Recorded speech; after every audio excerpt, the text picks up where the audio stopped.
Test, test, test, test, test, test. There we go. Microphone was not working, guys. Good morning, Artie. How's your day going, dude? You know, stuff and things and stuff. Stream Deck wasn't working. Not just microphone. Stream Deck wasn't working. Let's see. Apparently my ups was in backup mode, and I couldn't switch it over, and ended up actually just, like, everything just unplugged everything yesterday. So we might have some weird nuances going on here. We'll see.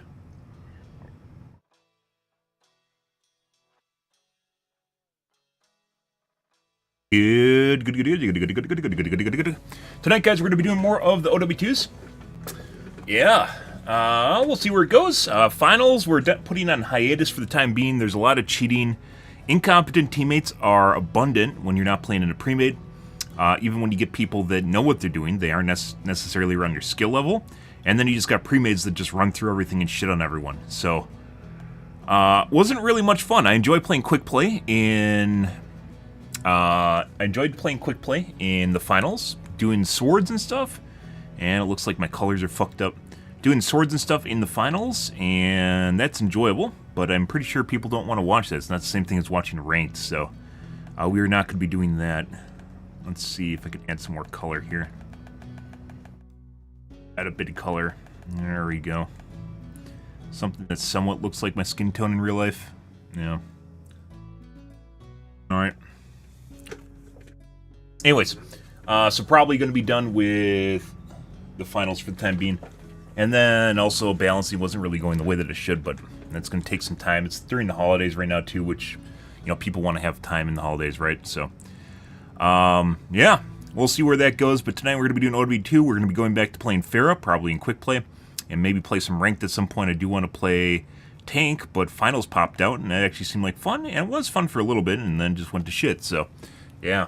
Lots and lots of fucking cheating in that game, as it turns out. I mean, there's plenty of cheating in Overwatch, don't get me wrong. Lo and behold, this came here, like, I haven't signed into the game in probably a week and a half, basically since I started playing the finals, and as such, no interactions in any way, shape, or form with the game.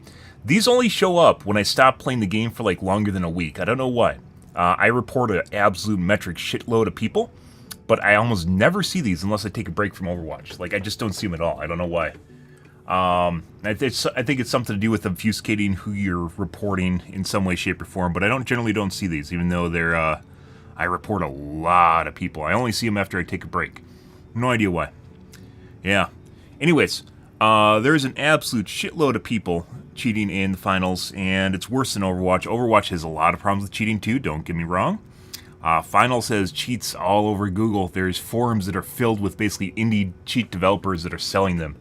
Overwatch kind of has that, but it's not as extreme as the finals. Finals is, oh god, there's like 20-some different indie developers trying to sell cheats from what I saw in just one forum. Yeah, just crazy amount of cheaters. Absolutely crazy amount of cheaters and cheats available for the game. And Overwatch also has a cheating problem, but it's not as bad as finals. Like, if you go to the you look at the category, you look at the Twitch category for Overwatch, there's some sus players, there's some sus streamers. I'd say the majority of the big streamers are cheating. But then you look at the finals, and if you look at the tracking for players in the finals, it's better than people in Overwatch that have been playing this game for 6 years. Like, it's just like hard lock, borderline hard lock to the box on their chest, no matter what they're doing. There's very little overshoot or undershoot, which will naturally happen with directional changes. Absolutely nothing, which is generally a good indicator that people are either cheating or aren't cheating, for that matter. And at that point, like, even if we got a kill cam in the finals, I don't even know who I'd report anymore, because they just all... Everyone's a Shroud, putting aside Shroud's kind of sus in and of himself. Everyone's a fucking Shroud now, and it's got, like... It's like the escalation of cheating has reached a point where basically you just expect everyone to basically look like an aimbot, and as such it offers some level of protection as to whether or not, you know, they're actually capable of doing that or not, because at the end of the day there's humanization functions and smoothing built into aimbots to make it look lifelike, or make it look human, and humanization as in the name. It's a bunch of different things, smoothing being one of them, that are factored together to make things look relatively normal. The finals, every game, cheap manufacturers, depending on how good they are, all will have smoothing built in. The really, really sus The really, really weird shit that people will point out are usually the people that are hard locking. Hard locking is a no-no because it instantly gets you banned. Like where it doesn't move at all. Like it's just like straight stuck to like a little spot right here on someone's chest. There's no humanization there either. They don't know how to set up their aim. More than likely, don't know how to set up their aimbot. And that's just the way it goes. What they really need to do, like the industry itself needs to get together and it needs to work on cheating together, because right now there is a cheating industry. There is no anti-cheat industry. There's just a cheating industry, and each and every game is trying to tackle an entire industry with a handful of guys on a team somewhere. In the case of Overwatch, it's not usually automated bans; it's manual bans, like people going through footage, and that's not exactly where you want to be. BattleBit was the same way. It's just mainly people just looking at hundreds, thousands of hours of gameplay footage. That was their job, just sitting there fucking looking at footage. And then you can't keep doing that. But like one of the reasons they can't use AI anti-cheat too, or they haven't done AI anti-cheat, is because you need to have a baseline. What they need to do is get esports professionals together and have not a tournament, but they just need to study them. Like they need to study the reaction times. They need to study in a controlled environment where they have no peripherals, they have no say over what's going on. They need to study their reaction times, the ability for them to engage and how well they track. Not on their own sus setup at home, not streamers. We're talking about actually getting people not in like a heavy-duty, like stressful environment either, not a tournament. You can't do it in a tournament because tournaments present stressors that aren't otherwise available, and that's one of the reasons it doesn't work. Like a controlled, nice controlled environment to gather data. So then you can start banning with AI, and AI needs to come around, and it really should. And the fact that like cheating has gotten to the point it is on Twitch or on other platforms is because there is no data. There's no place that everyone's like, oh, this is too much. It's gotten to the point where just everyone's a shroud now. Everyone's a fucking shroud. I was watching a chick play earlier tonight, and she has a hand cam on in Overwatch. She has a hand cam on, and she has very low DPIs, like 400. So you can see everything her hand was doing, right? And you'd see her character lock onto a player, and then you'd see her hand go like this as she's trying to maintain the lock. But the crosshair would not do it on the screen. It wouldn't do this like jiggle animation. On the opposite side, I've seen a guy that's playing Sojourn, and there's all sorts of nuanced like movement. There's nuanced movement to the crosshair, the opposite to the crosshair, but it's not showing up in his hand. And then when it disconnects, like you can see just how much movement it takes to get the guy's hand to move across the screen, to get the crosshair to move across the screen. It's not there in any way, shape, or form when they're actually tracking the player, because the aimbot's doing the majority of the tracking for them. But you can't make any accusations based on, or accusations in general, based on a hand cam. It doesn't work. The only way a hand cam can ever be used to catch a cheater is if like they start typing, like their hands aren't on their mouse, and it starts tracking someone because someone walks in front of their crosshair. That's the only time I've ever seen a hand cam used as a piece of evidence as to whether or not someone's cheating, because it's too nuanced. You could use AI to do it, but you can't use a normal player because you could directly compare their hand movements to what appears on the screen, right? Yeah. Yeah, I mean, but they do it because we've gone to this point, right? Yeah, and I'm on my pedestal right now, but they do it because it doesn't matter, because you can cheat with hand cam and no one will notice. Almost no one notices when the shit happens. People just think it's normal now. I don't think people ever thought it wasn't normal. Actually, I take that back. Like just Shroud just like hitting it off, just people think that sort of level of aim is just normal. And the weird thing is, like, you can see these guys like clearly not paying attention to the game or even caring about the game and just doing extremely well. And I mentioned this before, not that it's a clear indicator, but I'd definitely say an indicator whether or not people actually are cheating or not is whether or not they're taking the game seriously and can perform. If they aren't taking things seriously and they can perform extremely well, that's like a red flag. You know, it's like, imagine just someone in sports that doesn't need to try because the sport's playing itself is the way it goes, right? Yeah, it's not a surefire silver bullet to whether or not people are cheating, but that's what I've noticed, is especially the fucks that are really, really jolly, and, you know, like nothing that's happening in the game gets to them at all, is because they aren't playing the game. The game is playing itself for them, and it's pretty ridiculous. But yeah, like, you can't do anything about this till the industry actually does something, and the industry is not doing something. They need like a black hat conference. It's like This is like where like viruses are for computers, only there isn't a black hat conference. No one's getting together and deciding that they want to actually take like viruses, malware seriously. Like we just like, yeah, whatever, man. No one cares unless no one cares unless someone makes a video about it that people quickly forget about, and then they just sell more cosmetics, right? But I also don't blame. I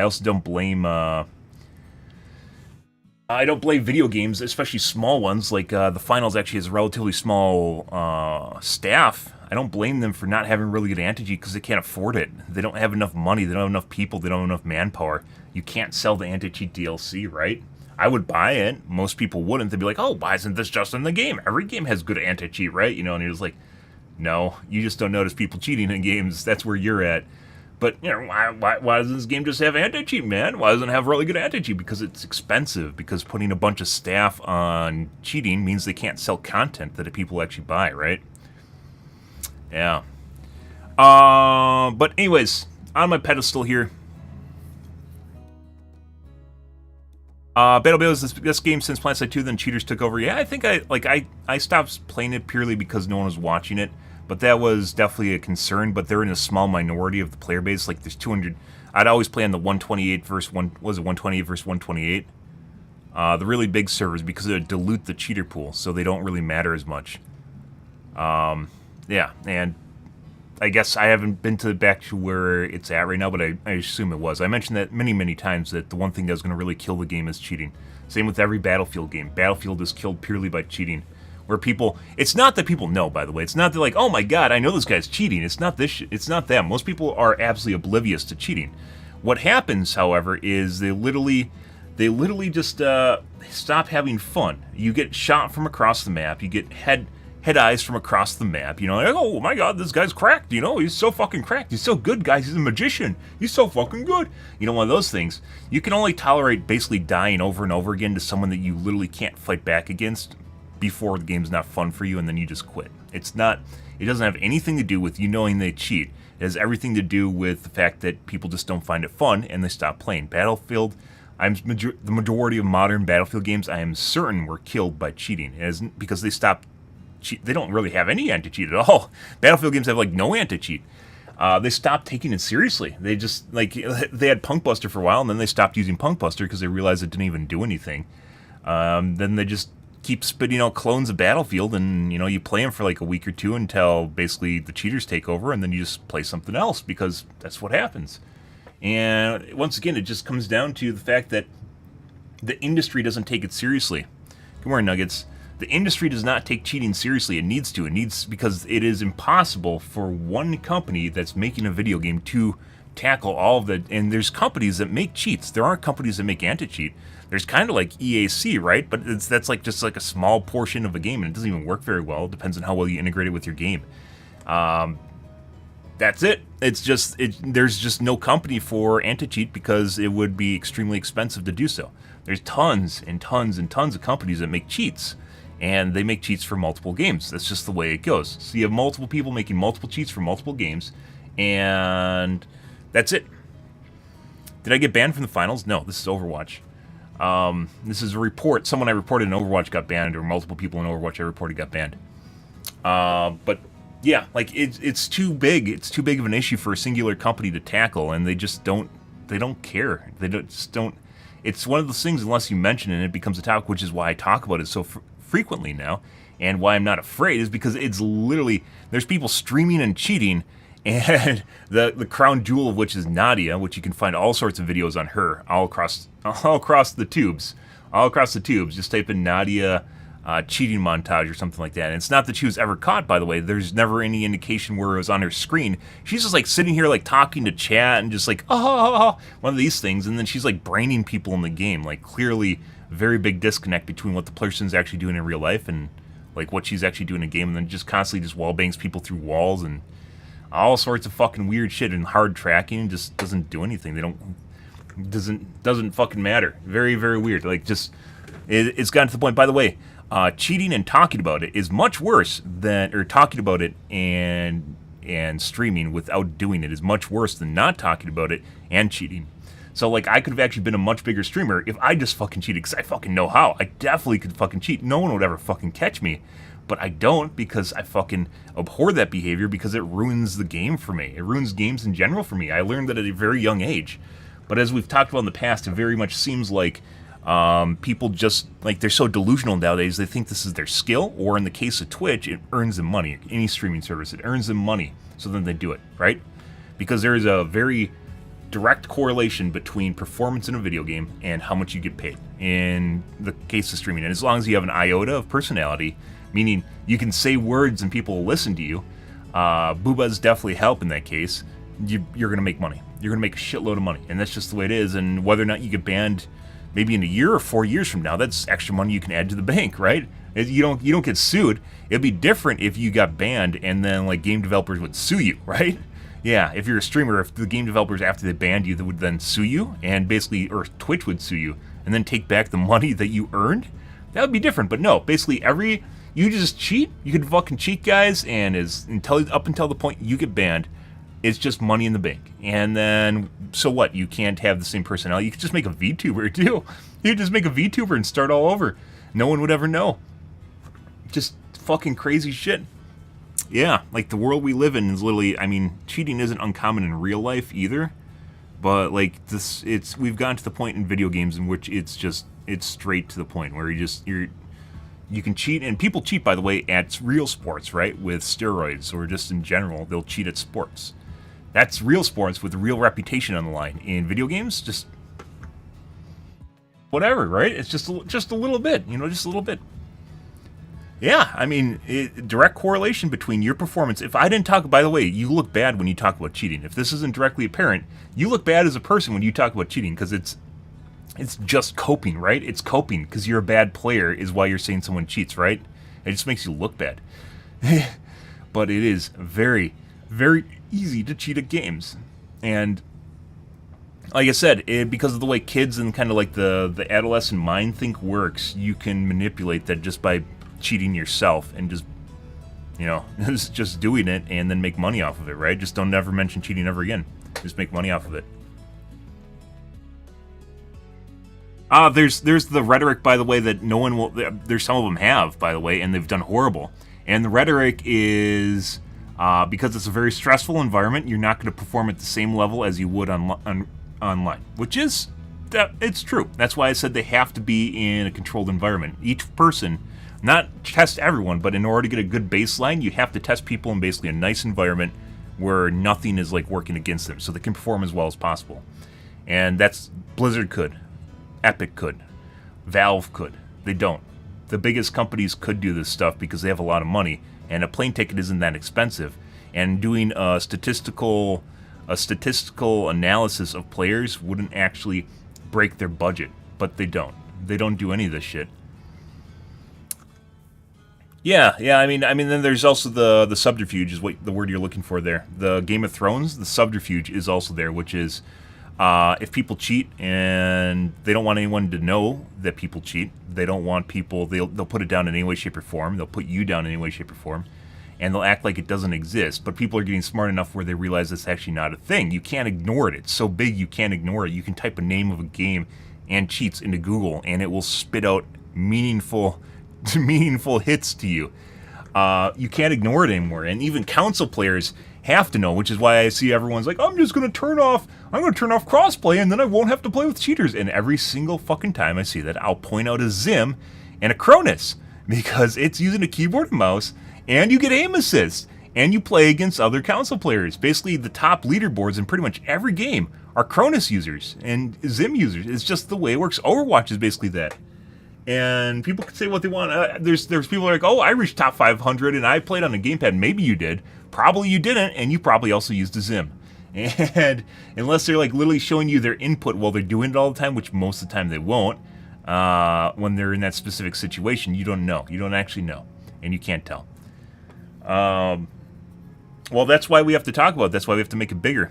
That's why I have to keep talking about this every time it comes up. I started tonight because I opened up Overwatch, and this is what I saw. And this means someone that I reported basically got banned. Yeah, that's when I basically stopped playing PlanetSide 2, Artie, is when it was pretty clear that not only was I getting stream sniped, but some fucks had cheats, like really hard-locking cheats, too. Like, I remember being specifically on a bouncing platform, You know, one of the ones that shoots you up to another base, like the really fast thing that shoots your way up to a base.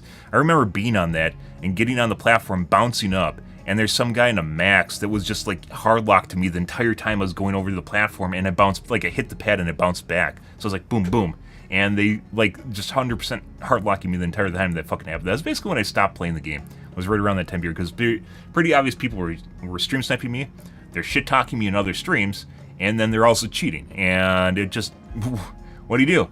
What do you do in that case? And obviously it's gotten worse, which is why I can't play PlanetSide 2 anymore. Not because I'm a particular person of interest, but people cheat so much that it would just be people just following me around. They did before. They also follow me around. Yeah. Yeah, and then they all just quit when I quit. They just fucking quit when I quit, because the thing that was actually keeping them going was like feeling their hatred of me. Because I was actually doing well and people were talking about me. So then they just fucking quit too. Yeah, hey look guys, here's the 80, 100 viewers I had when I was playing PlanetSide 2. Have at them. Just left the category, and then all of a sudden they quit like 3 to 6 months later. Jesus Christ. Oh, that was such a sad scenario to be in. Like, it's like babysitting fucking kids. Only the kids have the opportunity to ruin your life. Like, I'm not here. I mentioned the other night, guys, I am not, like, I'm okay. People need to learn. People need to have learning experiences, right? I'm not here for you to learn off of me. That's not what I'm here for. Ask your parents. I'm not your dad. You might call me daddy, but I'm not your dad, and I'm not your fucking mom. Learn from them. Get some ideas of morals and ethics from someone other than me. I don't need to be your learning, in which case, by the way, you're not actually going to say, oh, I learned from this guy that cheating was bad because I ruined his life. You know, one of those things. Yeah, the damage is already done, and you're never going to fucking admit it. And what do you do, right? What are you fucking supposed to do in that case? Yeah. Oh, buddy. And by the way, that wasn't even one of my streams the biggest. The biggest I got was during the H1Z1 days, which also was ruined by cheating. Not completely. They spun their wheels on that one a really long time. They stopped adding guns, and obviously people want new guns. And PUBG had to do like the bare fucking minimum to take things away from H1Z1, because they had a lot more guns, and H1Z1 could not add guns to their game. And that just went to this shit show as well. But yeah, it's just I just quit, and then all of a sudden 3 to 6 months later they all quit, and there's like what, 20 people watching in the PlanetSide 2 category. I don't even know if they have 15. Yeah, I remember when I first started streaming, there's like no one there, and then built it up to like 100 viewers, and then all the fuckboys started thinking that they should stream too, and stream basically trying to kill me too. On top of it, which just made it, yeah, just made it more even interesting. And then all of a sudden we had like this split in the community in which people were like, I'm going to go in this person's channel because they shit talk him better. You know, and I generally didn't shit talk anyone in my channel. So I'm going to go in this person's stream so we can all shit talk them together. I went into some of their channels, and Jesus fucking Christ, it was literally just it was like a hate show. It was all it was. And yeah, then I left and they left too, weirdly enough. Oh, buddy. That's crazy. Just another example of fucking cheating. That was like a decade ago, by the way, guys. I've had many arcs in my stream because I've been streaming for over a decade, over 11 years at this point. I've had many arcs in my stream. That was like 8 years ago, 9 years ago, I want to say at this point. It was back in like 2014. Yeah, so a long time ago. Yeah. Yeah. I mean, there's still people that come around for my plan. Like, weirdly enough, I have people that come around for basically every one of my arcs. I have a PUBG, or not PUBG, well, I did kind of have a PUBG arc, but, PlanetSide 2 arc, and then I had an H1Z1 arc, big ones, and then I had an Overwatch 1 arc. What do we do after Overwatch 1? I mean, I did a lot of different games after Overwatch 1, because nothing really filled the niche anymore. Overwatch 1 was like a year and a half of my life, though. Overwatch 2. Excuse me, Overwatch 1. 1 to 2 years of my life. 1.5 to 2 years. 2 after that. Division was in there for a little bit. We also had people stopping from that. Oh, Blur after Overwatch 1.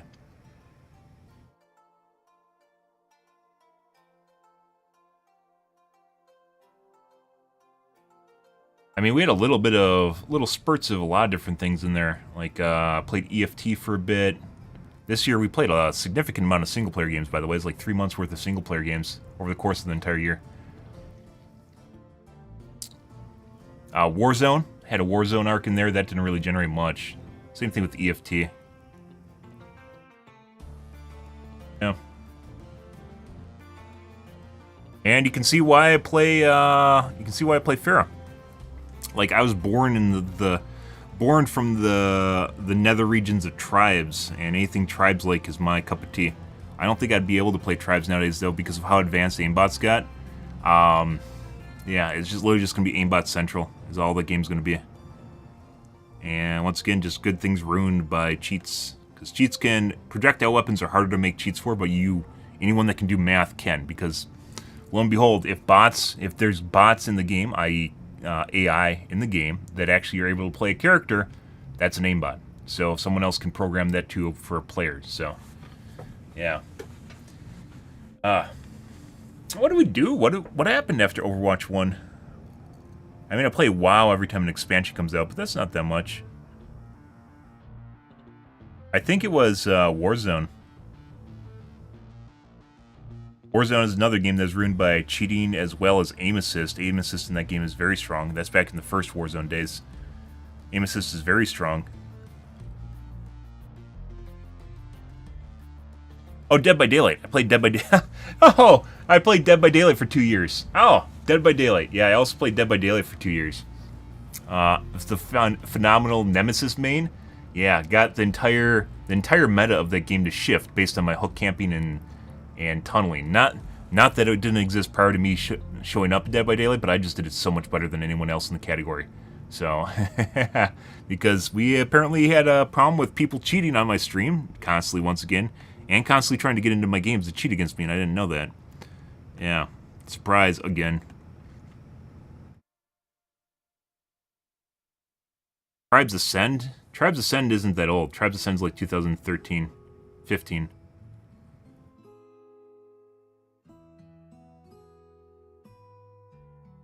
Oh, so you're not that old. Actually, maybe not. Maybe Tribes Ascend is like 13 or 12. Yeah, they had access to the IP and they just stopped making it. Didn't catch on, I don't know why. I think it involves too much skill, which is why it didn't catch on for modern kids. It's too skillful.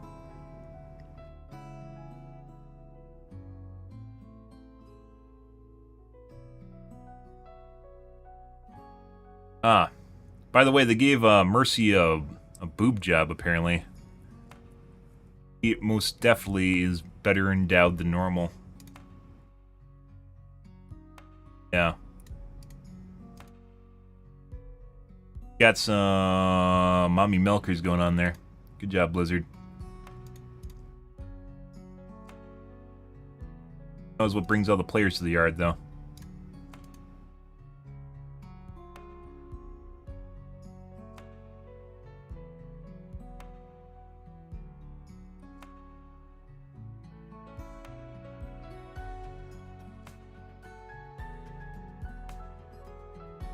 Yeah, definitely. Maybe braless? Not exactly sure what's going on there.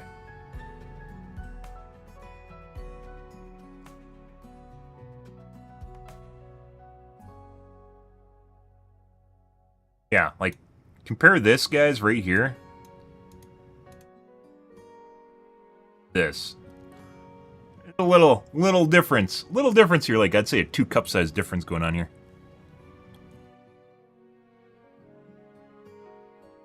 Oh yeah, you mentioned that. I got on my on my pedestal. No, I have not. I planned on watching it, as I mentioned the other day. I have not. When the trailer was first dropped, I mentioned that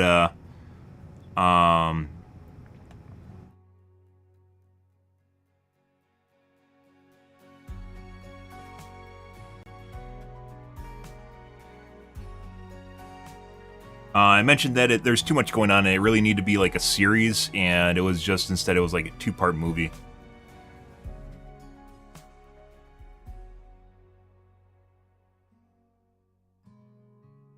Yeah.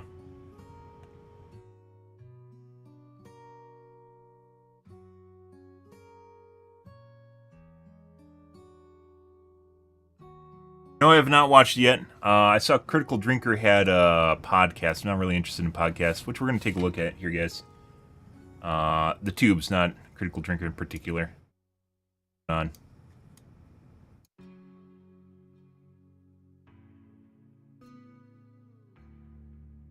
I have my coffee, by the way. I've been sitting here, what, 40 minutes? 50 minutes, guys. Talking without my coffee. It's just been sitting there. Snyder Cut? Yeah. Is that a meme? Are you just memeing, or are you actually waiting for the Snyder Cut?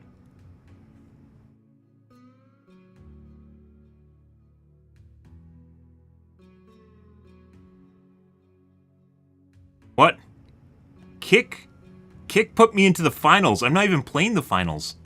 What are you talking about, Kick? Got ya. You thought whoever comes around and switches categories thought that was the finals. It isn't. It's actually it was Overwatch. Got him.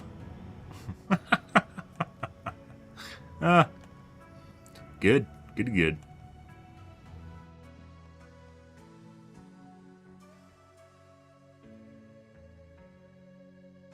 The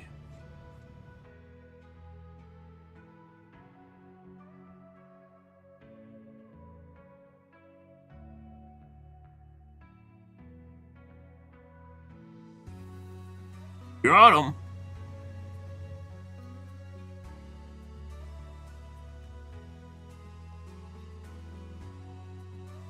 Yeah, I think that that copyright strike from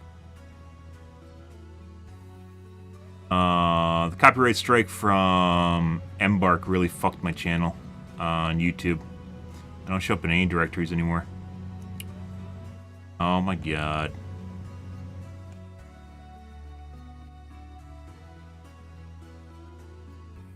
Good popcorn. Good. Yeah, oh yeah, I heard about that. There's already a version that wasn't cut down, and the movie's already long. Like drags. Here, let me get my coffee, guys. I need to get my coffee.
Let's see.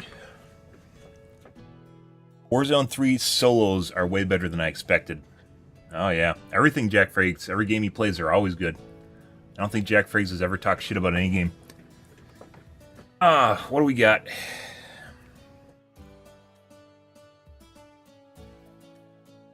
I do need to watch Rebel Moon, but currently I'm watching Blue-Eyed Samurai, which is actually pretty good. It's pretty good so far.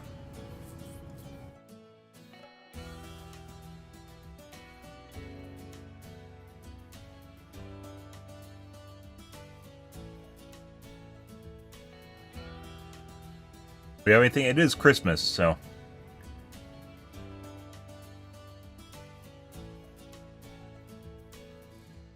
We are in the dearth for like the next week, in which almost no content's going to be produced.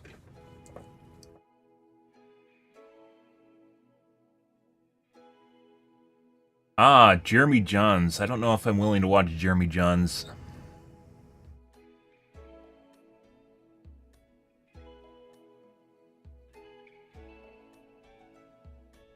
Is podcasts.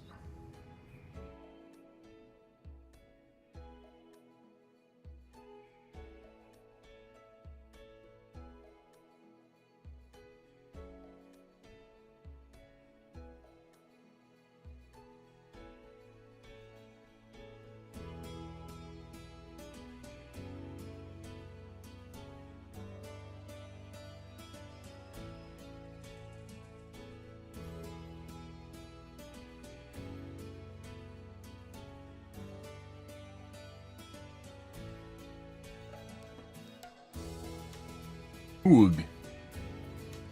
Amsterdam built a dystopia. Sounds cool.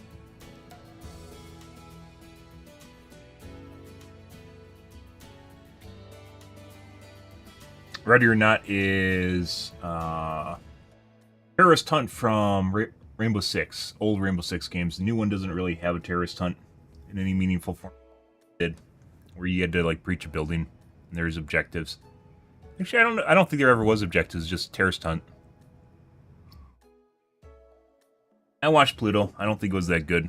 I heard about that and I was like, oh my god, you gotta see this, and I did, and it's like a throwback anime. I think people that watched that were just enamored with the idea, and the animation isn't even that good for it either. They're enamored with the comic book probably growing up, and comic manga growing up. And I watched it, I didn't really think it was super good. It actually took me a bit to get through too, it wasn't something I just pounded.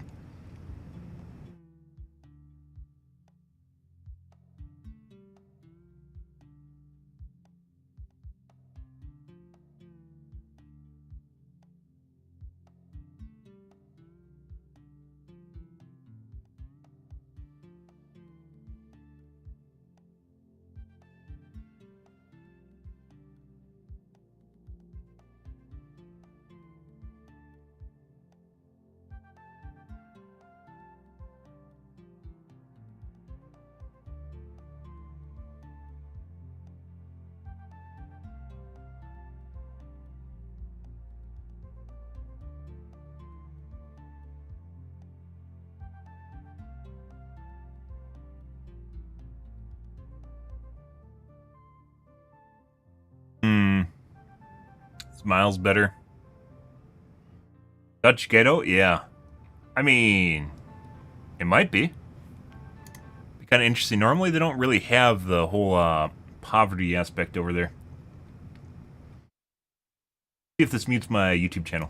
Part of this video was sponsored by Squarespace. This is All right, the Belmer. Oog. It's a neighborhood in Amsterdam. Ah. Compared to the city's canals, brick architecture, and 6-story tall buildings, the Belmer looks different. Its concrete buildings are arranged like honeycombs. There's lots of green space and even a raised metro. It looks strange, but a few decades ago, it looked even stranger. This is not just any ordinary city neighborhood. Once upon a time, the Belmer was the city of the future. A city built in a park, a utopia in Amsterdam. We moeten de geschiedenis niet willen herhalen. We moeten haar schrijven. One day, it was the country's largest housing project in history. Another day, it became its largest demolished one. They do a really good job. So like their entire country's built around the idea of flood control because of flooding there. Its biggest urban planning failure. What is the Belmer? The Netherlands is not known for high-rise buildings. Its people are tall enough, so there's not much need for compensation. In the 60s, though, there was an exception. I guess. Estates dominated the building in this era. These years proved to be the time of peak housing production in the Netherlands and many other European countries. After the Second World War, there weren't many homes, but there were lots of people who needed them. All across Europe, new high-rise neighborhoods developed. These neighborhoods became experiments in new types of living. Architects and planners believed the time of organic, bottom-up cities was over. It was now the time to build them top-down, artificially. C.I.A.M is a group of the world's most leading urban planners and architects. We have designed the cities of the future. The population is too dense within the historic nuclei of cities. Structures built along transportation routes and around their intersections are detrimental to habitation. The ratio between the size of a population and the land area that it occupies can be entirely changed by the height of buildings. High buildings, set apart from one another, must free the ground. Members of CM believe that the design of cities should divide living, working, recreation, and transportation. This is the model we have created for a perfect city. High-rise buildings give room for green space among large populations. Zoning separates housing, work, recreation, and travel. Efficient but separated transportation connects the different zones of the city. Uniform and standardized buildings give equal access to sunlight. Large green spaces give equal access to clean air. CM was influential, but there were few places in the world that applied their principles precisely. One of the few places that did was Amsterdam. Yeah, I mean, sounds very idealistic. In het begin van de 20e eeuw werden er plannen gemaakt voor de toekomst. In 1935 het algemeen uitbreidingsplan. In 1958 aangevuld met een uitbreidingsplan voor Amsterdam-Noord, een plan voor Amstelveen voor 100.000 mensen en een plan voor Amsterdam-Zuidoost, Amsterdam-Bijlmermeer. Een gebied voor 100.000 mensen met industrie en kantoren, voor recreatie en voor verkeer. Stad gebouwd voor de toekomst. In the 60s, Amsterdam had just finished the construction of 4 new neighborhoods: Slotermeer, Slotervaart, Geuzenveld, and Osdorp. These neighborhoods were supposed to increase the housing supply, but they weren't enough. Amsterdam wanted more. So the city picked a fight with the national government and a different municipality. Amsterdam wanted the Bijlmermeer in its east, but the municipality it belonged to disagreed. The other municipality wanted to merge with 2 others to make an entirely new own-edge government that could hold the Red Amsterdam at bay. The fear was that if Amsterdam grew too large, the distance between the representatives and the represented would be too far. This conflict led to the Bijlmer question, a multi-hour-long debate at the national level on whether the Bijlmer should go to Amsterdam. In one reality, Amsterdam lost.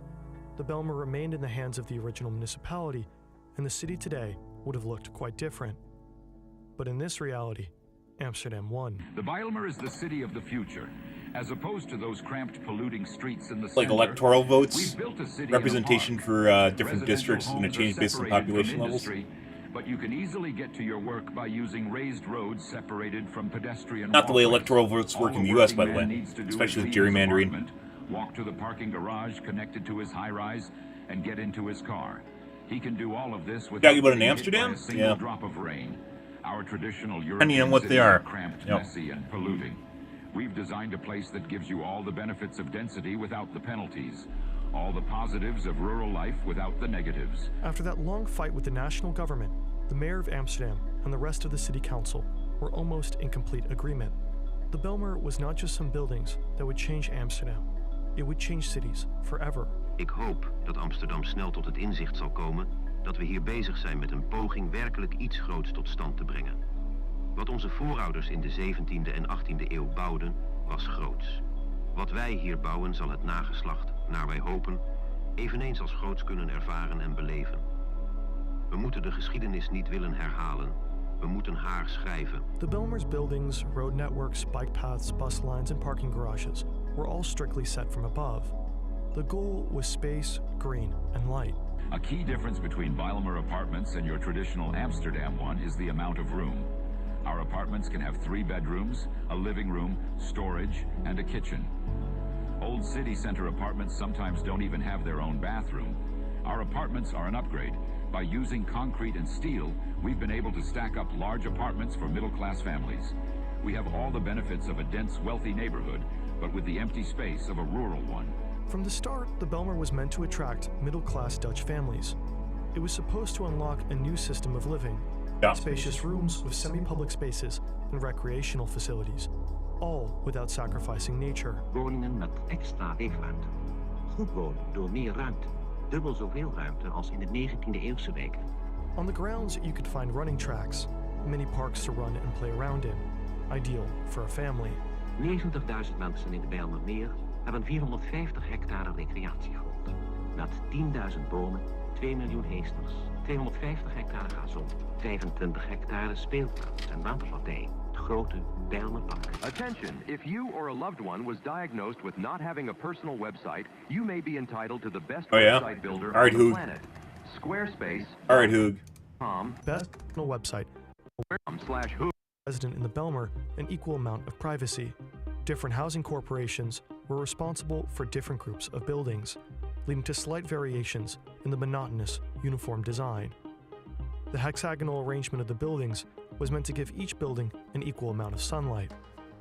Inside were communal areas and interior streets that could be used by the unemployment, depending on where you are in the you live in the world, is going to be Innovative different, right? Different parts of the world are going to have different dedicated roads unemployment for programs cyclists and pedestrians, and different requirements to separate roads fulfill for to personal actually be in cars, unemployment. buses, and trucks. An elevated metro line between the apartments connects you to the heart of the city. To further streamline movement in the neighborhood, We've constructed alleys under the buildings so that you can bike and walk beneath them. There you can find a stray junkie who is illegally occupying one of the apartments. A lot of middle-class people do not want to live in the B-Bijlmer. Our apartments are empty, our construction has been delayed, our metro isn't finished yet, so the Bijlmer is separated and alone. The planners planned incorrectly. The Bijlmer did not attract the amount of people that were expected. Many households were turned off by the large alienating high-rises, so they left for recognizable suburbs instead. The Bijlmer flats had to compete with semi-detached houses in several rapidly developing small towns surrounding Amsterdam, like Purmerend and Almere. Why the fuck would anyone go to Purmerend and Almere? Maar ook ik kan er niet omheen. De Bijlmermeer functioneert op tal van plaatsen niet. De wijk kan niet meer concurreren op de Amsterdamse woningmarkt. Ze functioneert niet door haar hoge woonlasten en door het ontbreken van tal van voorzieningen die het wonen in de hoogbouw. I mean, it sounds good. High rises with green space. Corporations are desperate to rent. It will definitely be worth it in the future. Just make sure you don't spend too much time in the parking garages, under the trees and in the alleyways beneath the buildings. The prices in the Bijlmer were too high to justify moving to such a radically new place. People were less enthusiastic than the planners. Yep, they didn't want to eat the introductory price. By the way, with pretty much any new technology or you're doing something new, unless it's something where everyone wants to do it, which it seems like the architects thought people were going to want to do it, but instead people kind of like the nice cozy home spaces, which is not what this is, right?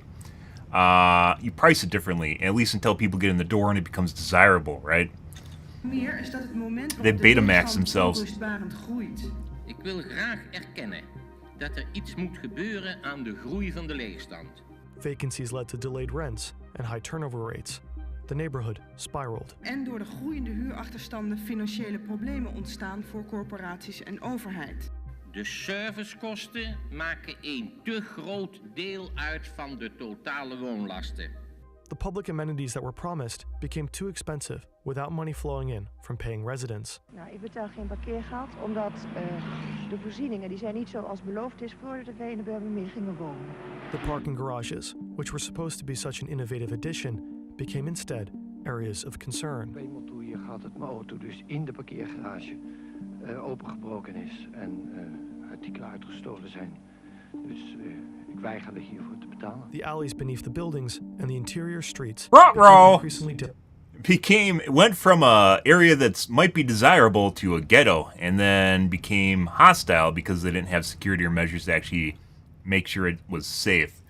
Ah, yeah, they flipped the switch on that one. Difficult to maintain. Hun binnenstraat een puinhoop is, omdat ze hun box of hun collectieve ruimte niet kunnen gebruiken, waar ze wel voor betalen, omdat de lift het weer niet doet. A place that was intended to attract middle-class families just didn't. It attracted poverty instead.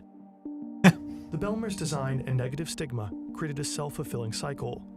The nature, alleys, and parking garages helped criminals get away with crime and made people feel unsafe. Poverty reduced its attractiveness, separating the neighborhood even more. Yep. In 1975, Suriname, a former Dutch colony, became independent. People fled to the Netherlands to escape the power vacuum that was developing in their country. But when they came to the Netherlands, they were welcomed with a cold hand. Maar één ding. U kunt niet wonen in Amsterdam. U kunt niet wonen in Den Haag. Niet wonen in Rotterdam. En niet wonen in Utrecht. Die plaatsen zitten mutvol. No better place to put this new group of people. Overwatch is becoming a dystopia. Didn't want to go anyway. As it turns out, it's actually cool to cheat, so people just don't know it because they don't know who's cheating. Uitzonderlijk hoog scoort de Bijlmer negatief dan op het punt van onveiligheid. Het gebrek aan winkelvoorzieningen werd genoemd. En er werd ook genoemd, een beetje eufemistisch misschien, er wonen een ander soort mensen dan ik en daarom wil ik er niet wonen. In Gliphoeve, one of the buildings, about 90% of its tenants had a Surinamese background. Migrant families tended to be larger, which led to overcrowding and also increased pressure on the public facilities that were already weakened. They had shared baths. Ghettoized. It turned into an isolated, stigmatized, underprivileged urban area. In the 70s, the city pursued distribution policies, spreading out new incoming Surinamese migrants to other parts of the city. What a pretentious video essay way of saying that entire groups of people were banned. You're not seeing the bigger picture. It's not our fault that other competitive housing developed, or even that multiple housing corporations fragmented and delayed construction. In Amsterdam's center, there's always eyes on the street. In the Bijlmer, we just didn't have enough eyes. When there's lots of people, there's social control. It becomes harder to litter when you feel like there's other people holding you accountable. Yep. However, the Bijlmer's advertised spaciousness and privacy became its biggest enemy. Ik vind het juist goed als de boel controleerbaar blijft en niet Well, depends on what kind of people you have living there. Not everyone needs to have the fear of punishment, either via social means or by legal means, over their shoulder in order to prevent it from happening. But depending on what area of a place you are in and the way you feel about it, you'll be more inclined to do certain things. It's just like human behavior. There's actually kind of a stigma associated with renting places. So I am familiar, because of my family, with landlords. Basically, is the way it comes down to. Landlords renting properties. If your rent drops too low, this is kind of the sad thing. If your rent is too low, you attract people that basically don't care. Yeah, as weird as that sounds. So you attract a clientele or a group of individuals that don't care, and they treat your place like shit. If your rent's too high, obviously you can't rent it. There's like a middle ground. You're like, oh, just make rent affordable no matter what. But you actually get people that really just don't give a shit anymore. Like you track people that can pay it and they don't care, and they'll just trash places. As weird as that sounds. And you're like, yeah, it sounds fucked up, but that's actually kind of the way it works. Is you just attract people that don't give a shit about the place they're living in anymore. Weirdly enough, there's like a sweet spot between the two, and depending on what kind of place you're renting out. So if your rent goes too low, all of a sudden you have people that might not just give a shit about what they're doing anymore, because they're just, like they're whatever. They might not have a high paying job. There's a lot of things that wealth can convey to an individual, right? They might not have a high paying job. They might not be able to afford a nice place. And usually if they have like a lower end job and they're just getting by, sometimes it means they don't really, they aren't really happy. And if they aren't really happy, that also means they're going to do stuff that isn't, you don't want them to do. Littering, starting fires, crime, drugs, all the usual aspects. Yeah, it's when you get below a threshold. When you get below a threshold, and it's not even the type that are living there and they're feel like they had a good opportunity because they're given like a decent place to stay for a relatively decent rate. They're like this far down in life and they just don't care anymore. And then you just have a bunch of people that don't care, and it leads to more people doing exactly the same thing, because people are very much herd mentality, meaning they just look at what other people are doing and then just do what they're doing. So if you see someone littering and you don't really care about what's going on, you're not really having the best life right now because you're down on your luck, you don't have a good job, which is why you're living here in the first place. You're like, yeah, whatever, I'm just going to drop the bag of Cheetos here because I don't care. Because this guy's doing it too, so why would I care? I'm just going to go. People are very, very, very much herd animals, and they oftentimes just do what other people do. They parrot or me too, just like doing everything that everyone else is doing. I want to do it too, especially if they see something good. I want to do it too because I saw it and it looked fun. We're playing like the finals, and I talk about people me tooing, and it's not anything to do with the social movement, because as it turns out, Me Too has been a thing that's been around for hundreds of years. Basically, when a kid sees something they want to do, they go, "I want to do that too, mommy." And like push all the buttons on the elevator and make everyone stop at every single fucking floor while the parents apologize. It's the same thing. They just see someone doing it and they want to do it too, or they just see something that someone does, monkey see, monkey do, and they also do it too, because people are very superficial, artificial, and herd mentality. Being able to have other people just think for you means that you can just turn off your brain. As it turns out, you're on autopilot, and you just have everything just work for you.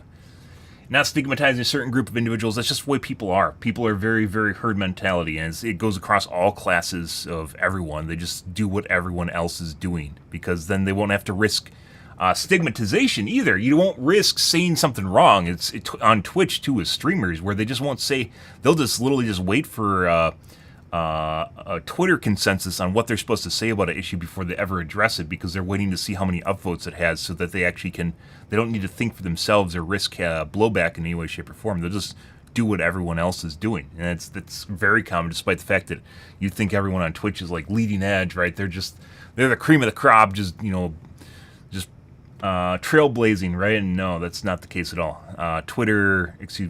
well, Twitter, Twitch, social media in general, streaming platforms are all very herd mentality as well. Not enough eyes on the street. Not enough eyes on the street meant that the Belmer had more crime. Hyper-focus on the crime, and then people don't. What happened to the finals? Nothing happened to the finals. Outside, Any more than usual. You have more crime.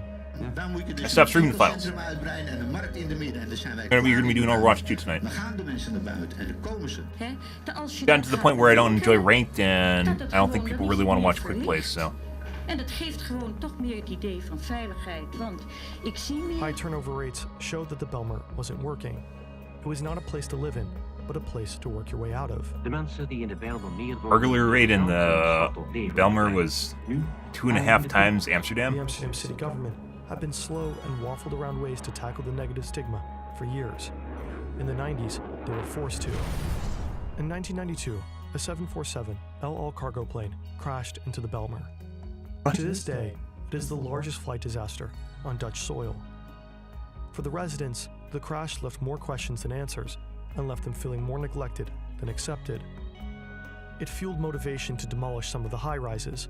Almost 2/3 of the original buildings were destroyed. Gentrification, which is kind of funny because that entire area was designed to be like the state-of-the-art future.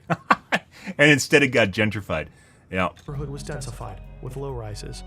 De Bijlmer moet niet vernieuwd worden. Ik ben speciaal hier gekomen om een beetje te lopen langs die mooie flats en het mooie natuur.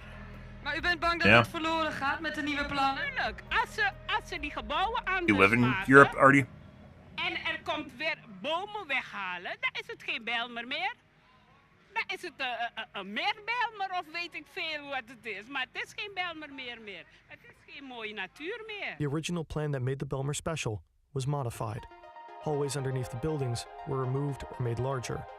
The ground floors, which were meant to be storage spaces, were converted into workspaces and new dwellings. The front of the ground floors were converted into private gardens, turning public collective responsibility into isolated plots of private ownership.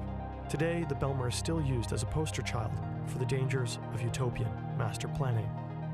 I mean, if they priced it affordably, maybe they would have had people move in, and once they got like 90% occupancy or something like that, then they could start fiddling with the rent rate and figure out what they can actually start charging. But someone there didn't want to actually take the hit. They didn't want to. They have a nice new project. They got nice new homes. They want to make sure that they're getting paid appropriately, right? And you don't always have the ability to do that because you're just starting out. You're the new kid on the block, right? You're the new thing that no one's. How we're just talking about people being herd creatures, right? They want to gather in their little herds and move around. And the fact that people have to move in there, you need trailblazers to go and move into this place, right?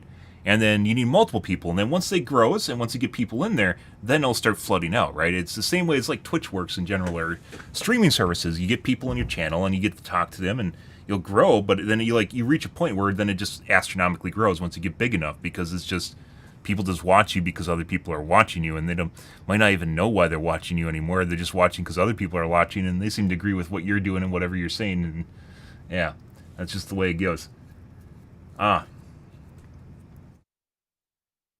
Yeah, I mean, that's kind of the other thing is like it reminds people too much of like World War II, Soviet era, communism. Hitler is another one. It's called there's a name for the type of architecture. Brutism? Architecture brutalism? Brutalism. Yeah, very concrete-y list. I think it's actually kind of cool. I actually kind of like brutalist architecture, but a lot of people don't. They think it's too sterile or reminds them of ghettos, and I mean, this actually kind of looks that way. But it reminds you of like the very clean buildings. A lot of the U.S. buildings are like this too, by the way, that are built in the early 1900s. Are very like sterile concrete structures, right?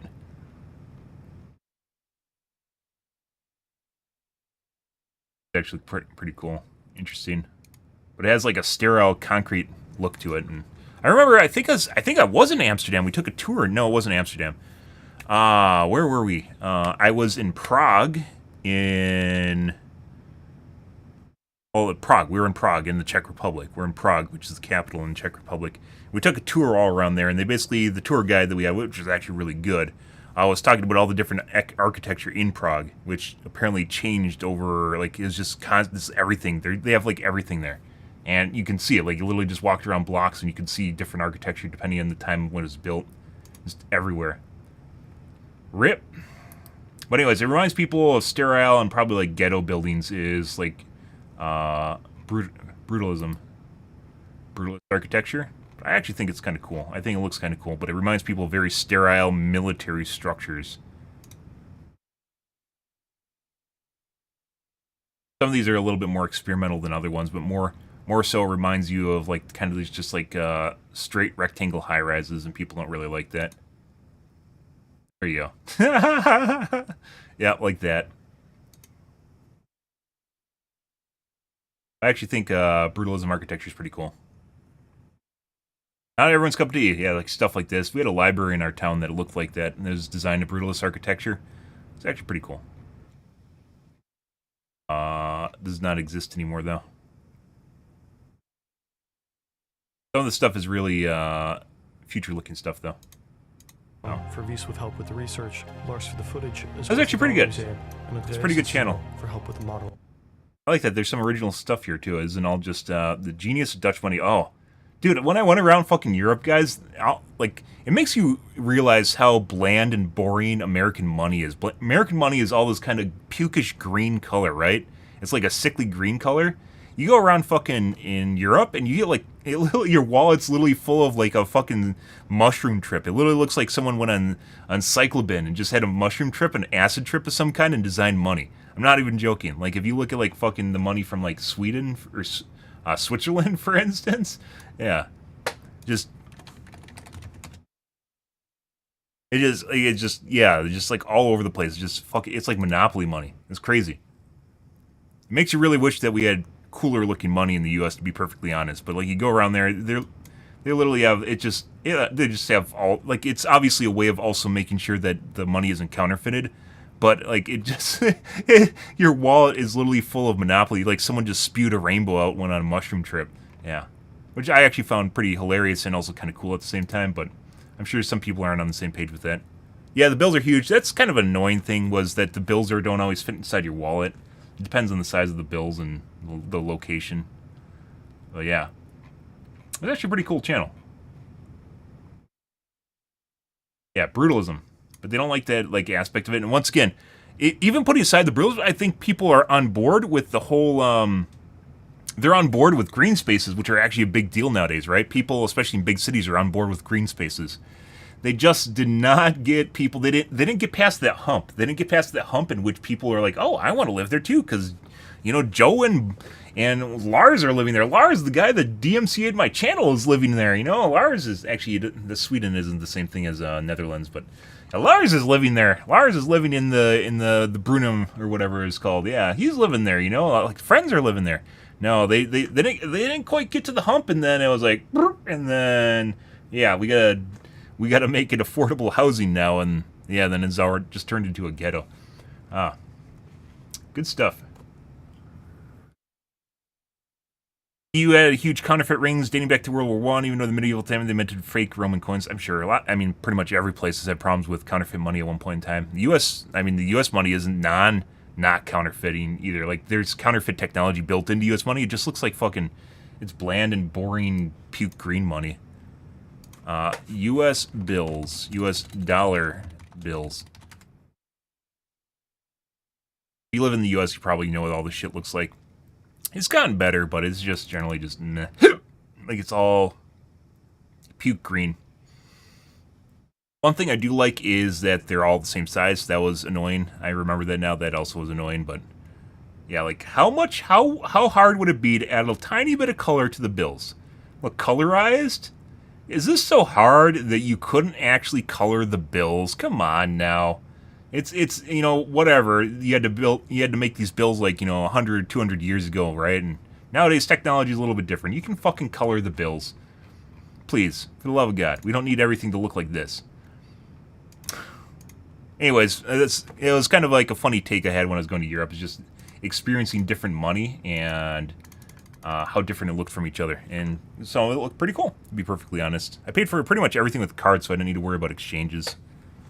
Yeah. Goody good. Okay.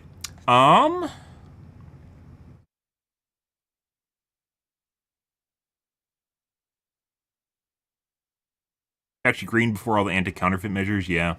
It looks kind of like our bills today kind of have like a, you know how video games kind of have a sepia tone to them, which is everything's kind of like that grayish brown color, right? It's just like a shade of brown. Yeah, orangish brown. Yeah, our bills are kind of like a sepia green. Just all kind of the shade of green. And, you know, the counterfeit measures work great, but it just, they could look better. They could, you know, and they don't even need to change what's on the bills. It's just the presentation of them. They could be better. But I'm sure there's also pushback because some old fogey somewhere is like, I don't want my bills to be colored. My great-grandpappy didn't have bills that were colored. Why would I want to have bills that are colored? These kids and they're hipsters and they're smoking their drugs and they just want colored bills, you know? You don't need to have colored bills to actually, you know, like the Mint literally spends, you know, hundreds of millions of dollars printing money, and they could totally do it, and they just, like, they probably have the machines that could do it, and they just don't because, like, legislation, then no one wants them to. Yeah. The ink rubs off on your fingers. Which bills? You mean the Euro ones? I didn't have any problems with that. Could be true, though.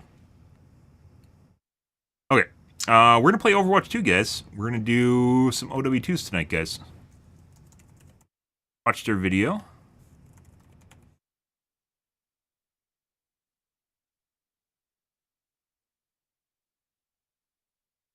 We're not doing ranked tonight. I have to get back into playing the game as well. I don't know if we're going to do ranked anytime soon anyways, but maybe.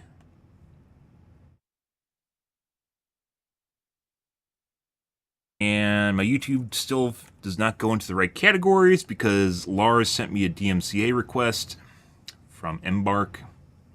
Love you, Lars. Good morning, Ryan, by the way. I saw your message, which is like from an hour ago. Good morning, Ryan.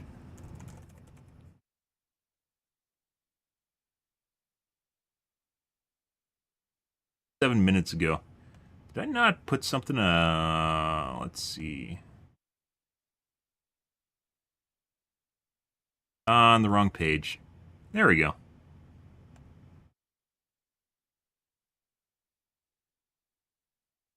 Fix the glitch.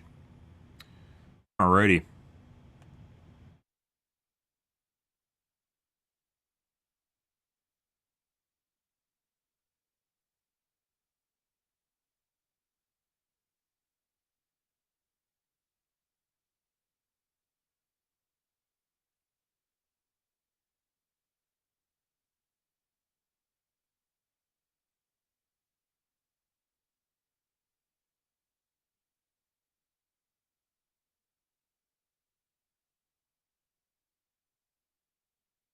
Organized chaos is true. It is 100% organized chaos.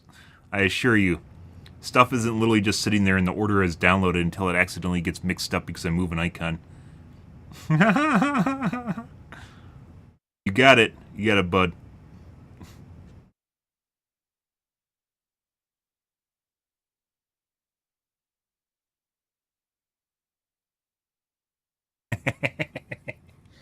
Okay.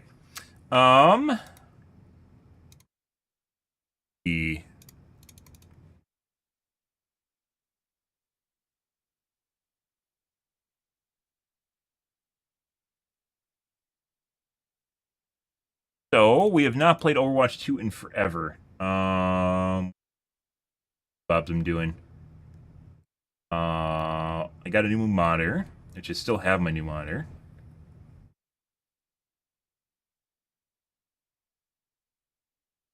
Find out. It's playing on Steam and on BNet.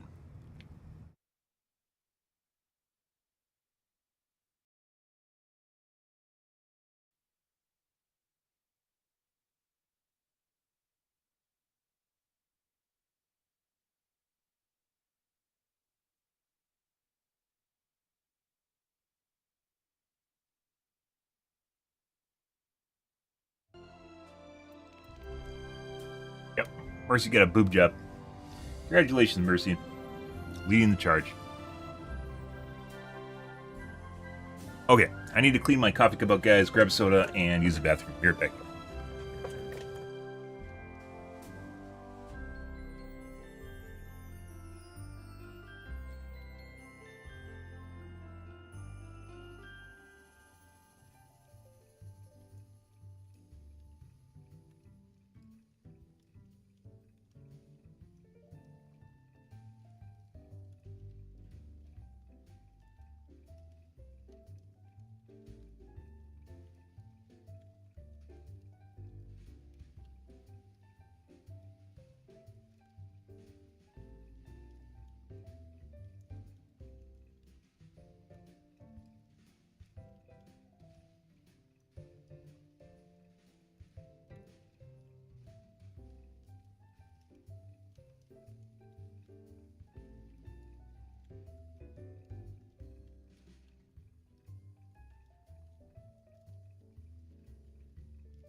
Alright, guys. In Overwatch now. Probably the same amount as before. Remember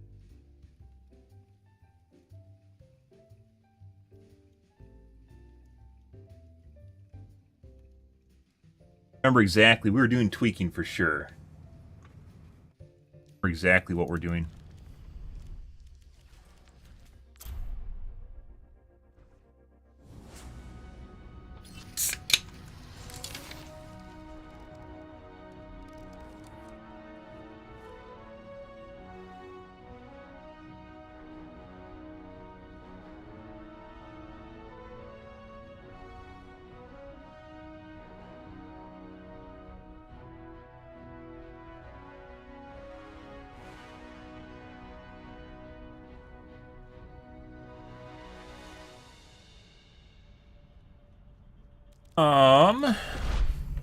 Strike from above. So fucking different after playing finals. Final input is fucking terrible. Overwatch input isn't even that good, but do the snake whale fix. Oh, buddy. Oh, buddy. Feels so snappy.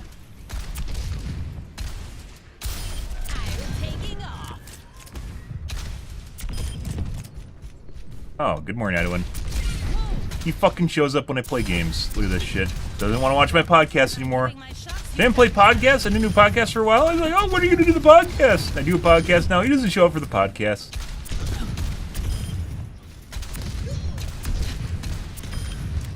Aerial positioning underway.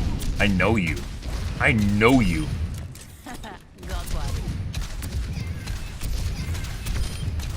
Also, Merry Christmas, guys, or Christmas Eve. I don't think it's Christmas any... Actually, it is Christmas somewhere, isn't it? Because it's 6:30 a.m. Yeah, I think it's Christmas somewhere right now. Because I'm -6 CST. That would mean 18 hours can be met at most 18 hours in the future.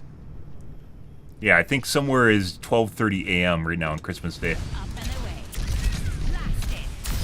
I'm on top of the world. Smug asshole. Terminated.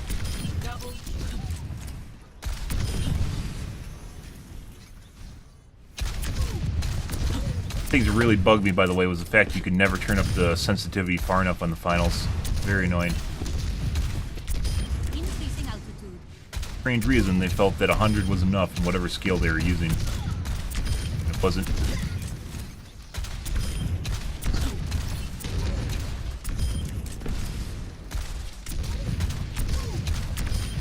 Messy, but we got it done. Double kill. Taking off. Oh. Yeah, it's somewhere at the international date line. Charge out your parachute. Definitely, I think it is 12:30 a.m. somewhere. Well deserved. Double.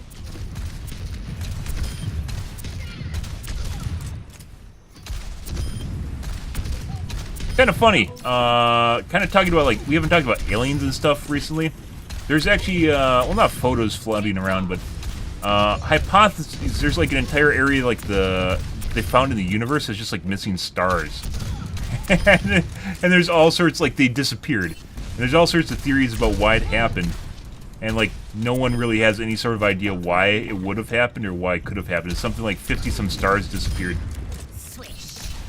Like literally watching the fallout from an intergalactic war. Oh, a long time ago, by the way. Because in order for that light to have gotten to us, it would have been a long time ago. Watching the fallout from an intergalactic war, like, a couple million years ago. And they're like, there's people that are like, it can't be a Dyson sphere. There's no way that people would ever build a Dyson sphere. We can't build a Dyson sphere, therefore no one can build a Dyson sphere. You know, like, Jesus Christ. Where's your jetpack? It's always weird when you get people that, like, when you talk about aliens, like, they apply, like, human technology to aliens. Like, aliens can obviously just, they're exactly the same as humans. They can only do what humans can do, no matter what. They're just humans, guys. They're all humans. Didn't you know that? God. You got Ian? Yeah, I mean, if you can imagine what a nuke does, imagine a fucking quantum nuke or something, right? Someone probably built a weapon that was so powerful it just blew everything up. More Nanolink. Rip stars. like there's actually let's see. See if I can actually so you guys don't think I'm crazy. And this isn't even like alien website stuff, it's like IFL science. Stars disappeared.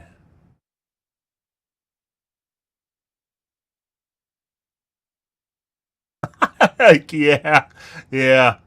Uh-huh. Where did they go? Yeah. It was discovered by an amateur astronomer. Yeah. I mean, it does, but why would anything... And there's people like, there's no way it could have disappeared 1,000 years ago. Like, you know, somehow human timelines correlate to timelines across the galaxy. You're like, yeah... No, we are on a tiny sliver. Like, human civilization existed, especially in its current form, in like the last 100 years. But like, we've barely existed for like 2,000, right? And the galaxies have been around a lot longer than that, since we were fucking amoebas somewhere. Yeah, like it's just, yeah, very Warhammerish. And there's people hypothesizing they're Dyson spheres. I think if people made Dyson spheres, they wouldn't encompass like every fucking star. That doesn't make sense. This is probably the fallout from an intergalactic war of some kind. To be perfectly honest, this is someone's territory that just fucking disappeared. Yeah, like I'm not making this shit up, guys. Like, this is, yeah, they just, over the course of like what, 50 years, 70 years, 100 missing without a concrete explanation. So this took place. Obviously, the light, because of the way how fast light travels, the light getting to us is really, really, really old, right? So this happened a long time ago. This happened a really, really long time ago. But over the course of 70 years, the stars just fucking disappeared in this area. Yeah. I know, exactly. And you can imagine what an intergalactic war would look like, guys. Yeah, like, if you have, like, it's kind of weird how our civilization, like, humans in general are so inward-looking. Like, we're so self-conscious about everything we do. And shit like this fucking happens. Yeah, this is like solar systems disappearing over 70 years. Solar systems, because a star generally has planets orbiting, right?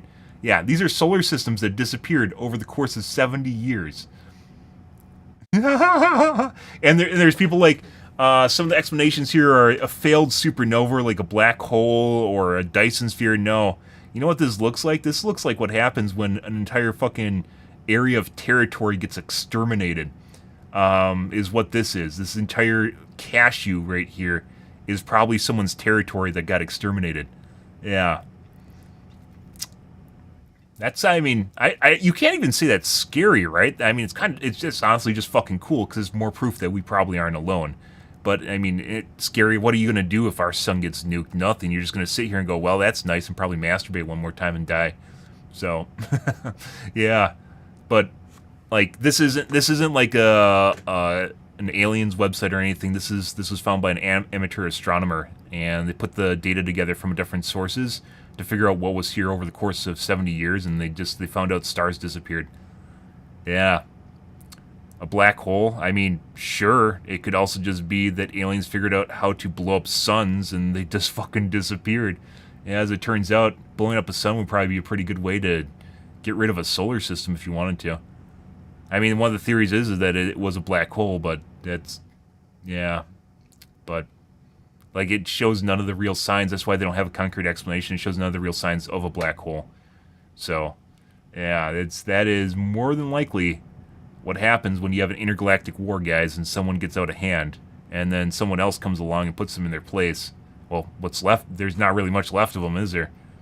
Yeah, like we just observed an intergalactic war over the course of 70 years, by the way. Over the course of 70 years, we witnessed basically just this area just disappearing. Yeah.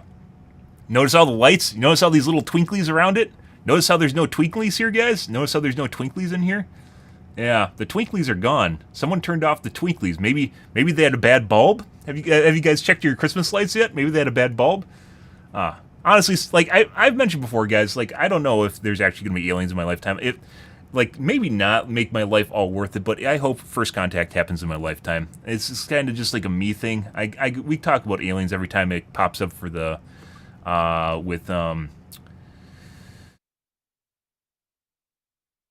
not Noah. Arrow, the Aerial Reconnaissance something or another. Basically, it's the government organization that takes care of it. Yeah, like any sort of reports. Arrow.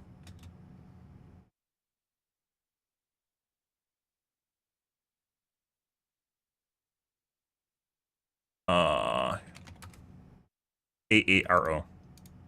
These guys that now take the reports, basically all the unidentified stuff, they actually take the reports. They aren't really Men in Black. You know, all the things that can't really describe, and here I'll show you one. Just my favorite one is just the metal ball that's just kind of floating around, just cause we're here. You know, this is government, by the way. This isn't YouTube. This isn't just some rando. This is from a Reaper drone. Just cause we're here. Right now, just cause we're looking at this. Oh, right there. Did someone lose their basketball? Someone dropped their basketball out of a parachute. They just dropped it out of an airplane. That metal ball. Yeah, whoopsie daisy. This is being tracked by a Reaper drone, by the way. Whoopsie doodle. Yep, it's still falling to the ground.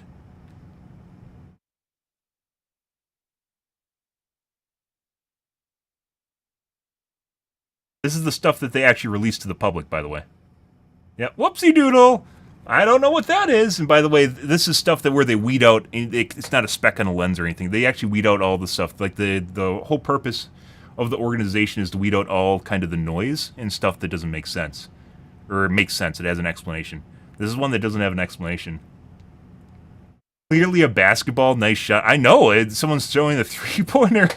Like, yeah, I love bringing this shit up. This is, yeah. Try explaining that one away.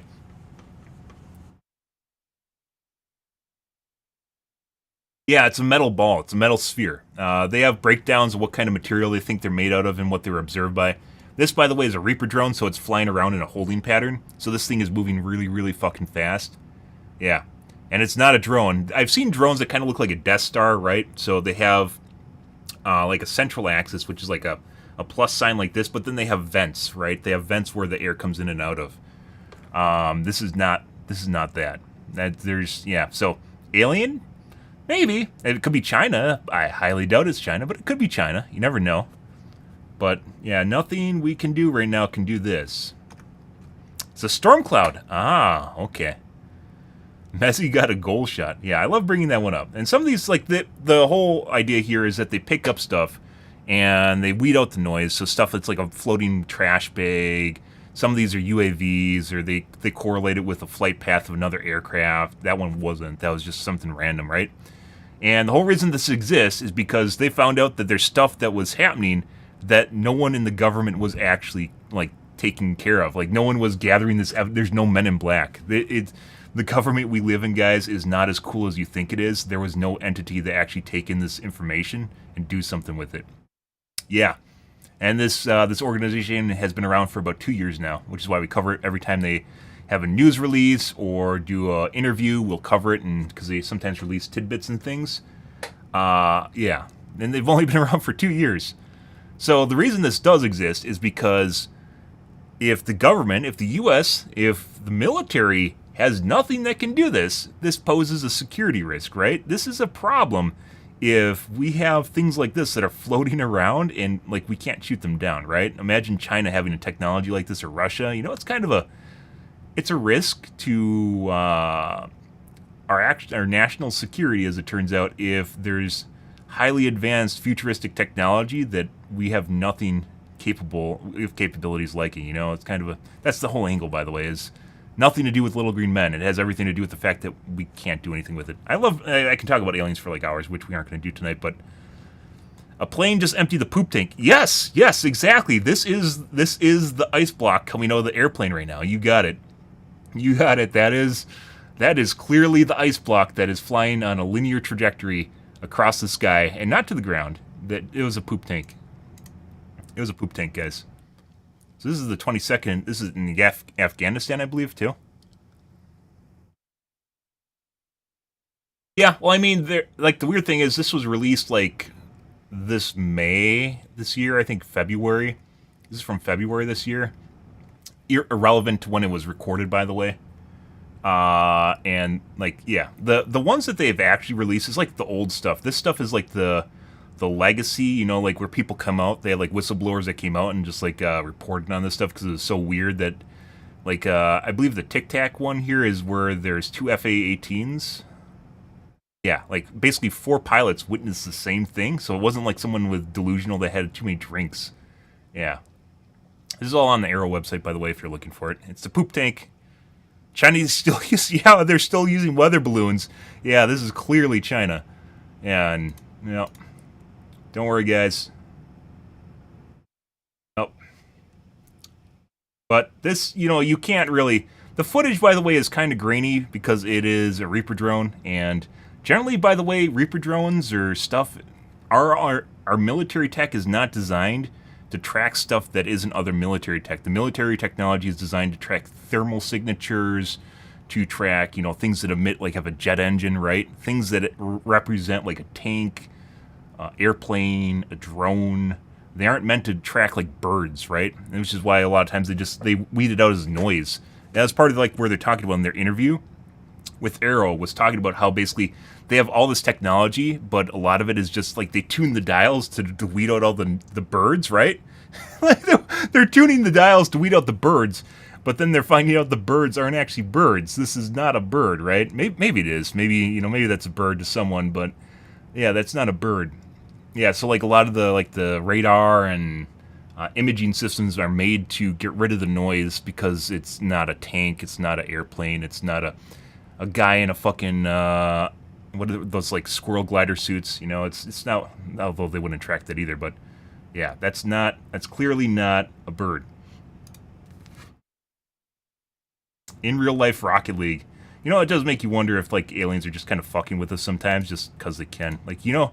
People, like, always have this idea, the nomenclature, right? The idea that aliens are all going to be identical, right? How many humans are all identical? We aren't. You got some fucker that's Maverick somewhere, you know, flying around in his Tic Tac. He's like, I'm going to show these monkeys good. And he, like, flies up next to him, right? And we're like, holy shit, what is that? You know, one of those things. Where's one? Like, this one. You know, you got Maverick in a fucking Tic Tac. Is this one? Is this it? Flying in a Tic Tac. You know, he's like, I'm gonna buzz these fucks. is another F-18, I believe. And he's out here recording with his hand cam, like someone's on a cell phone seeing something. He recorded this with his helmet cam or his hand cam. Look at this. It was like on the screen for like 3 frames.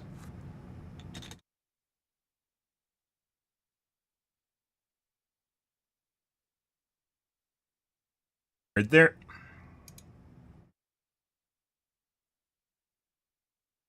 I need to put a speed thing in here. Oh, there is one. There we go. And it's always struck me as weird that streamers don't cover this more. I've been covering it ever since it started popping out. Like, where the government, basically since 2021, is when they started actually talking about this. Ah! Fucking guys dumping their sewage tank out of the airplanes again, guys. You look at this shit. What's going on here? What's going on? God, these fucking, you know, these parachutists are dropping their Mylar balls out of airplanes? What are they doing? And they just happen to fly sideways right past F-18s. Fucking weird shit, right? You know, I don't understand it. Maybe it's another bird, a very shiny bird too. Like, you know, those metallic geese, they're crazy. Yeah. Like like some maverick somewhere is literally flying this on his VR headset. Some alien guy is flying this on his VR headset, and he's like kind of like gung-ho. Kind of gung-ho, you can see it right here. And he's like, yeah, man, I'm going to show these monkeys good. Got me one, you know, and he's on his alien Kool-Aid right now, you know, he's on his Kool-Aid drinking binge. And he's like, I'm going to fucking buzz these guys. Yeah. Clearly a skydiver. You got it on a link. I've actually mentioned that before, Artie. It actually makes you wonder. I don't think they're running the planet. I think we're part of like some alien wildlife reserve.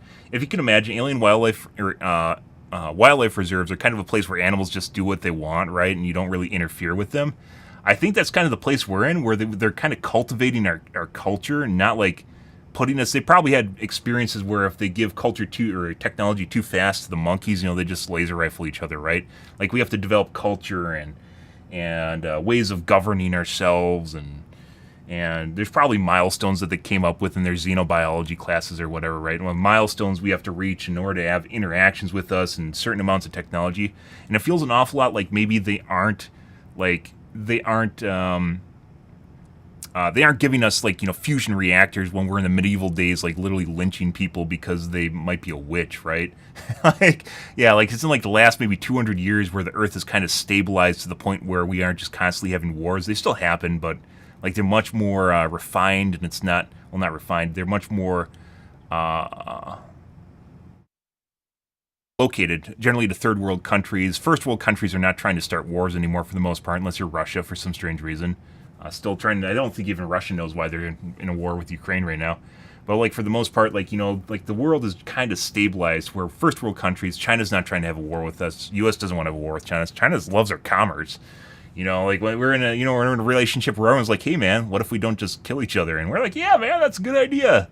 You know, and there's probably like all sorts of levels where we reach and milestones where they have, like, before they have first contact with us.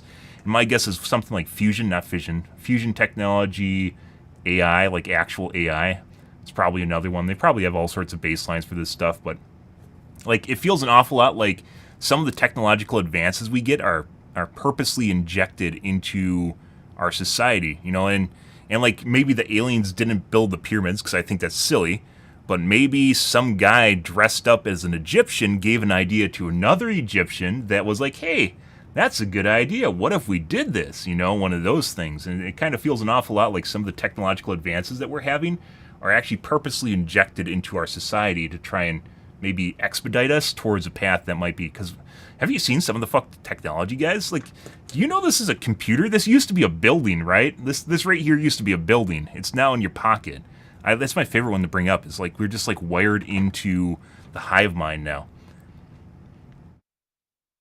Yeah, but I mean, at the same time, we also discovered why we shouldn't use them, right? So while it was an atrocity, speaking of nuclear bombs and why you should never use them, I guess someone used one here, and this is literally why you don't use nuclear weapons, guys, is because this happens. So, yeah, if you are a country, this is the understood thing of why the U.S. can never use nukes, and Russia can never use nukes, and China can never use nukes. They're a deterrent because it's mutually assured destruction. So what we're probably looking at here is what happens if you have universal races that then use nukes. Is you just 100 stars just died. So yeah, I mean, this is if you want to look at this is literally what it looks like when countries use nukes. There's just nothing left. It is a void devoid of anything, and there's probably planets flying because there's stars missing flying through the galaxy now because they're just missing everything associated with them, their whole solar systems. If the sun blew up, I don't even think the Earth would be habitable anymore. If like our planet just like flew out into the nether reaches because we didn't have a star, the gravitational pull from the star, I think the whole planet would just like fall apart too. Yeah. Reality, it feels like a simulation. Well, kind of. Like, if you have to question why it would be a simulation, right? I could be a brain living in a tank right now, which is possible. But who would do that, and why would they do that? So why would you be part of a simulation in the first place, right? Like, motivation matters. And it could be like we're in, like, Westworld, maybe, right? Like, the idea is we're in Westworld, we're living a life when this is like a vacation in our 1,000-year lifetime. Which would kind of explain why there's no alien contact, because it should be very easy for aliens to find, like, civilizations, right? If someone can go across the galaxies, they can find civilizations. So it's probably first contact, alien wildlife refuge, where they're just kind of feeding us little bits of technology to get us going. But it would explain why we haven't had first contact. Or maybe we have, and that didn't go so hot, and we had alien autopsies or whatever, but yeah. I don't know. I mean, like, even with the idea that we might be living in a simulation, you just go on living your life. It doesn't change anything. Because what are you going to do? How are you going to escape the Matrix? You have no idea the Matrix even exists, so there's no escaping it. So here I am streaming on Twitch. That's just the way that goes, right? But by the way, this is the prime example of why nuclear weapons can never be used. Is this right here? This little cashew that's missing now from space, and nowhere near us, by the way. That's missing from space is why you can't use nuclear weapons. This is what happens to our planet if you have nuclear weapons. In the case of alien, apparently advanced civilizations, they make stars go boom. We just make our planet go boom. So, weigh and balance it, right? At the same time, nuclear weapons were horrible, but we also learned why they're bad. At the same time, it also kind of made us weary of nuclear technology, which is also bad because we'd be a lot further along if we had... we'd be in a much better place if we had nuclear power everywhere, in addition to now maybe closer to fusion than we currently are. Life goes on. The Matrix needs you for battery power, maybe. Yeah, but don't watch the fourth Matrix movie, because then you realize what social modernization does to classics, and it's also not very good. Anyways, yeah, I thought it was worth pointing this out simply because this isn't an alien website. This isn't like the aliens built the pyramids. This isn't a hoax. This is IFL Science, which they report on a lot of stuff. This is found by an amateur astronomer, and they pieced together information over the last, it was from 70 years, in which 100 stars disappeared. 150,000 potential sources of light had disappeared in intervening years, which turned out to be 100 missing stars. That disappeared. Not all at once, by the way. They slowly disappeared over the course of 70 years. Yeah. I didn't see Oppenheimer. I heard about it, but I never actually watched it. Yeah, well, I mean, it's not a billion. They said it's 100 stars, basically. I mean, that's still really big. Don't get me wrong. 100. Imagine 100 solar systems disappearing. It's still a big deal. But there's tons and tons and tons and tons of stars in the universe, right? So stars aren't seen with visible light due to a cloud of dust particles, is what they're saying. This totally just looks honestly like the stars disappeared and the dust particles are actually planets.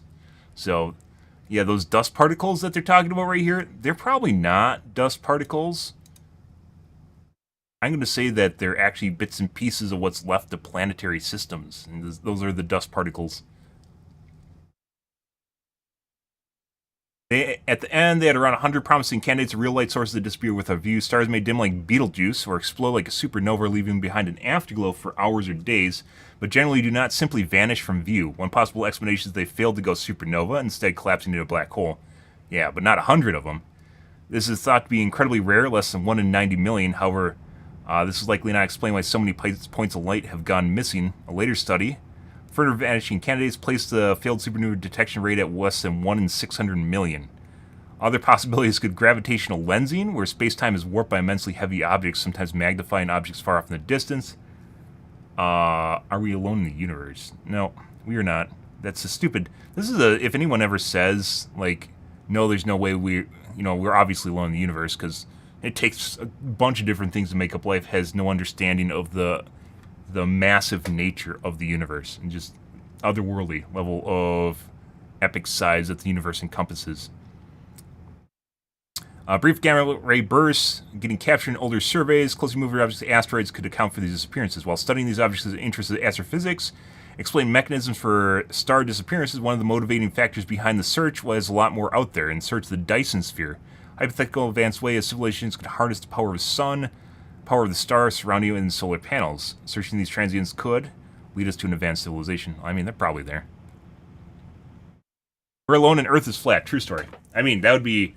You probably could find a flat Earth. It'd probably be something like a fucking cheeseburger or something, but I'm sure the planet exists somewhere.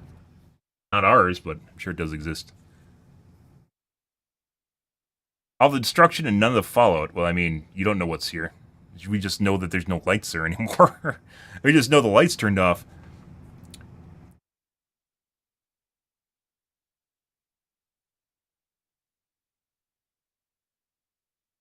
Edging galaxy destroying fission, yeah. What did they say? Dark Nebula, Barnard 68. How far is this from Earth?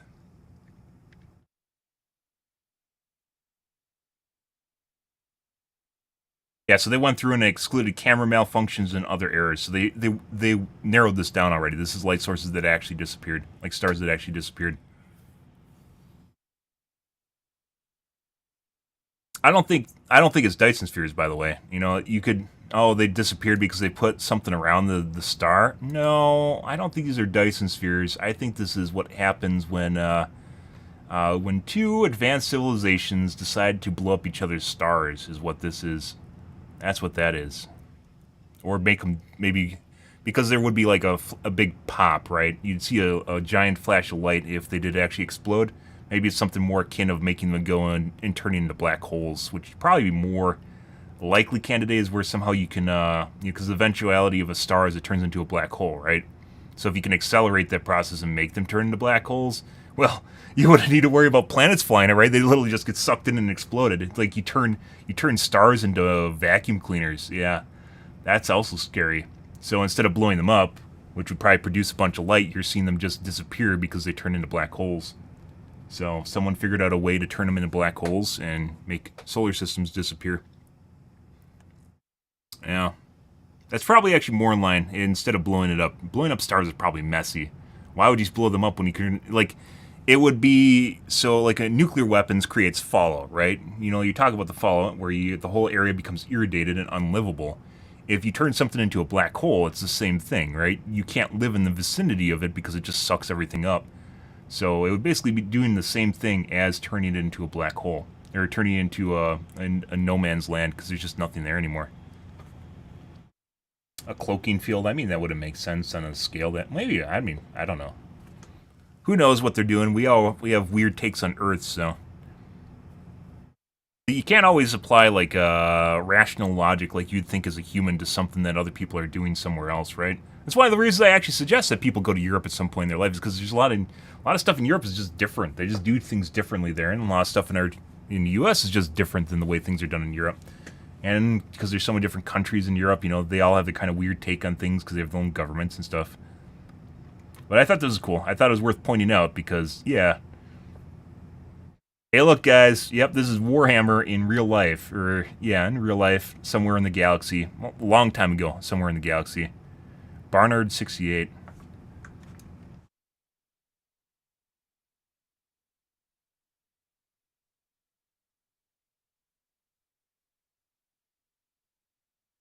How far from Earth is Barnard 68? 500 light years.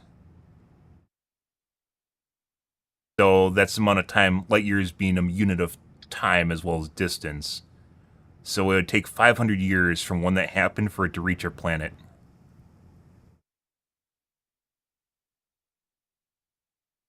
The Bach globule. It's a Bach globule. Ah!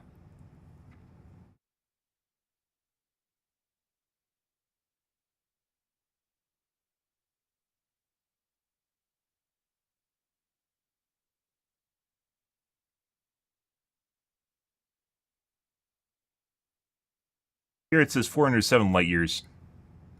So, the stuff we're watching is like 400 years old, 500 years old. God, Emperor is out there somewhere in the galaxy? Yep. I mean, why not? Is actually the real question is why not? Imagine where the Earth would be right now if the Roman Emperor didn't die. Yeah. That's always kind of a crazy thing to bring up is like, you know, like we just went through this period where we became relatively technologically advanced. Like we had like medicine and people could do surgery. Yeah. And then they're like, well, nope, whoopsie doodle. I guess we're just going to have a bunch of inbred emperors and beat it into the ground. And then we went into the Dark Ages for 1,000 years, 1,000, 1,500 years, right? Where we just burn everyone at the stake and we live in castles. Which are kind of cool in and of themselves, but you know, that's not how you make an advanced civilization. Always weird. I think a lot of people have thought about, you know, that's why it's a meme, right? Have you ever thought about the Roman Empire? It's because what would happen if the Roman Empire actually didn't stop existing? You'd probably have a god emperor, wouldn't you? Yeah. Flat earthers are like ostriches with their head buried in the sand. Don't go too deep, otherwise you will pop out the other side. So... it's kind of true, too. Yeah, I mean, at the end of the day, you gotta... That's why it's always weird when you get talking about aliens and such, and people like to apply their own rigid logic to what's going on. Is it has to be something. It has to be a certain way. And, you know, I'm just implying that this cashew right here is just what happens if nuclear weapons are permissible in a universe, or not permissible and they use them. This is probably... My guess is they knew how to do this, and I don't even think this is nukes. Like I said, I think someone figured out how to make black holes out of stars, and they just made their neighbors disappear. Or they made each other disappear. Yeah. That's more likely, because otherwise if they blew up, like I said, there'd be like giant flashes of light, right? And they didn't. Yeah, exactly. Well, I mean, a lot of it was recorded, so it wasn't really lost. It's just no one knew how to read anymore. No one knew how to read. Yeah.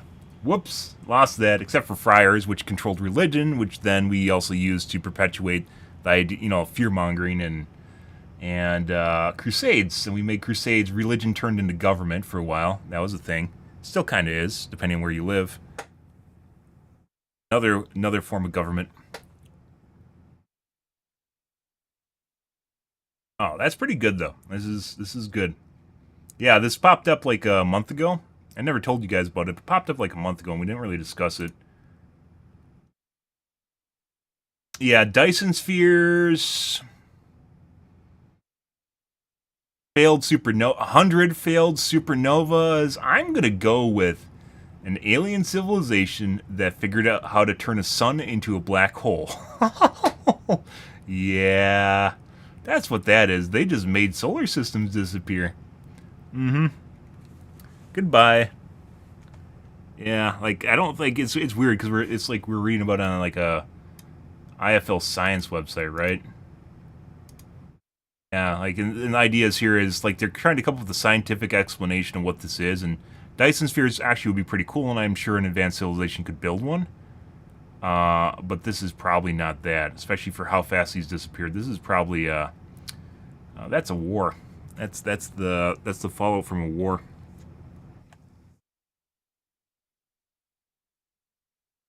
You're going to burn a deep hole now? Let me know what you find. Yeah, it's actually kind of neat. I'm sure there's all sorts of tinfoil hat explanations because, you know, it's space, right? There's a lot of different ways that this could be something else. But to me, that just looks like a war. That's the fallout from a war right there. Anyways, I thought it was cool just bringing that. I don't even know how we got on this tangent when we were playing Overwatch. Oh, by the way, that's a beach ball. Don't worry, someone threw a beach ball out of an airplane and they captured it in an F-18. Don't worry about that, guys. Yep, don't worry. Someone lost their beach ball again. Yep. I hope first contact's in my lifetime. That's all I hope for, guys. There's a beach ball. They're all from F-18s. This is once again, this is government. Arrow is a branch of the government, by the way. So this isn't like YouTube. This is not just some third-party website that's trying to sell you something. This is literally a part of the government.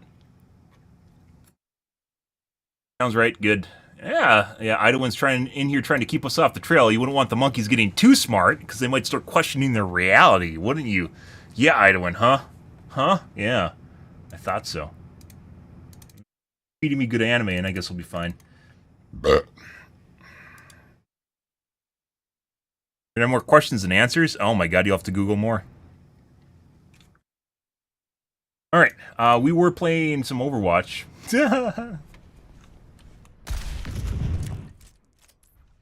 We're playing Overwatch.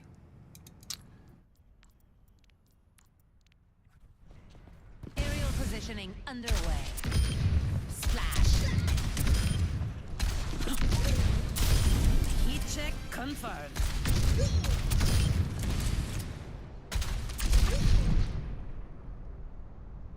Always does make me wonder what the fuck this is. This only happens when I play Overwatch. Really makes me wonder what this is. Yeah? That whole 15-second window in which I couldn't do anything on my computer just out of nowhere. I don't even know, like, it's not even accessing my computer, so I don't even think it's anti-cheat. I'm not exactly sure what that is. That's kind of weird. It only happens when I play Overwatch. Playing the finals, it never happened. My mouse feels really weird.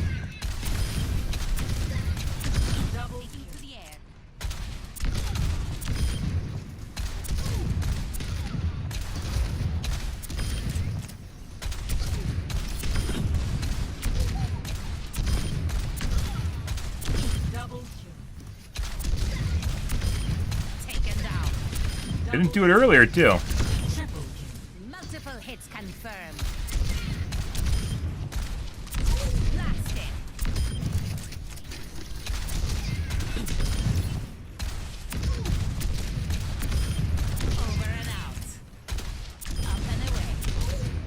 The alien's just trying to keep me down in Overwatch, guys. They're ruining my performance. Must have paid money for that. There's also, like, the other idea, by the way, is that we aren't actually part of a wildlife reserve. We're actually part of a Truman Show.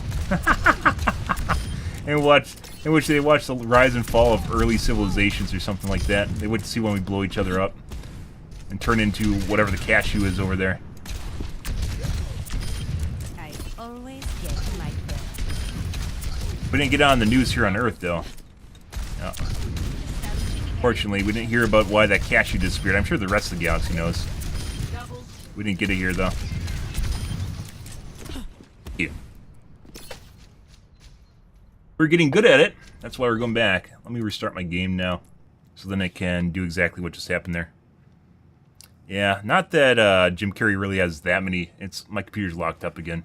Not that Jim Carrey really has that many good movies to begin with, but it has something to do with power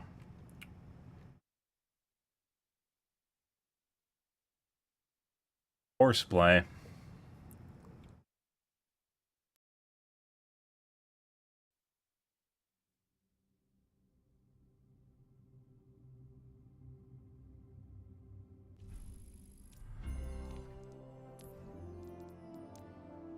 By the way, guys, I stream to Kick, Facebook, YouTube, as well as Twitch, as an FYI, so I'm not always just sitting here talking to myself. The other platforms, except for Twitch, have merged chats, but Twitch does not allow that, so Twitch does not have a merged chat. Other streams do have it, though. They can put each other in. Yeah, like some of his original stuff before he just became like a sitcom guy. Oh, there's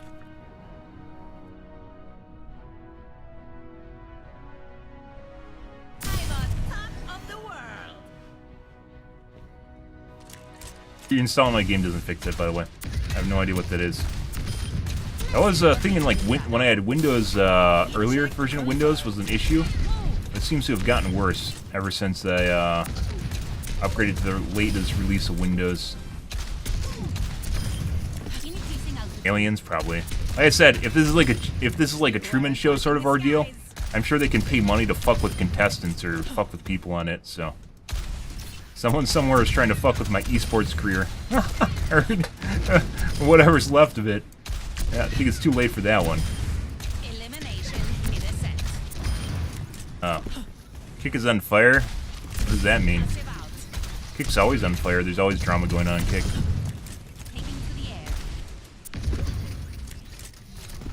When is Kick not on fire? If it's not on fire, that means it's dying. It has to be on fire in order to attract attention.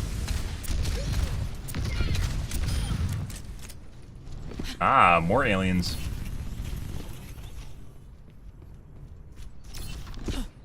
Alright, let me check something real quick here, guys. I will be right back.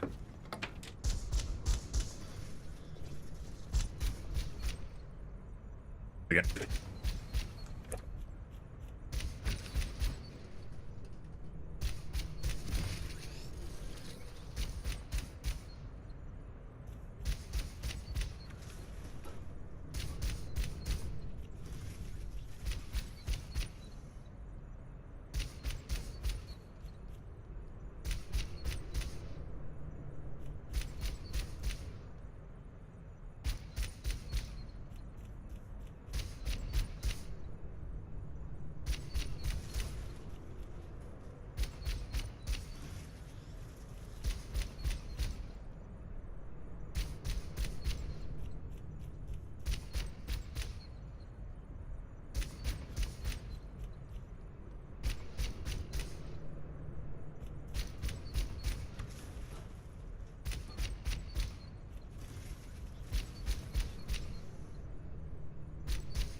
The days of Eddie handing out deals like candy is over. Well, that's because of Twitch, where they made it so now you can multi-stream. I think the only way there's going to be big deals on Kick is because it makes more sense to track small streamers, by the way, or medium streamers. The only way that's going to happen is if it's an exclusivity deal, in which they can't stream to Twitch. Which Twitch also does, by the way.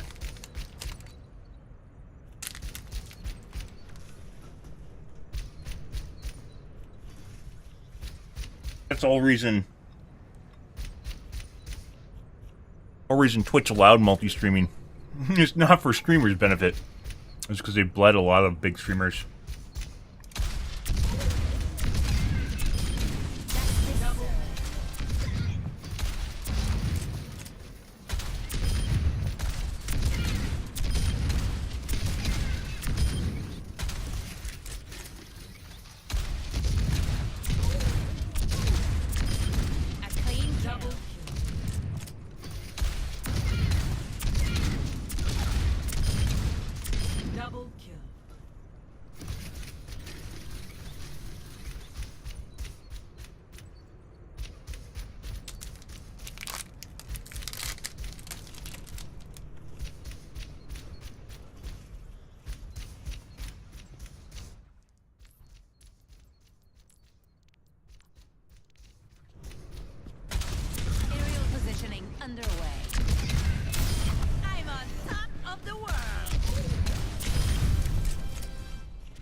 Just doing some warm-up here, guys. I haven't played the game in like 2 weeks, so... I'm gonna play some games here. Don't worry.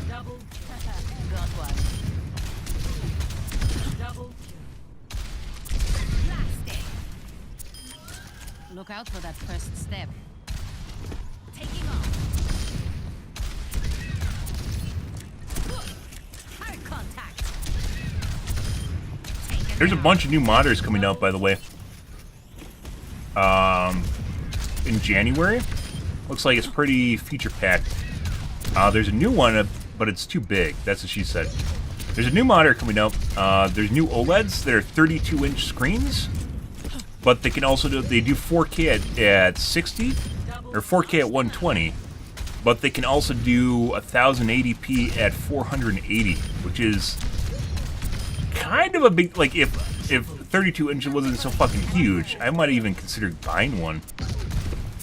32 inches is too big for a screen, though. That's actually like, that's hard. That's hard to deal with, guys.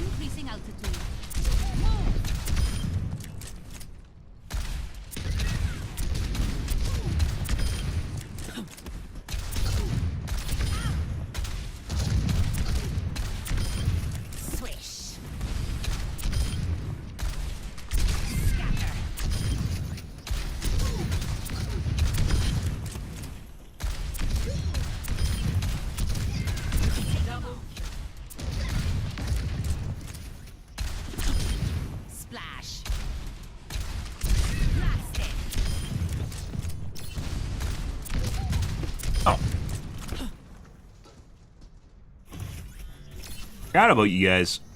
I know what you guys like. Yeah. Oh yeah, you do. I know what you guys like. Oh yeah.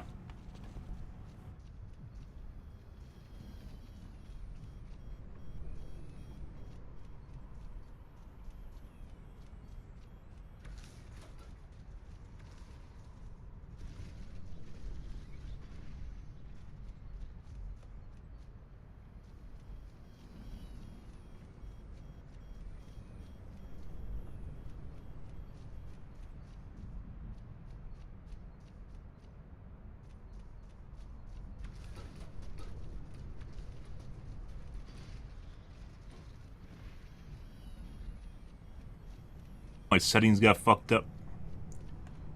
Power outage. There we go.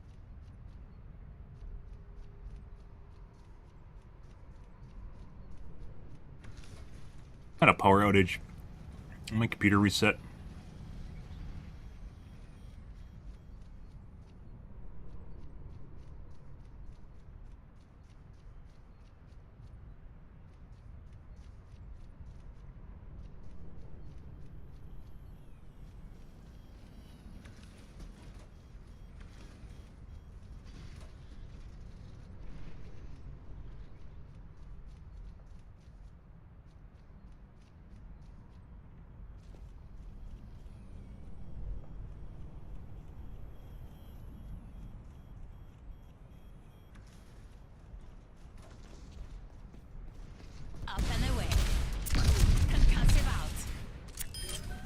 Going down.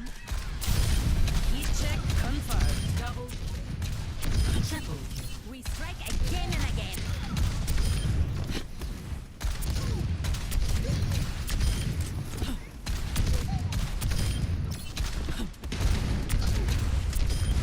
Float like a jellyfish, sting like a jellyfish. Double.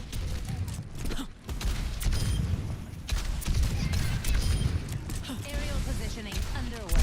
I don't think so. Picked off.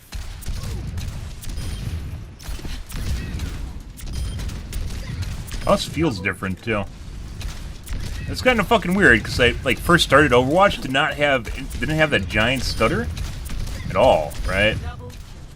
Then we played it for a little bit, and then I alt-tabbed, and I tabbed back in, and then just had a massive stutter, and then I restart Overwatch, and then it does it right away, too. Almost like it's manually triggered. Weird.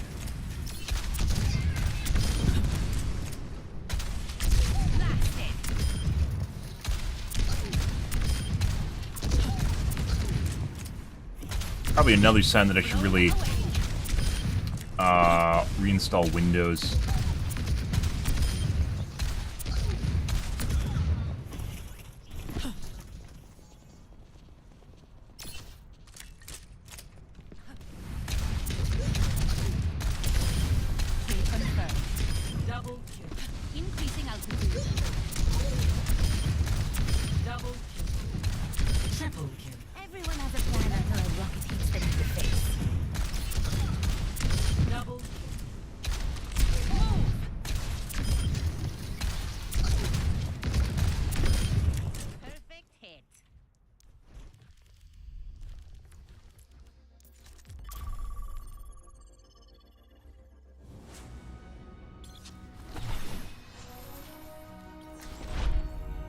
Strike from above. Double position.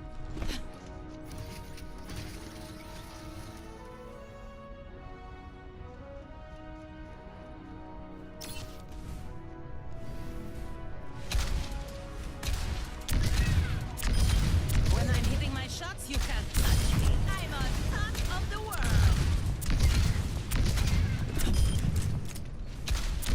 Blast it.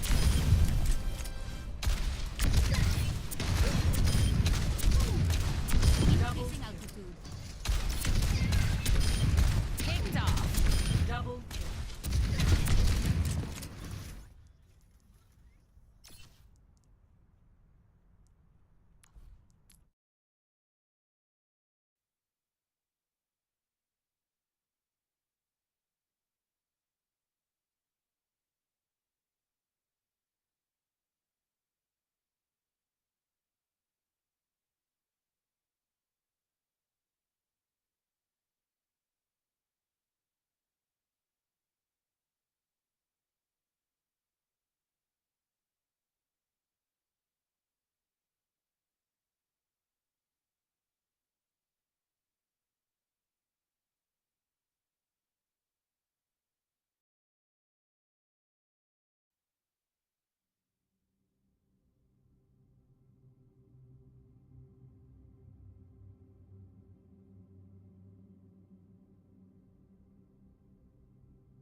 Strike from above.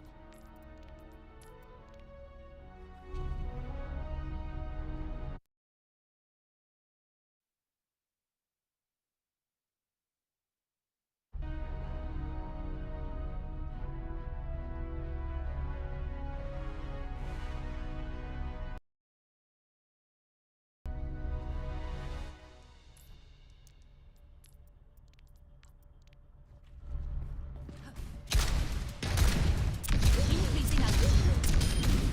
Double messy, but we got it done. My rockets are fuel.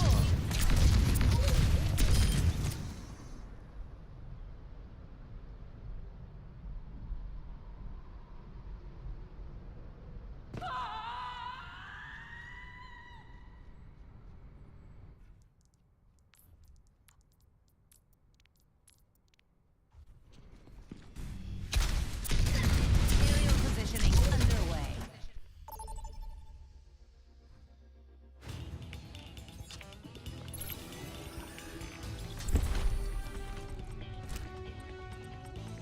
Uh-huh. Huh.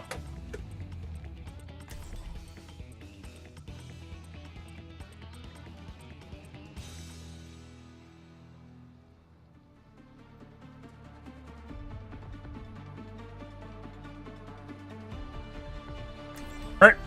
First game. Strike from above. On the move. Much lies in store. Let us Hello. see to it. Yes. Press the attack. Pre-flight checklist complete. Running clean and hot.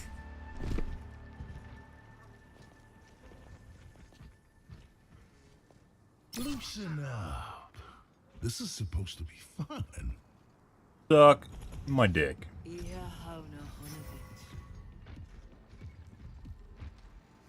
Get off the stage. Yep. 5, 4, 3, 2, 1. Increasing output. Attackers incoming. Stop the payload.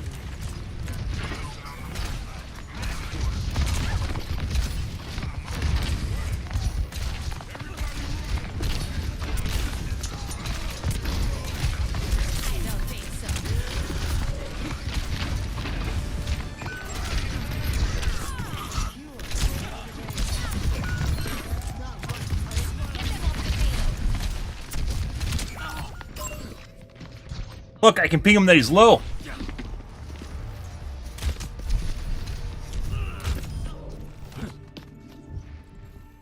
Much faster than playing finals.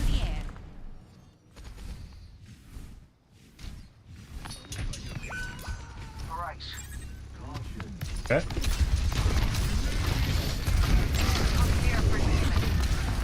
Feels so chunky. FPS feels really chunky. Okay.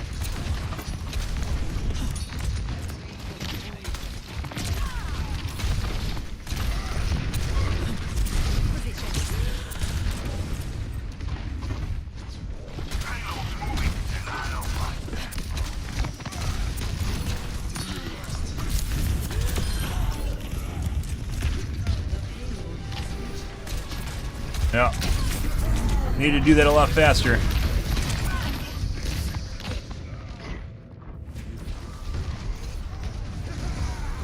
Doing something. Ah, okay. What do you think he was doing? Shake it off. He was doing a thing, huh? Pushing those F keys, you have to make sure you push the right one. Oh. Hello there. Up and away.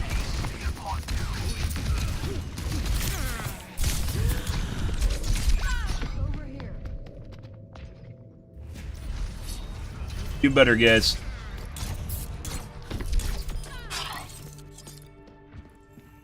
Making another approach. I see a hostile. I don't think, like, even if you got kill cams in, like, the finals, you have so many more kill cams in Overwatch because you die a lot more. Alright.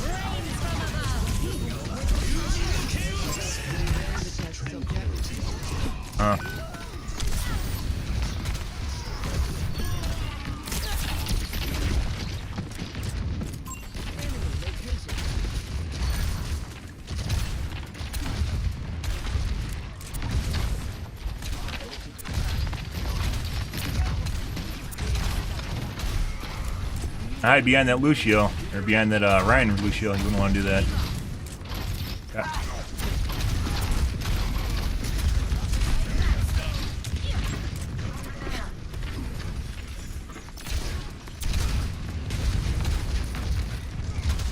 What the fuck is the point-out key? F? It's F. Hitting middle.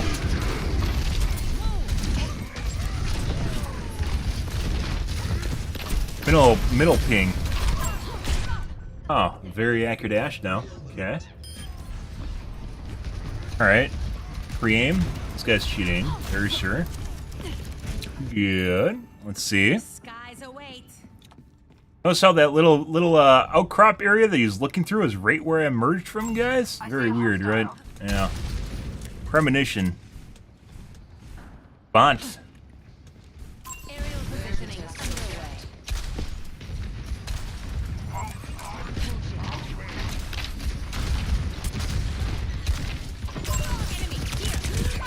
Uh-huh.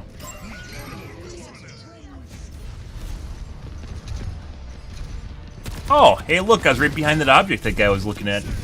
That's kind of weird.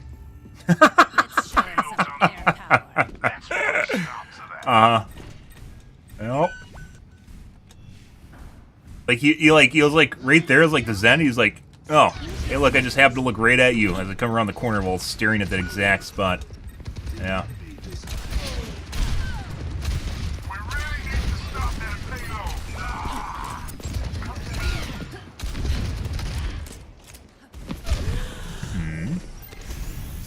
Much better.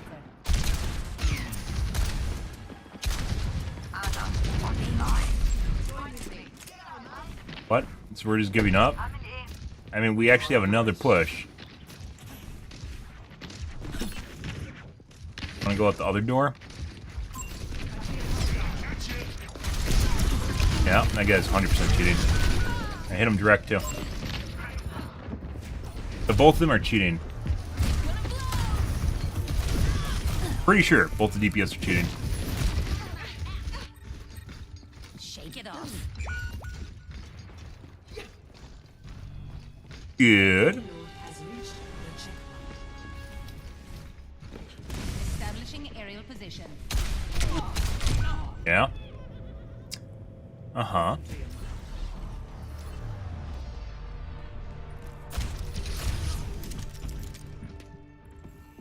Making another approach.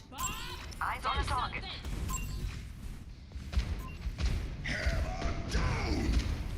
Concussive out. Look, it's just meant for me. Isn't that crazy, huh? Let's see who's in groups.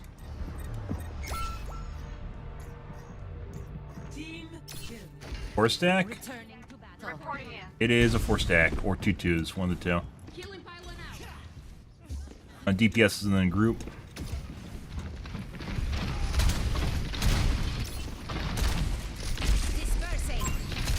I shot through the bookcase. You gotta kill the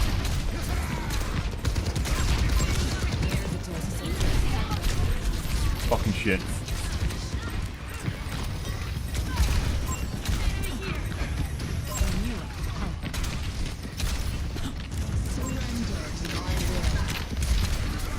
Huh?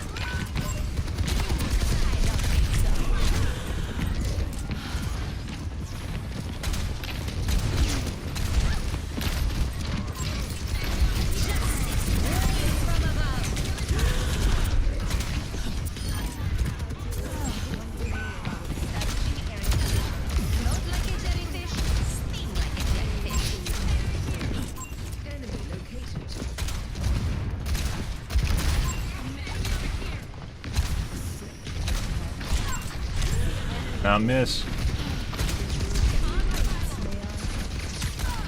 Pulling down the fire button, waiting for me to pop up. Uh-huh.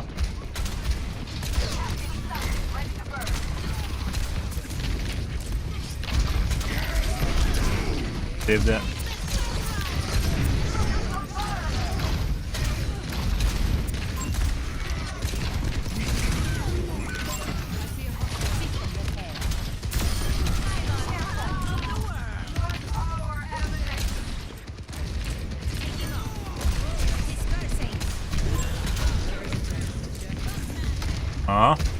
Just fucking threw it right in front of the pillar. Not around it. Exactly where it was.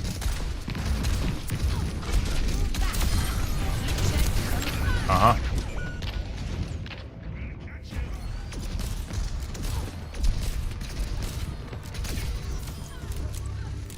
Good? Good. All systems nominal. We have to stop the payload. Yeah.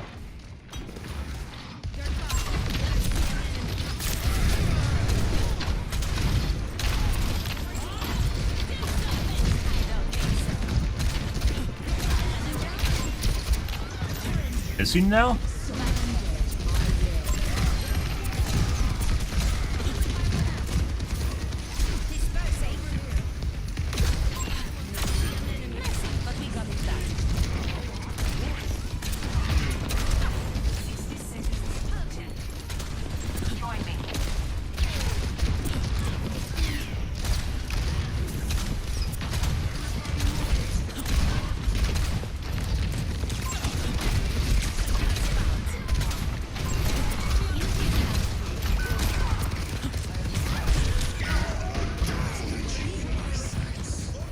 Ah, headshots.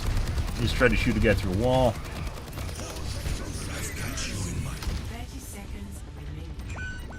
Always more to learn. Huh.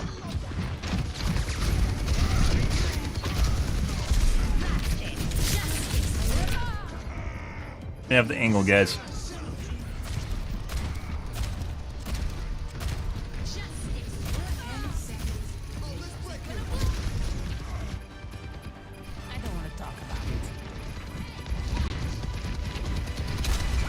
fucking sitting up there.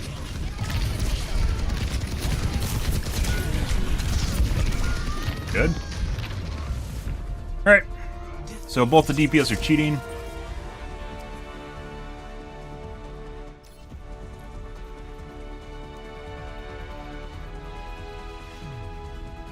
Burner account? Can't tell.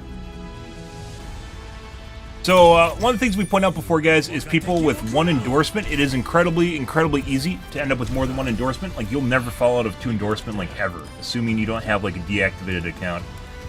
So when someone has 1 endorsement, it usually means it's a brand new account. But not always. Sometimes it's an account that hasn't been used in a long time, but we can't tell because it's private. Let's see...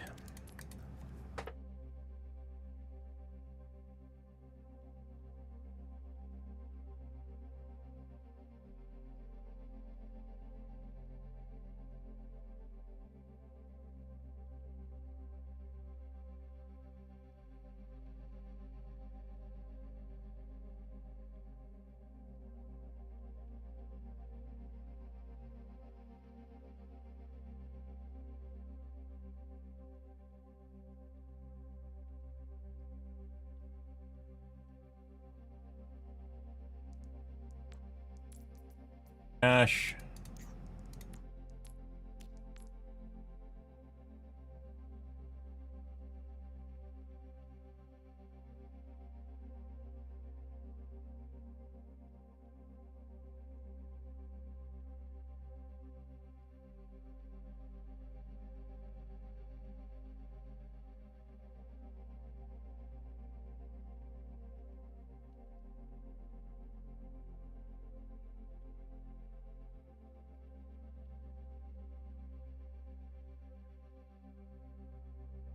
Yeah.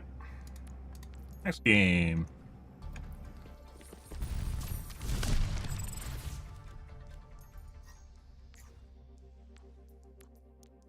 Definitely can do better on Axe. What the fuck is this accuracy? Sure. First day back. We'll get there, guys. Accuracy should be 40 or even 50%. And high teens for directs. We are nowhere close.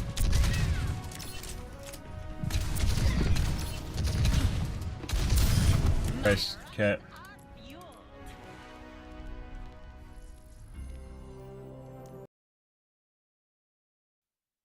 One second, guys.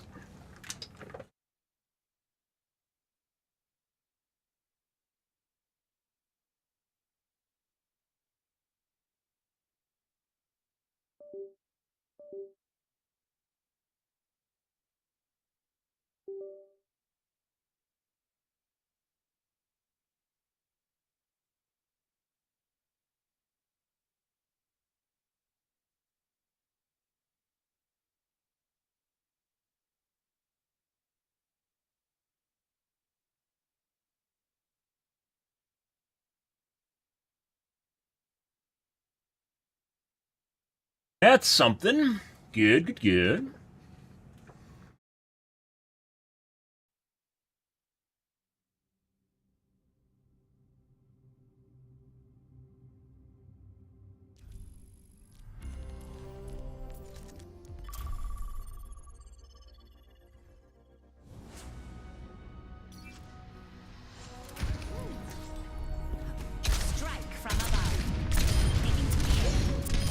Sometimes it really feels like my aim is like, is very janky, it's stuttery. I don't know why. Not always the way, it's like it's almost like the pulling rate's lower than it should be or something. I'm not exactly sure what it is.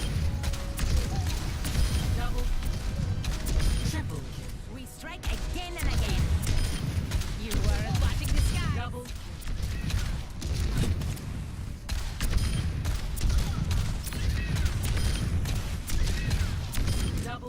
Aerial positioning underway. Oh, look, there's that. That is. Only when I start the game, too.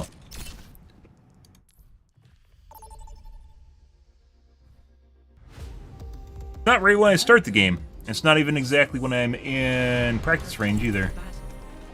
Select your Like, it's not the same duration after I'm in practice range or the same amount of time after I start the game. Erratic.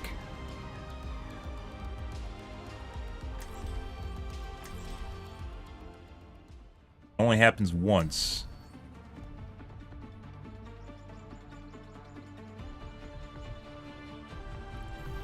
Strike from above. You remind me of myself when I was younger. That a compliment? You be the judge. I'm you when you're younger. I'm your daughter. Thanks for the compliment. Wow, why don't you give me compliments, Mom?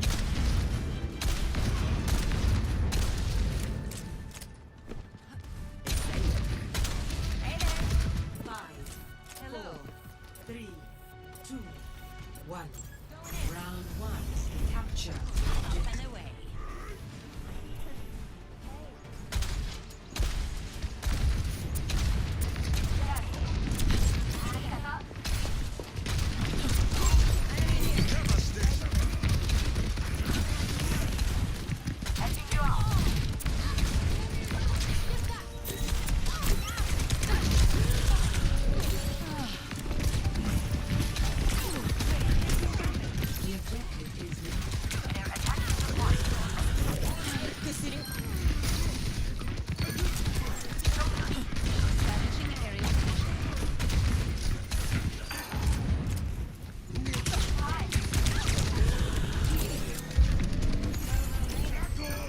Huh.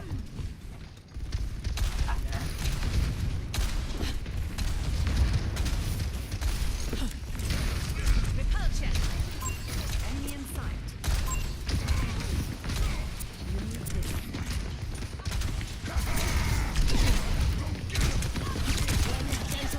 Excellent speed.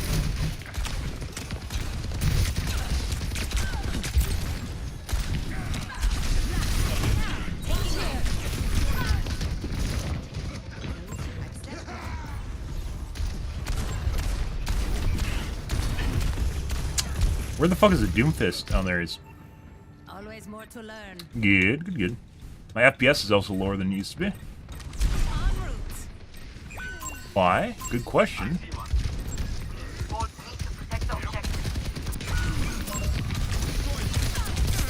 How the fuck did he double back when he's up top? The fuck is that?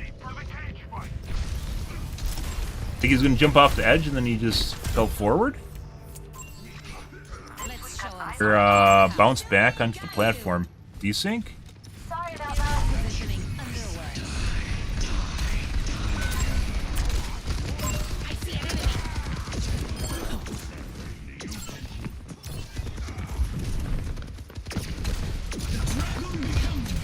I don't think so. Come here. I can heal you. Sorry. On my way.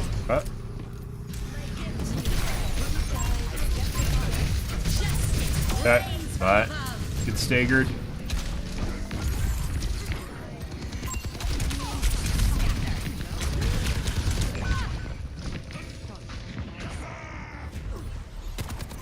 Talking to me. Healing fortified. Shake it Yeah, off. over here. Nano administered. Thanks for the power up. Establishing aerial position. I'm on fire.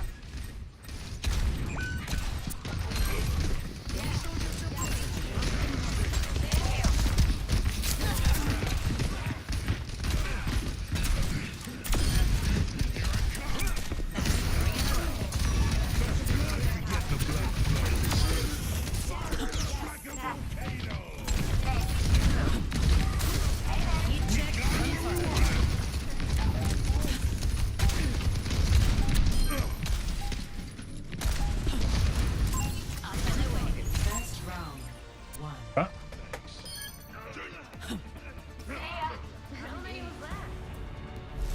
Better. Still not good, but better.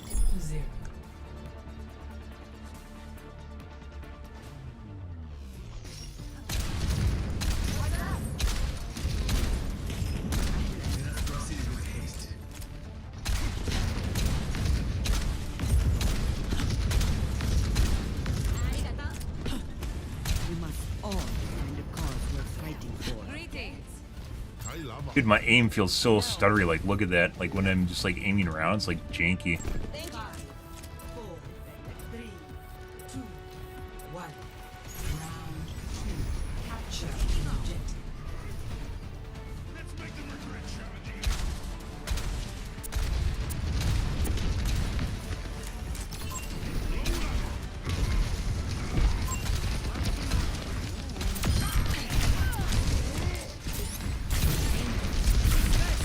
I mean,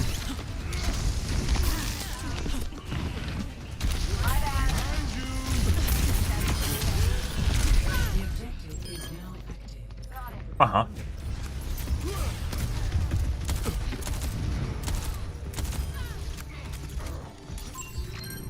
Always more to learn. En route.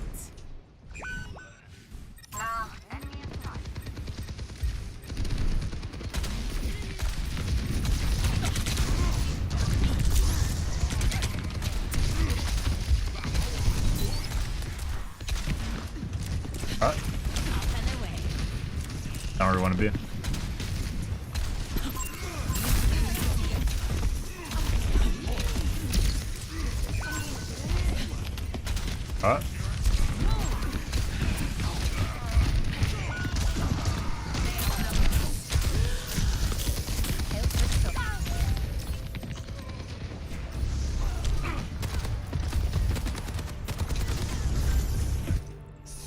Let's show him some air power. Aerial positioning underway.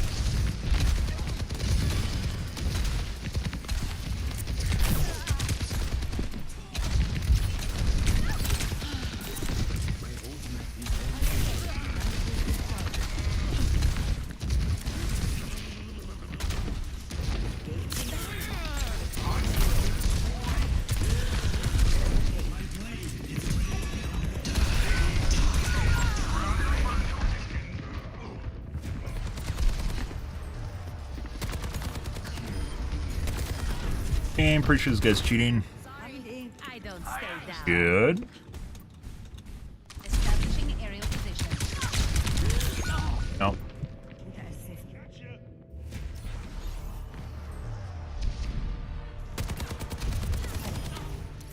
That's a bone mesh aimbot. All systems nominal. Good. On the move. Now, get in there, and I will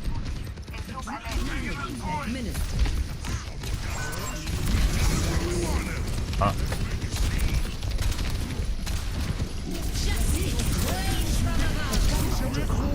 Rid of that.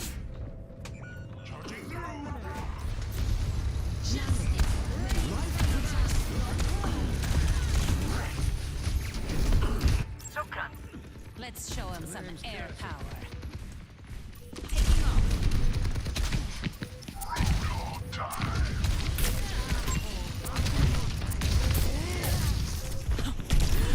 Let the kickgaming guide you.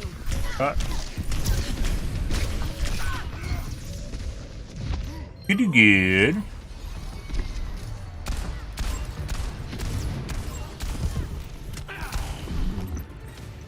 Okay, my head's in the game. Up and away.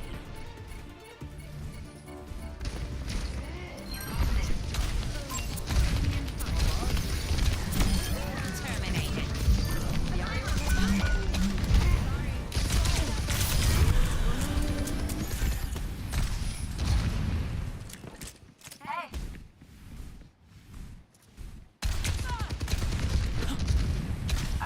Aerial positioning underway. Let's kick this off. Dude, if I came around the corner at that exact moment, that would have hit me on the way down. Oh. Excellent teamwork. There's the diva.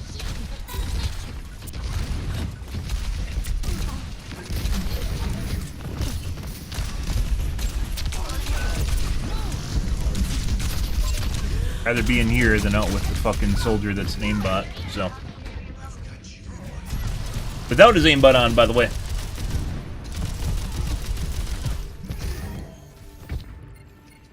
Good. Returning to battle.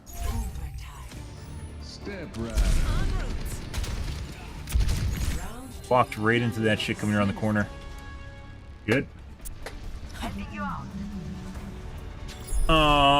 Still not getting the FPS we should either. 1% and average is down.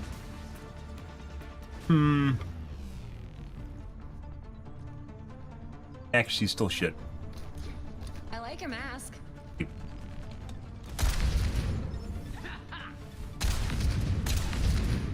What's up? We will be the lightning that rises us.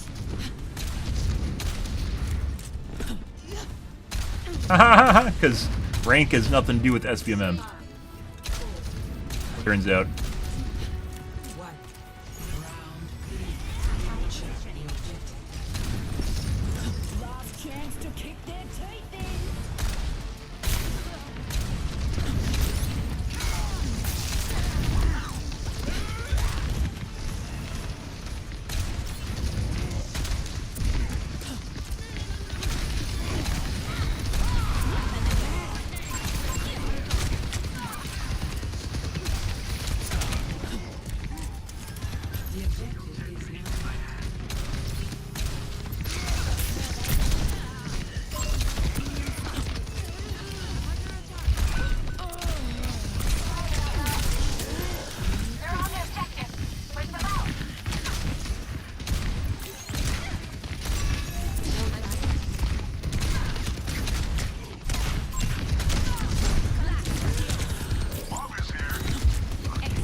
Extend and try and kill me.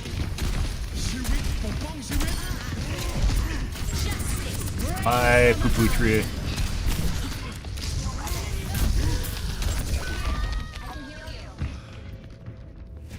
I don't remember whether or not people can actually aim through the shields, like you can heal through the shields. I think some can, but some can't. The skies await. Taking the objective.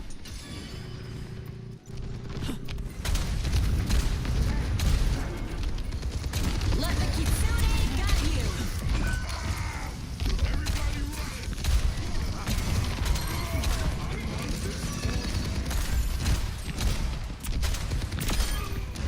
Aerial position still underway. I'm on top of the world. When we want to win it.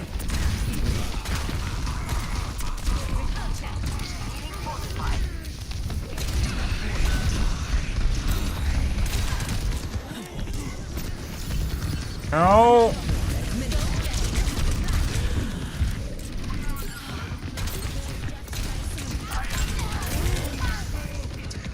Yeah, is basically 100% accurate. I said that's definitely, I mean, might not even be bone mesh, that might be a fucking hard lock. That's pretty sketchy. It perfectly follows me when I'm trying to AD straight from the air. Yeah, it's like stuck to my arm.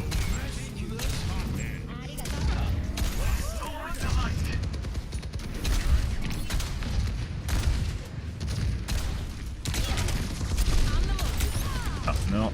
Break line of sight on that.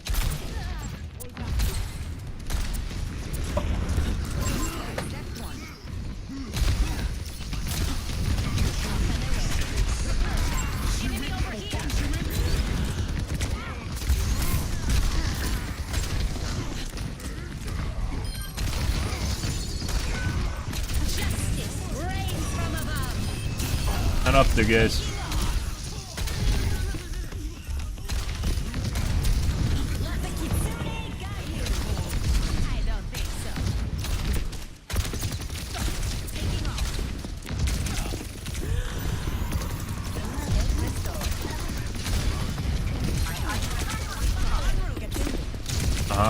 He's just trying to track me down. Is that the same fucking guy? Yes, it is.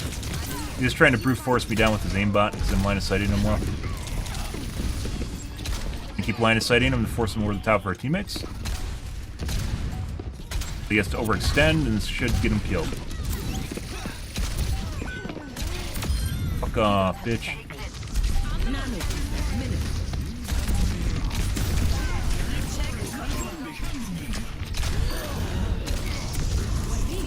Take that so he can't.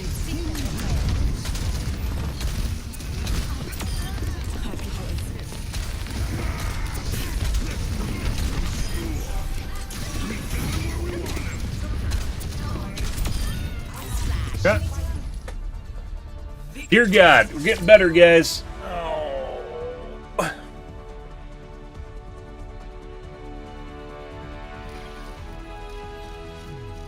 Play of the game.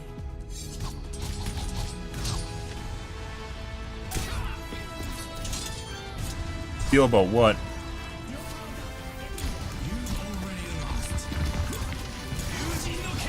I mean, this guy that literally just tried to constantly just dive on me with Tracer at the end there because we line of sighting him in order to kill me.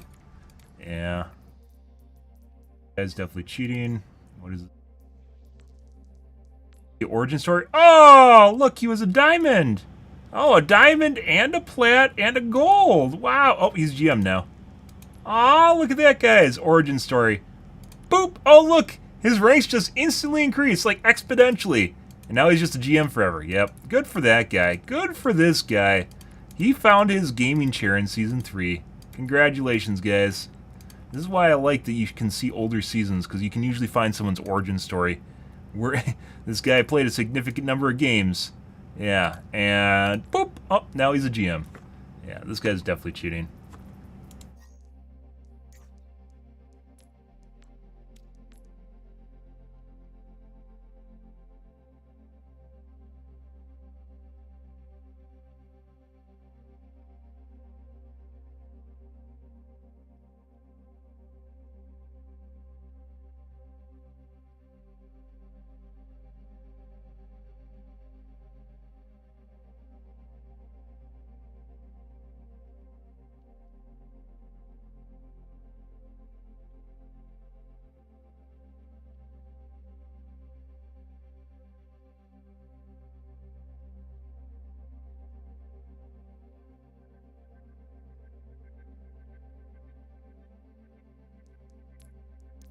He found his gaming chair, guys.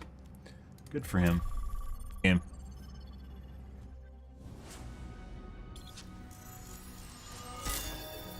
Wonderful. Good, good. Still not where we want it for accuracy, though. Good, if you haven't played this game in a while, it is... like, it's so fast-paced. You just notice all the stuff that you're missing on your screen. Like, you're missing in your eyeballs. Until you get your gamer eyes back. You can keep up with the action. Something feels chonky with my FPS, though. I don't know what it is. Multiple hits confirmed.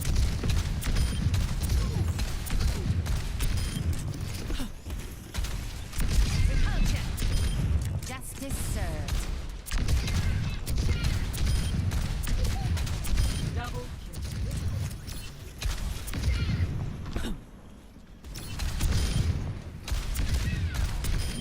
increasing altitude.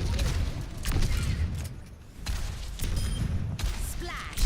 Damage. Forgot your parachute?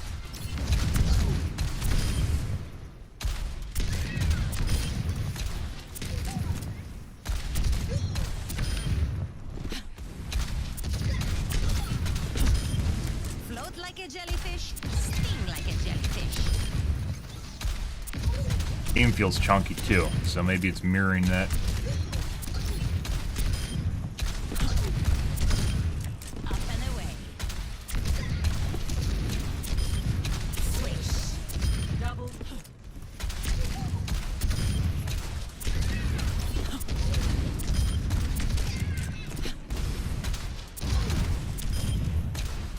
Concussive out. Yep. Next game. Welcome to Esperanza. Prepare for battle. Select your hero.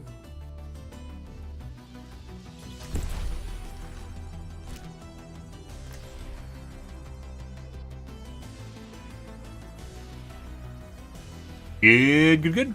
Happy Christmas Eve, guys. Hope you guys are having a wonderful morning or Christmas Day in some weird parts of the world. It is currently 2 a.m.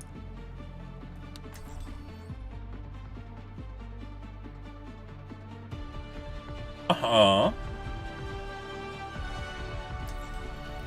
Oh, jeez. Increasing altitude. No one's a natural. We all have to put in the work. Hello.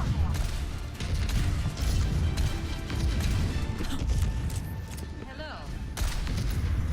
5, 4, 3, 2, 1.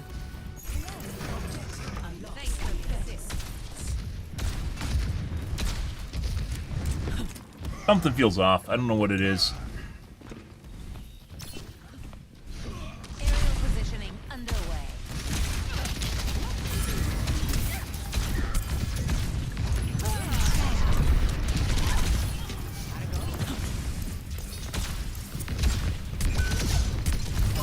Enemy over here. I think the ping's faster. I don't know why it takes so long for you to ping someone. Barricade is pushing forward.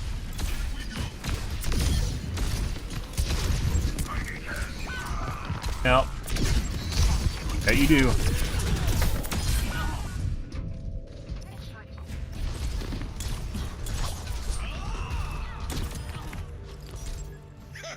Always more to learn.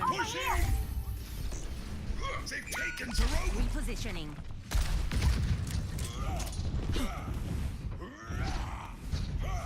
Viva stops the enemy! No!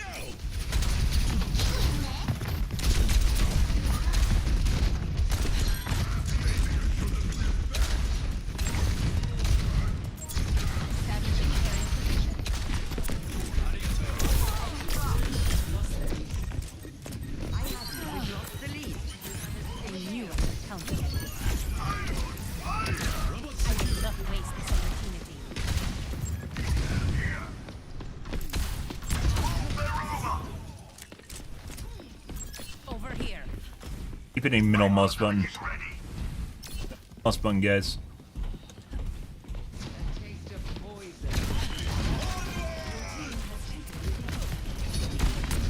Enemy team outpaced. Great work, team.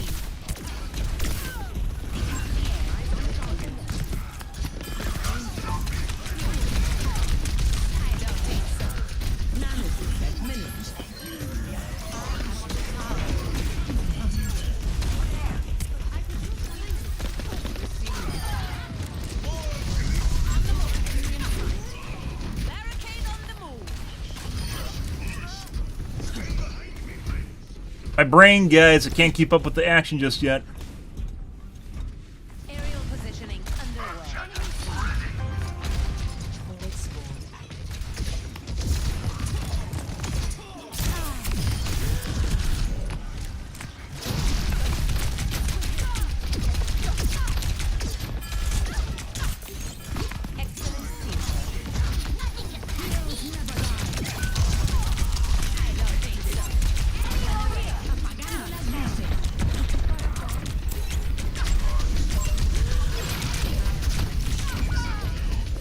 Came up too.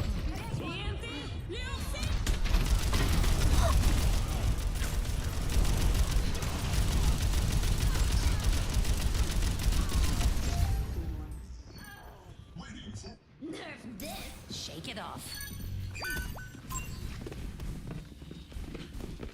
Taking to the air.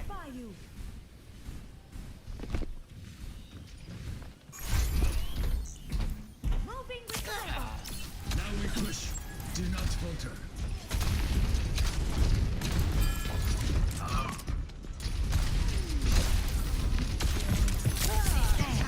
He spawned my E. You could even see the hit marker on my screen from my E hit the ground. Literally no shit's given about anyone else around him except for me. Fuck.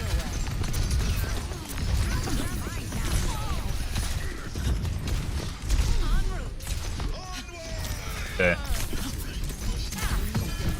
Okay.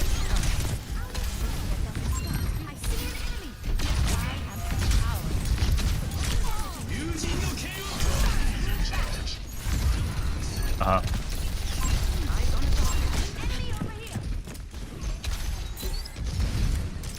Definitely getting a lot of pressure.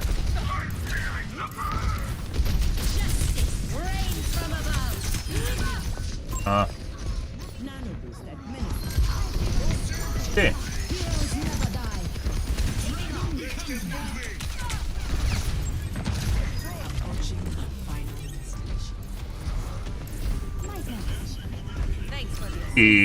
Good.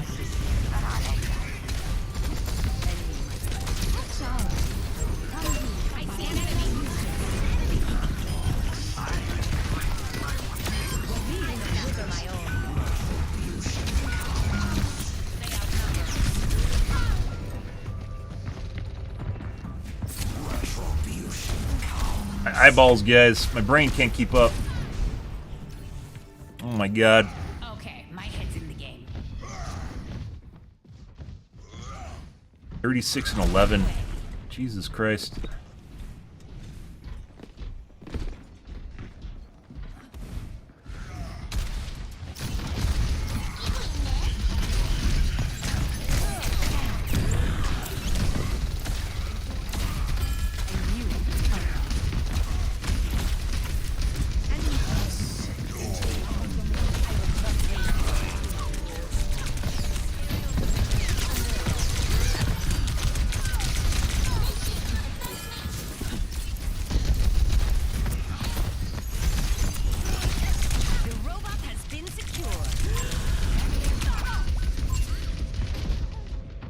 And Mercy just flies out.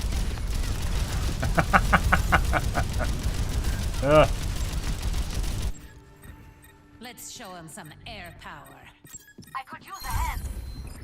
En route.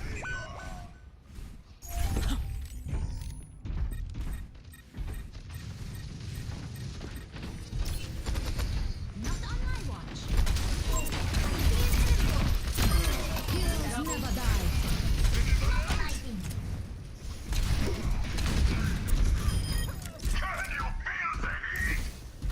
Thanks for the assist.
Got like one ult that entire game. Good. Not that it matters, though. Lots of pressure, lots of heals, too. And my aim is still shit. What the fuck's going on here? Something doesn't feel right. Ah, that looked kind of weird.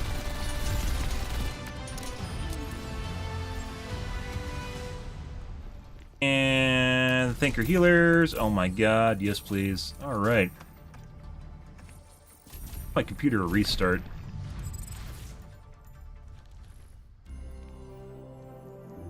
Something, something, something, something, something, something. Something, something, something, something, something.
Why do you feel so weird?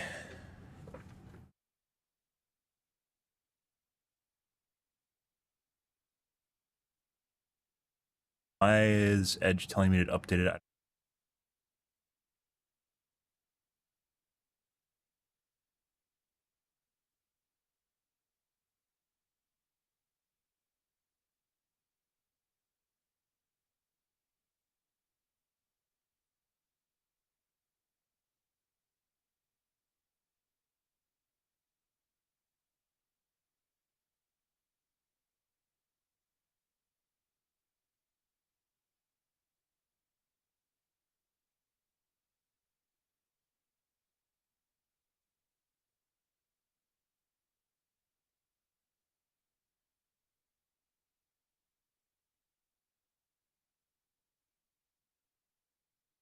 Automatically open Microsoft Edge when you sign into Windows.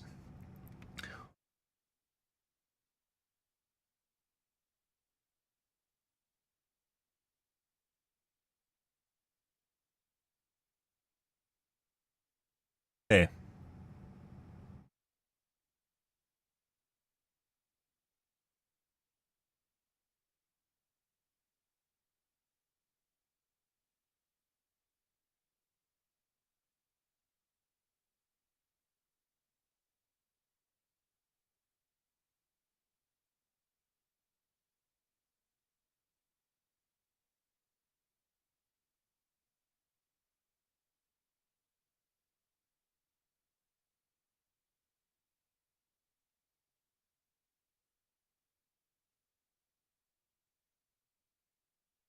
Yeah.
How do I get it to stop? I don't know.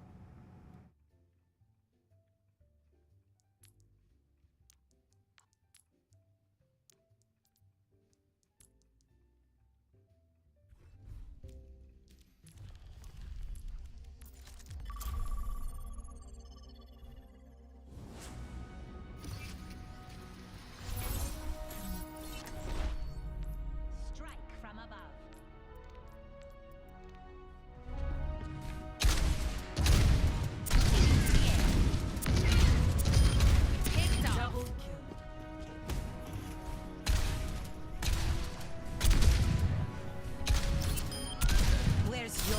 pack.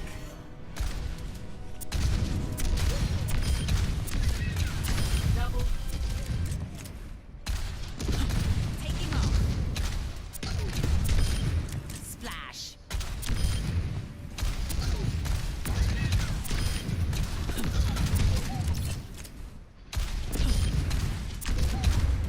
Double.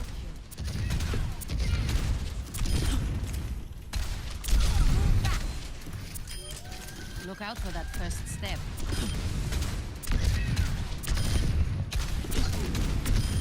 When I'm hitting my shots, you can't touch me.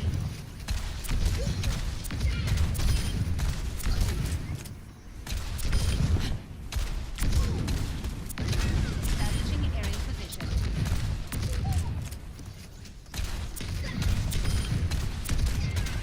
Double splash. Damage. Multiple hits confirmed.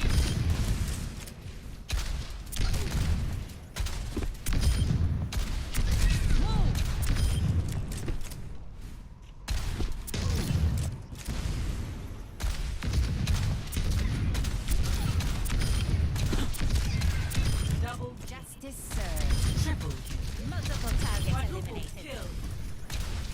Concussive out.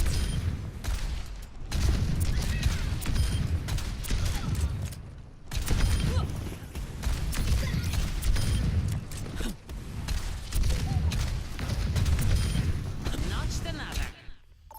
Yep. Off we go. Traveling, prepare your defenses. Select your hero.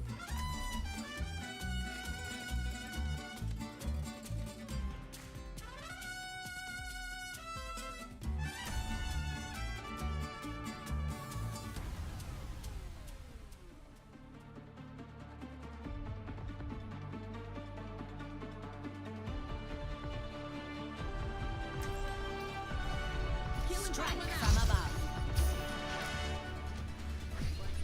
I should get a puppy. We had the most adorable Rottweiler back at base.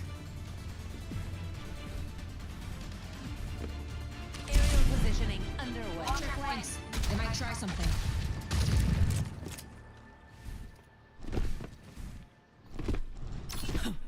These phenomena bear further investigation. Stay near my pylon.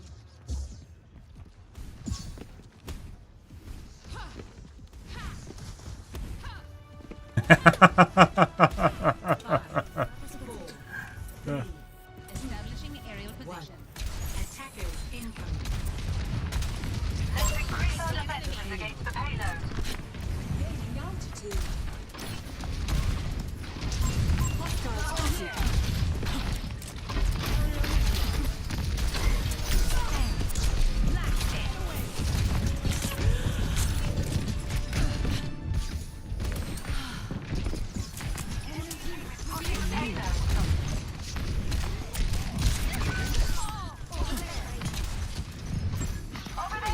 Increasing altitude.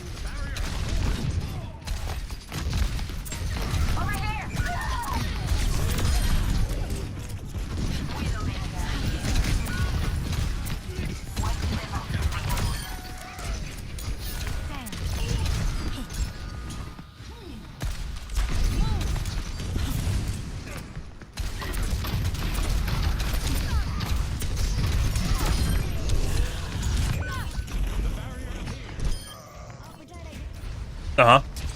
Good.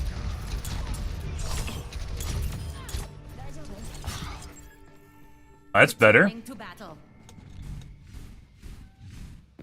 Aerial positioning underway. I should just install Windows. It's been a while since I just reinstalled Windows just randomly to see if I get any better performance just like with the fresh install. How else have I done that?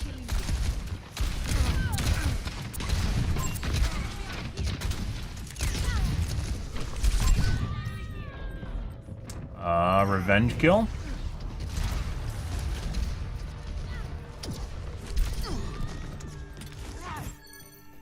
All systems known. Okay. Establishing aerial position.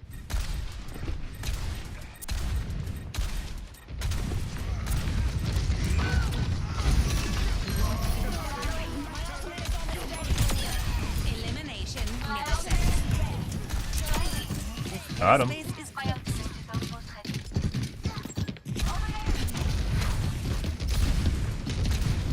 Done.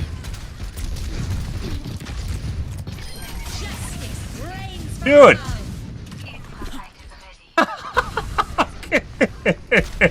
She killed him right when I was gonna cue him for BM, and she stole my BM. She stole my BM, Kiriko.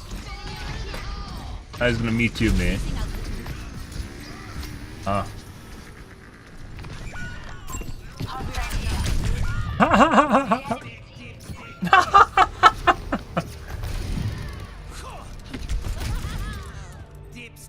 Christine? Always more to learn.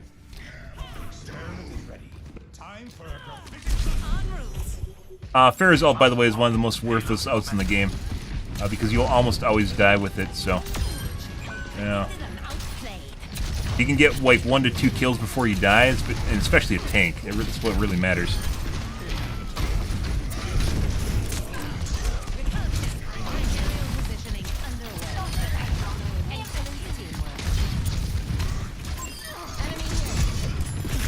Much less shaky than it was. I don't know what the fuck was going on. That's really annoying, though. I guess watching my fucking game through a kaleidoscope or something.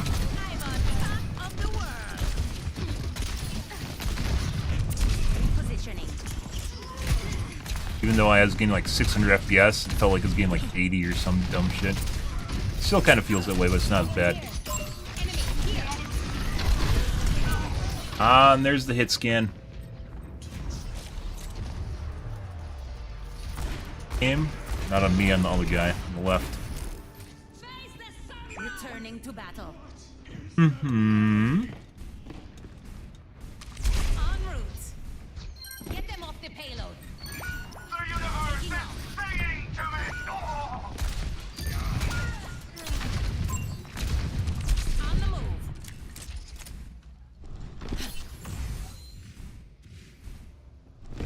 I'm here. My greetings!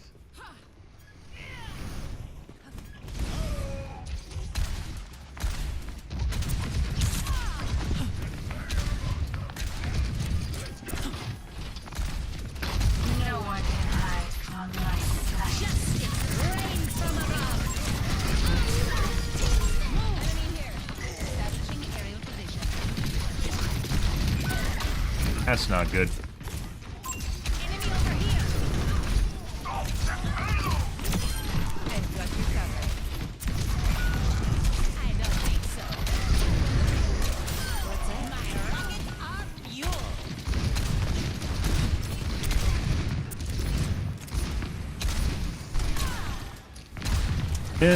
So it makes it difficult to dangle tech this guy. It makes it difficult to dangle tech this guy if there's an uneven ledge. So beating it though. Dangle techs where only your legs are exposed, and most aimbots won't actually lock onto your legs. Enemy here. They don't give these suits to just anyone. We're gonna see a Zarya here in a second.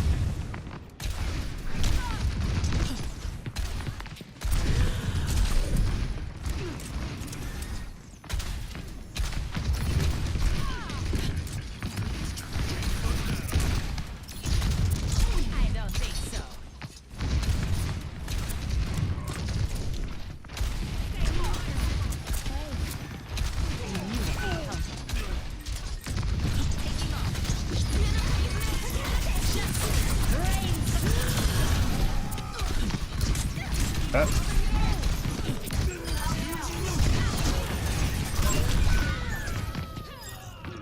I don't know if I reloaded with one missile in.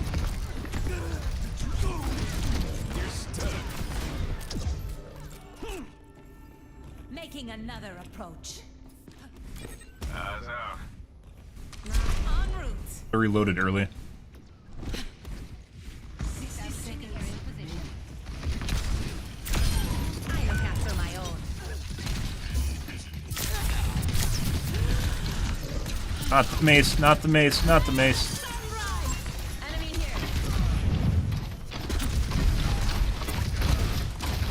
and go for the med kit.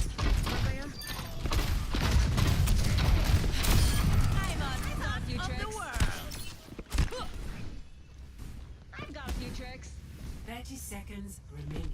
I've got a few tricks. I've got a few tricks. Aerial positioning underway. Positioning.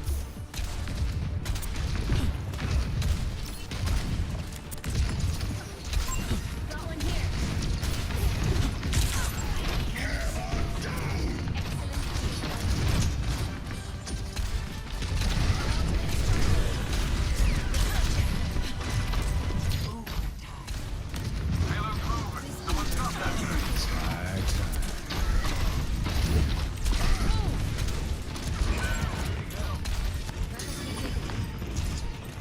Up and away. Let the kitsune guide you.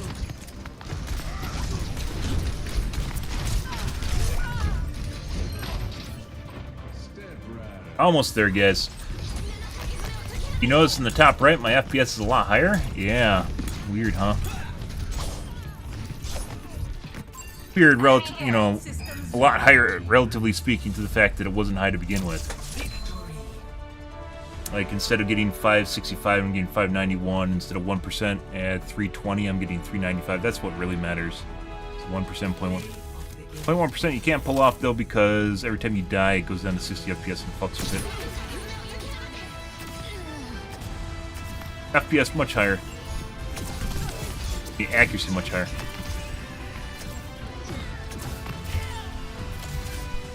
Getting more directs, too. It's everything good in the world, guys. But that really makes you question, why was I having issues in the first place? And that probably means I'm still having issues. And what's doing it? Why does a reboot actually help immensely? Very good question, guys.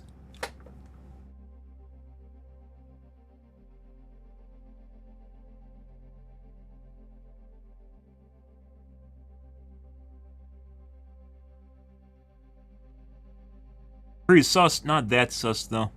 Moderately sus.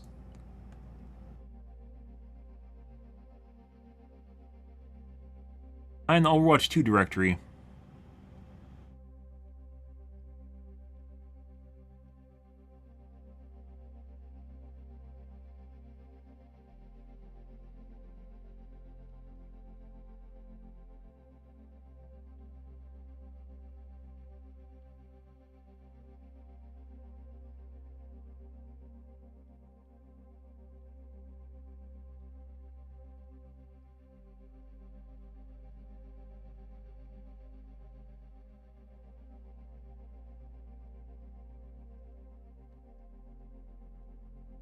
No one's in the Overwatch directory.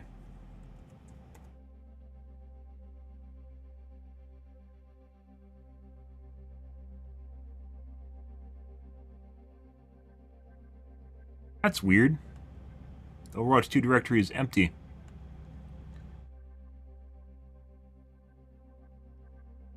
Thanks, YouTube.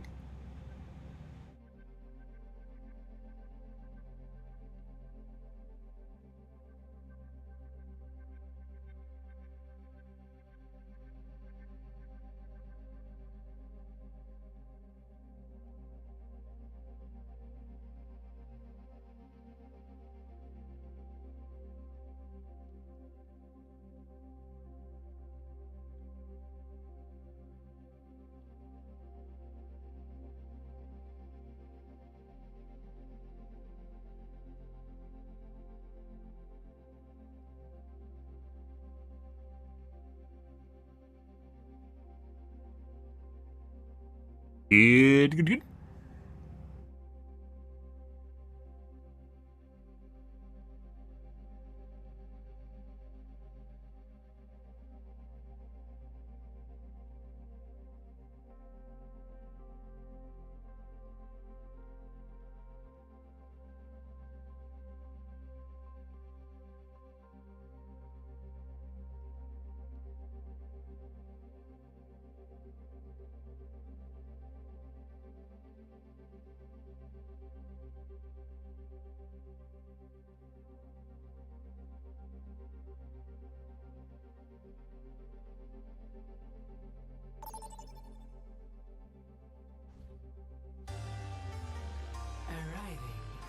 safe.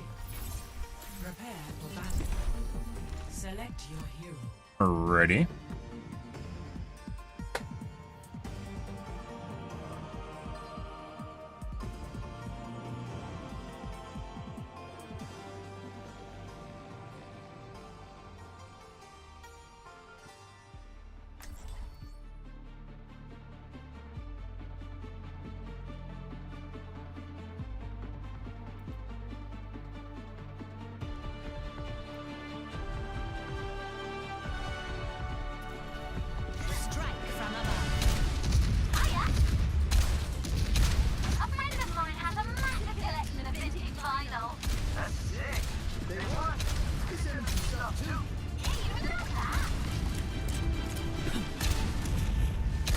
Iggy, huh? Poor guy. 5, 4, 3, 2, 1. Objective X in 30 seconds.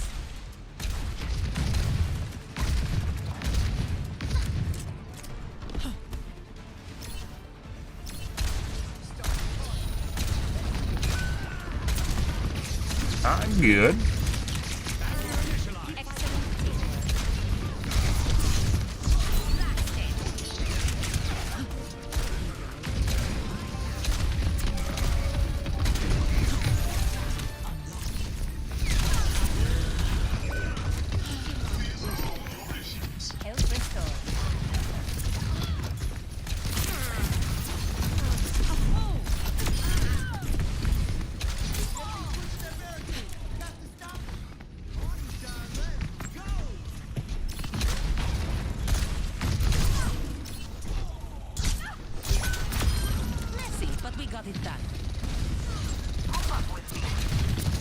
That's not good. I ran out of juice. Oh! Get saved. Ah, it's Maga.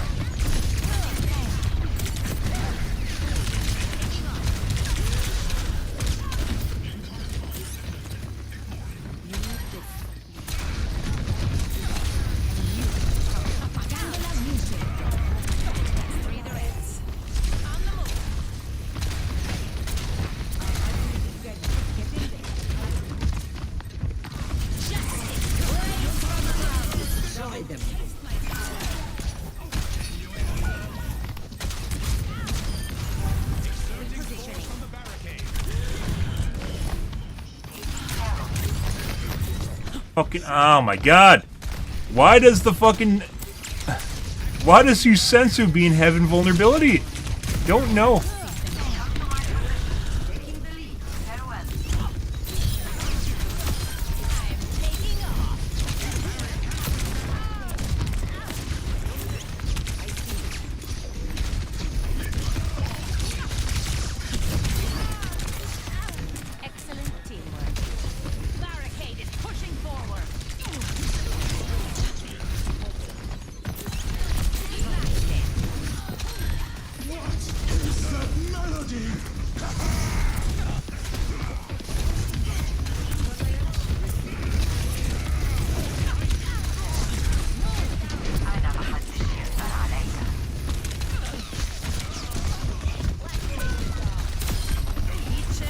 You only know a fraction of my power!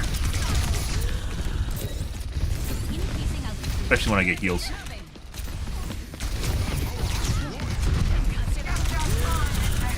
Oh, he's almost dead. I can't point him out. There we go. My E. I don't want to talk about it.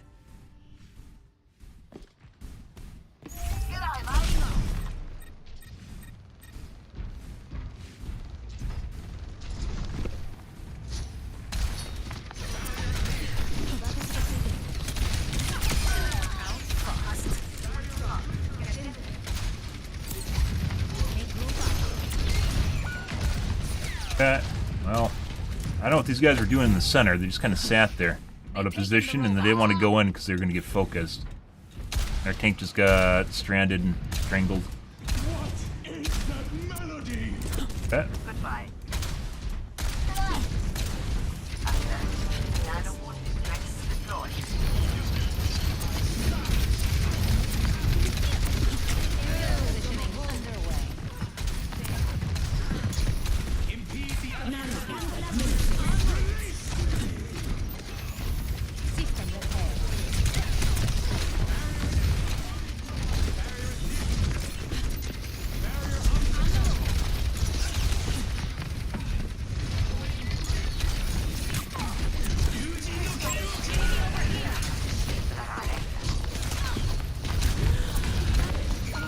escape that first dash. If you can escape that first dash, you're usually fine. Unless your teammate feeds them too.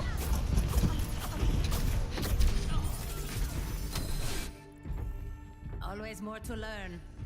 Huh. Would be nice if we had another healer, you know.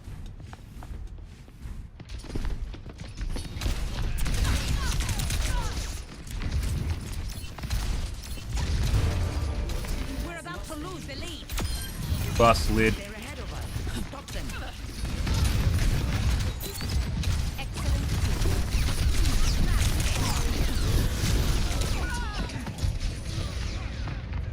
Hoping the tank was gonna shield.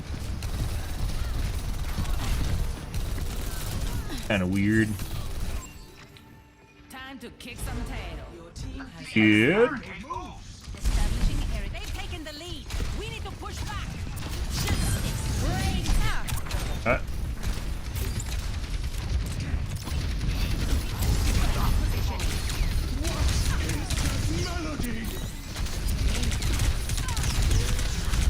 Fucking Sombra, guys, is literally locked on.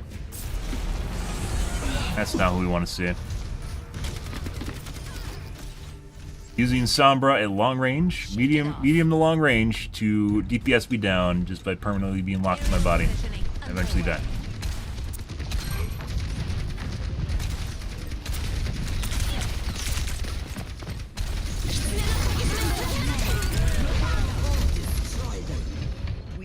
Did I get that? I think I did. The bone mesh. Always more to learn. Uh-huh.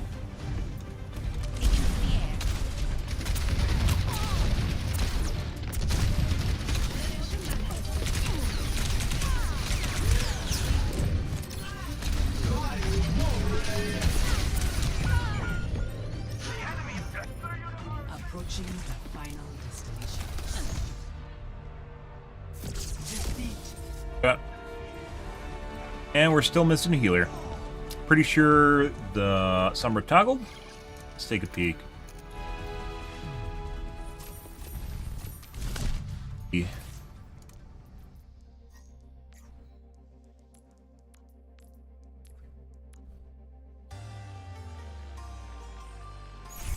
Ready for battle.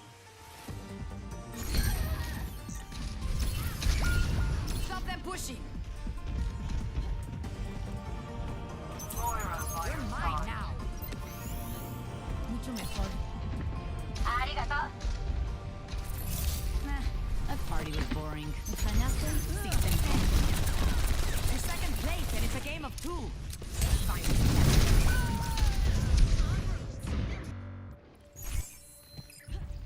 They're ganking our robot. Did I scare you?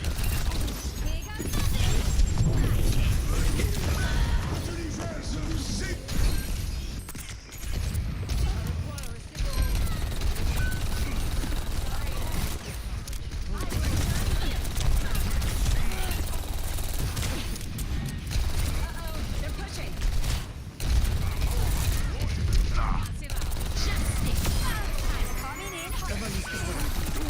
Like, imagine if this is a soldier. Holds down the fire button when people go behind the walls too, waiting for your lock. Pretty sure this is a bone mesh aimbot.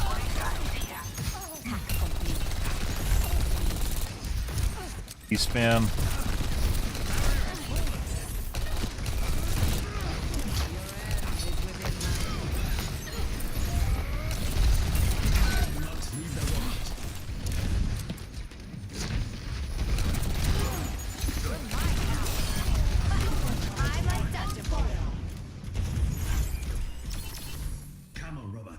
Watching the Anna.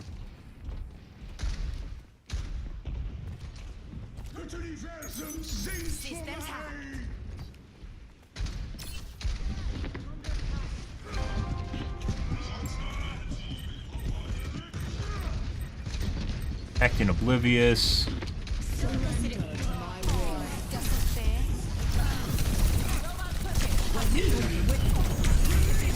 Morning, Turbo. How's your day going, dude?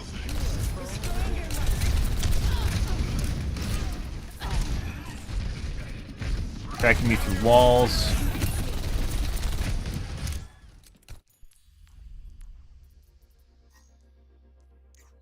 Ah, level 4.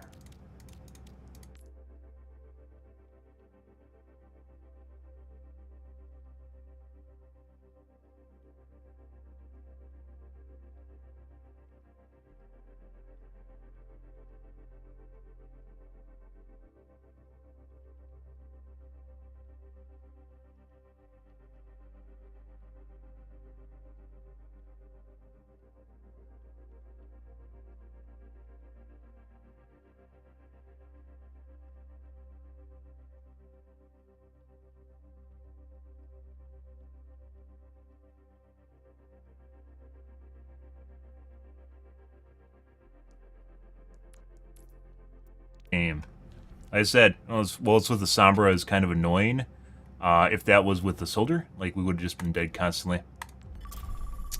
Next game. Same shit, different pile? That sounds like playing video games and cheating. At least with Overwatch, there's more tools to actually figuring out if people are cheating, as opposed to, like, the finals, but, you know. Good. Glad your life's going good. It sounds exciting. It is the holidays. Happy Christmas, guys. Merry Christmas Eve. Or Christmas in a handful of places.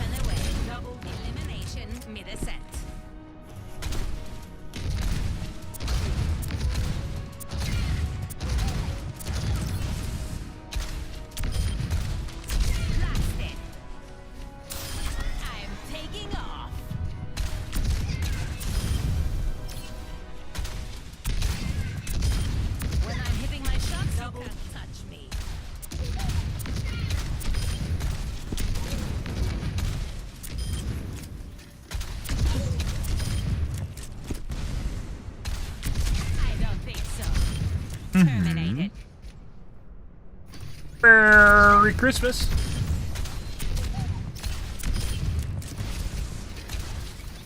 Concussive out. Going down. Swish. Yep. Next game. Cam off to increase performance by 300%. True story.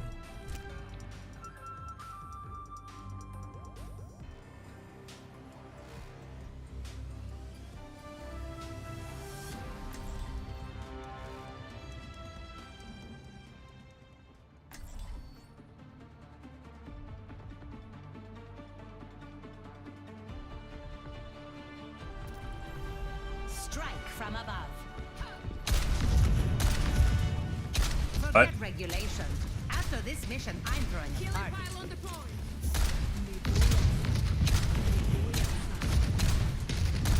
No mistakes, no mercy.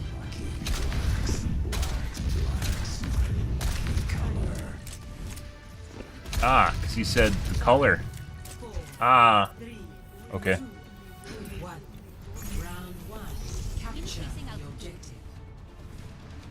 Work as a team, everyone. Enemy over here. Genji.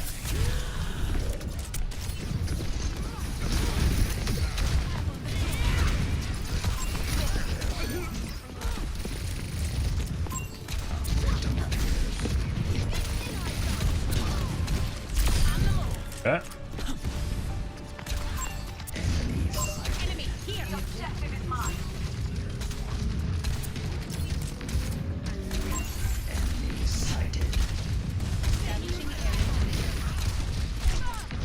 There's the hit scan.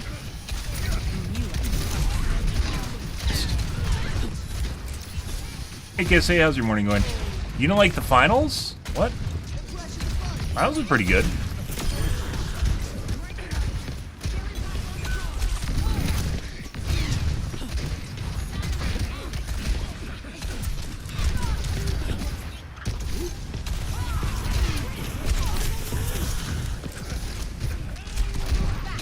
Get him. Let's see. Yes, we did. Going down.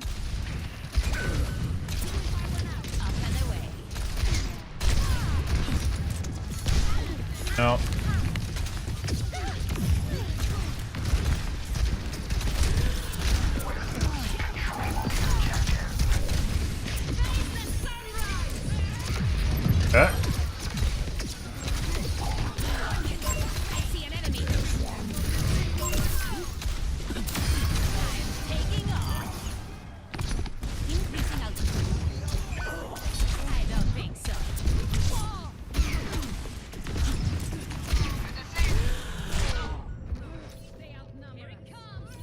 Trying to get line of sight, guys. Was I playing? No, I came back during finals, didn't I? I came back to Twitch during finals. So you guys missed my, like...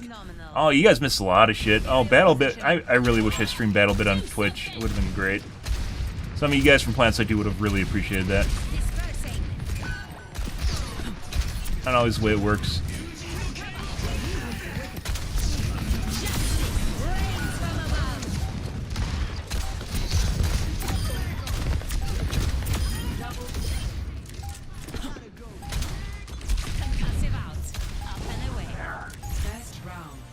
Good.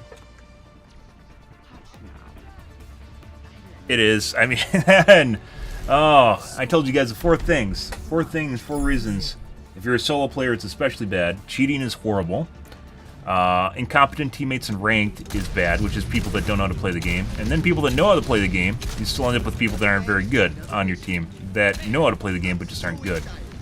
And then you got pre-mades that just walk over the top of everyone and fuck them in the ass. And sometimes they cheat too, which just makes it even worse. Oh, jeez. All the things that Apex basically has too. Apex isn't as bad as that. Oh, maybe. I don't know.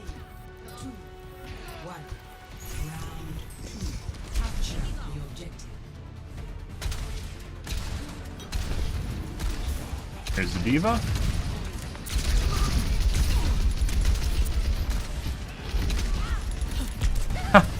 You gotta be kidding me. Oh.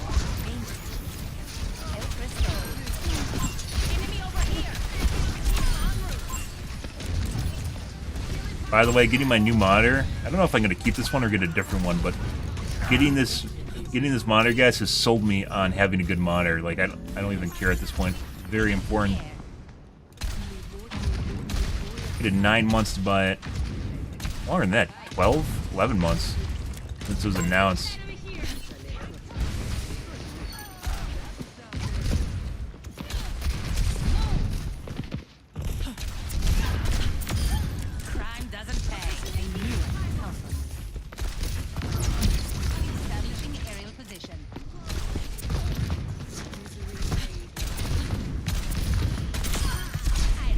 Oh, I'm stuck! I got stuck! You gotta be shitting me! Watch in slow-mo. Ah! Yeah, I got carted, guys. I got carted. That was a cart. Little dangly bits got stuck on it. Excuse me, my big dangly bits got stuck on it.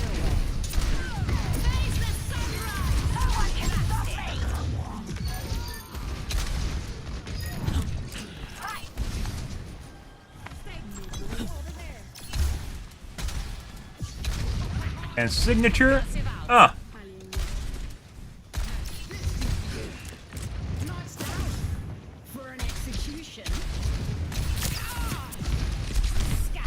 Get a cheeky fuck. Nope. Friend here seems to be very accurate, by the way. That's why I was line of sighting him up till this point. Not outwardly apparent, guys. A lot of times, because of how easy it apparently is to aim at all times in this game. With hit scan, I'll almost always line of sight hit scan because you need to.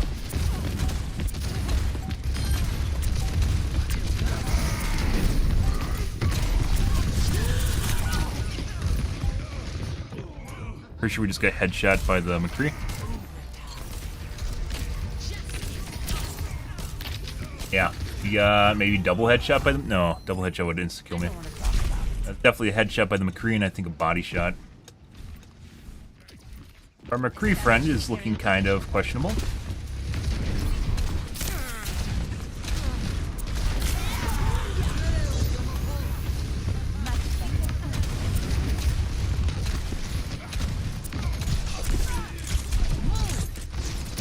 Huh?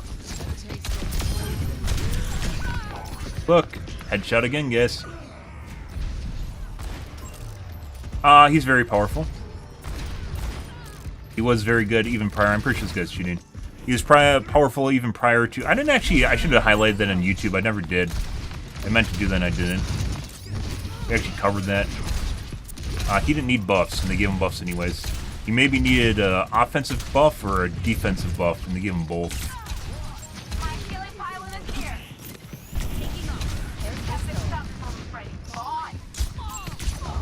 Fuck, dude.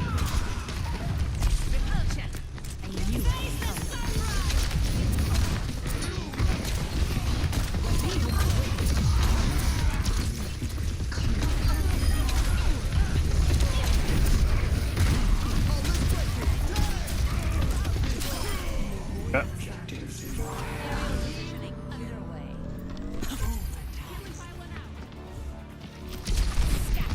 You get her? No, we didn't. Good. Yeah, he's just... Yeah, he's like Zarya. He does 10 more DPS than Zarya without his crit or burn damage.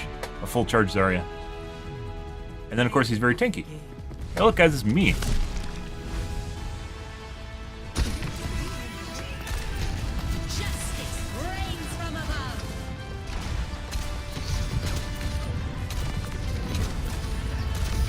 I bet they thought that was just... Oh, fooled them good.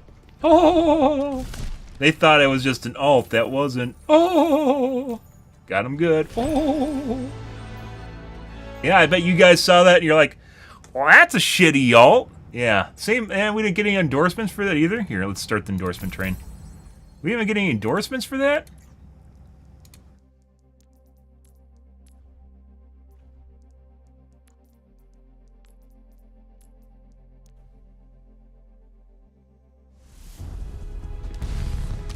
Well, Anna fucks up any tank, so.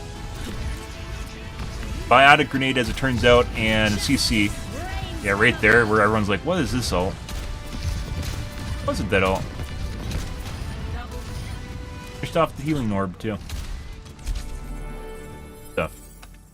That's kind of misleading. Anna fucks up any tank. Pretty much. Besides, like, what? Tank with suck, so maybe Zarya Bubbles, which can cleanse off Anna's goo.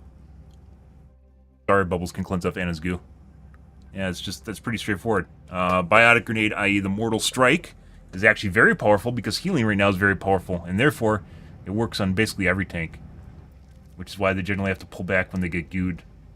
As everyone does, because otherwise they die, because they don't have healing. Take a look at...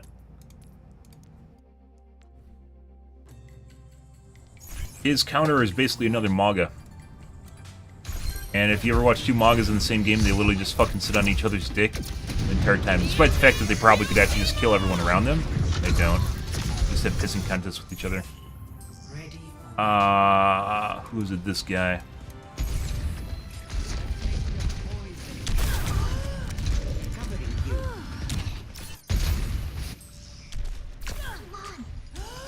Tree branches.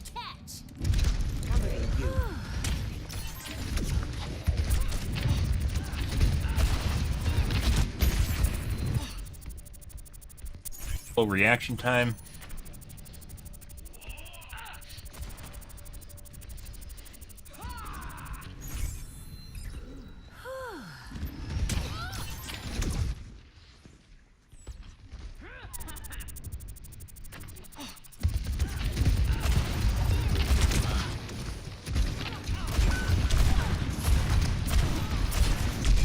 Reg misses. He's definitely shooting people and they aren't registering.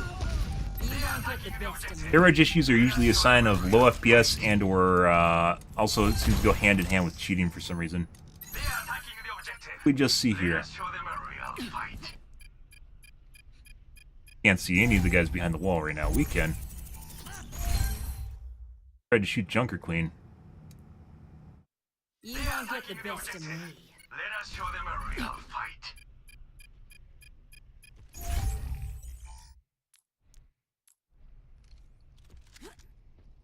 Not the wall for fun. Watching something here. That's a wall, by the way. This is a wall. There's nothing here for him. He can't see anything back here. This doesn't exist for him. This is our team. He can't see any of that.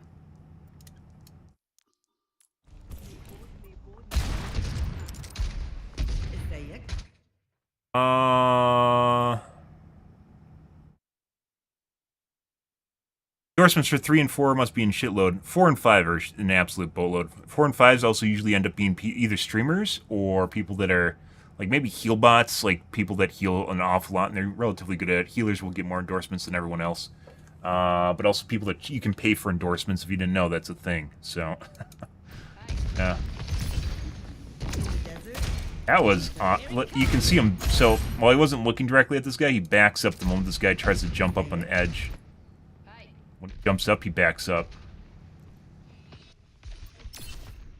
There, in response to this guy coming up. And he's covering the ledge that this guy's about to appear from. He's already getting ready for this guy to appear. So this guy, pretty sure, has a wall hack at the very least. Yeah. He's already responding to her coming up. I've been endorsement 3 a few different times. It's not that difficult.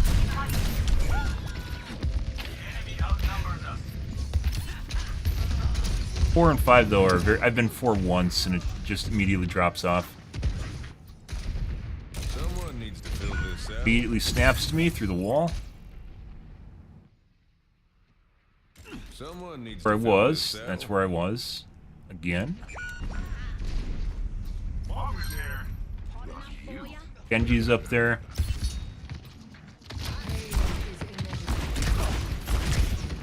His hit reg misses once again.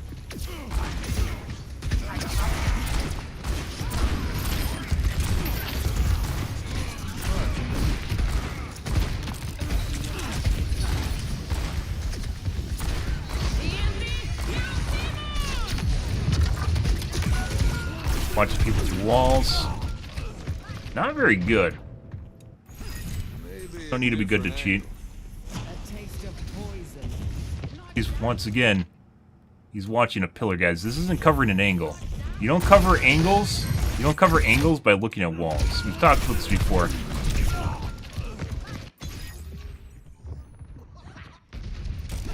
Maybe a different angle.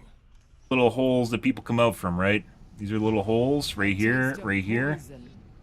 There's nothing right here. This is a wall. I'm right there, but this is a wall. This is not anything. That's a wall. My missile's right there. This would encourage someone to look at where the missile's coming from, right? Not the wall. Again, walls. Obviously, he's moving forward.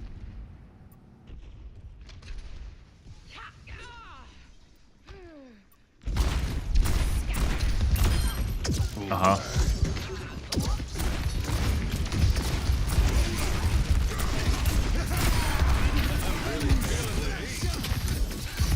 Good.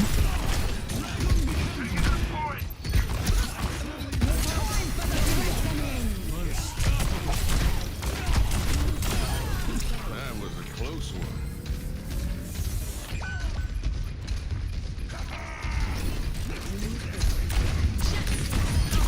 It wasn't a headshot, he double body shot me.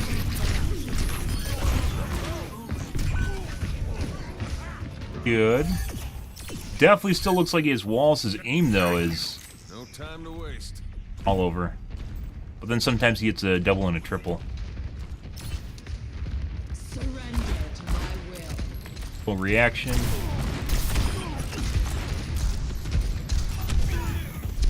All patched up.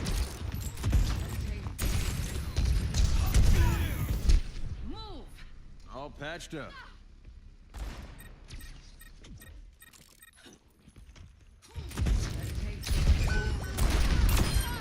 I've had enough of sitting.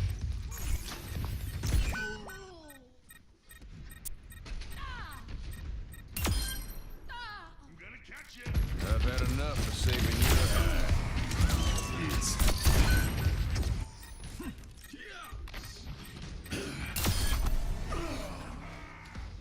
hide. He could have been banking accuracy at the beginning. Hitting a lot of shots now.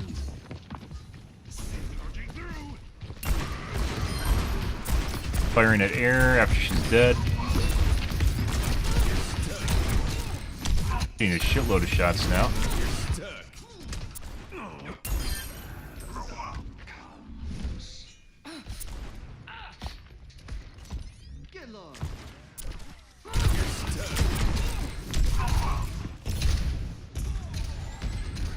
And look at the wall.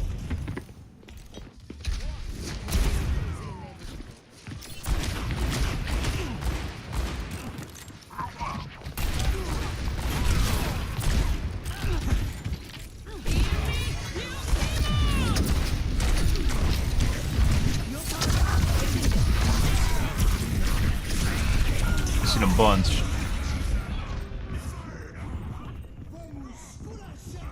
Right, let's scroll back to the beginning. Pretty good. In the desert, the cheat. One. There we go. I'm the last one you'll ever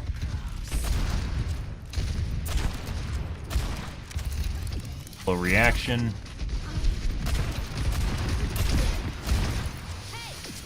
Hit Reg again.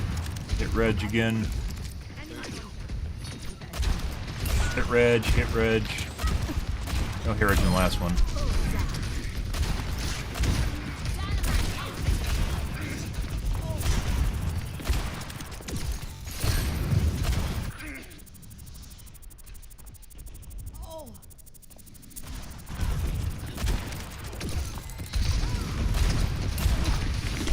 Reg miss.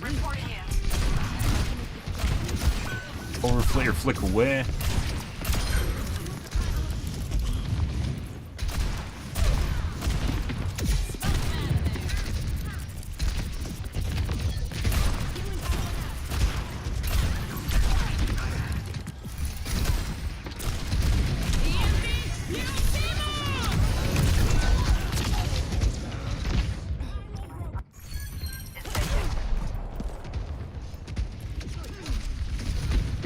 Reaction.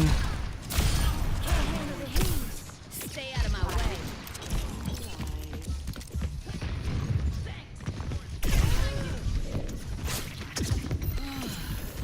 Patched up, my boy. Do something.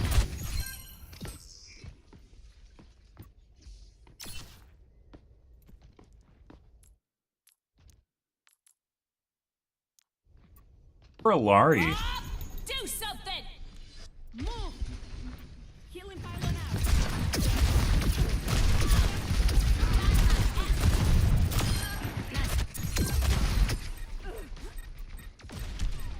All tracking. Dynamite out. Can't see the tip of her gun right now, but he's definitely looking at her exact position through the wall. Her hit Reg miss. Nice try, honey. Nanoboost administered.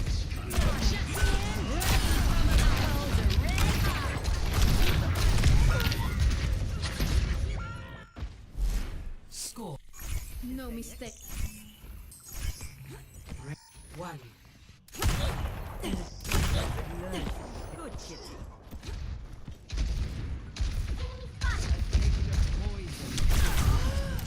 Covering you.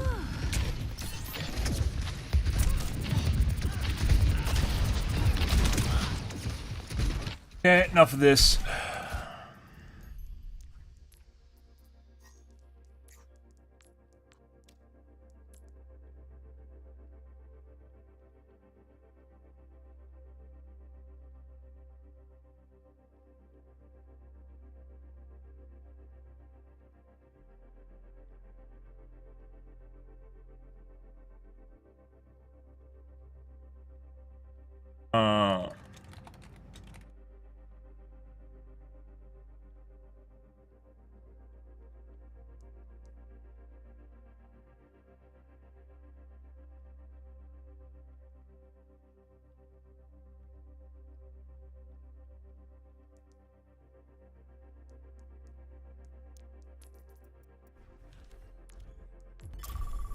Off we go.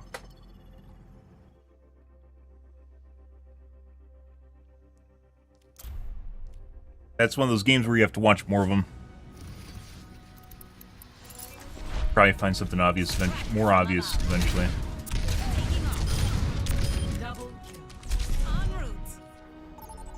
Nice game. Oh. Prepare your defenses. Select your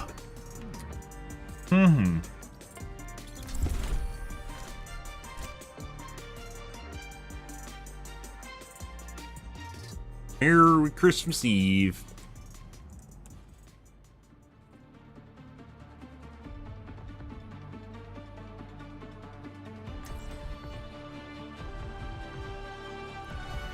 Strike from above.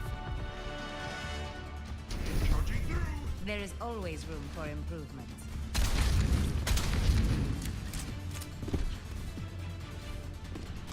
On the move.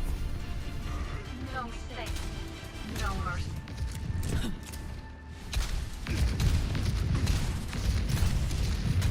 Good leadership makes all the difference.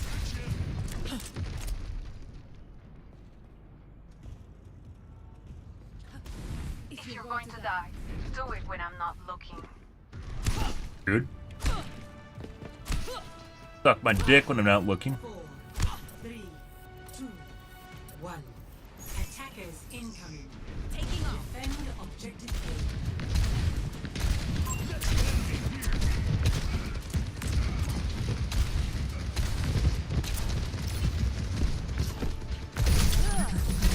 A. Despawn my missile.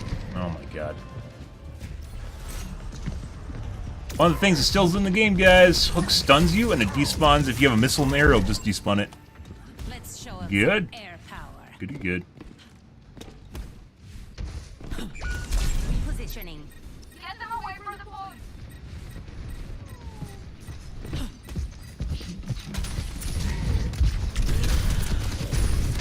Yeah. Could use that.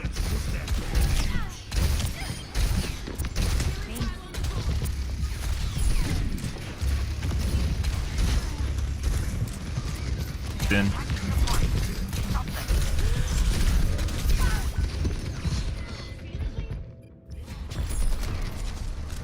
Very accurate soldier. Good. Okay, my head's in the game. Raise CPU prices for Christmas. What do you mean? I mean, generally after the holiday sales are over, it's going to stuff's going to increase in value, especially when it gets down to like the last minute gift, because that stuff sells out. Do a high demand.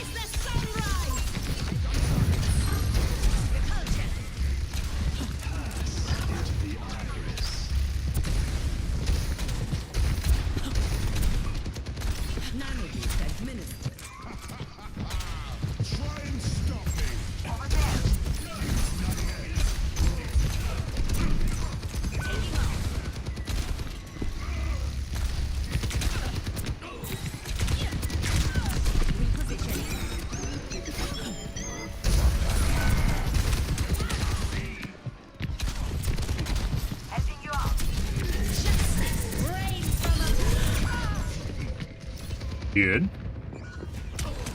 Mercy. Not good. Shake it off.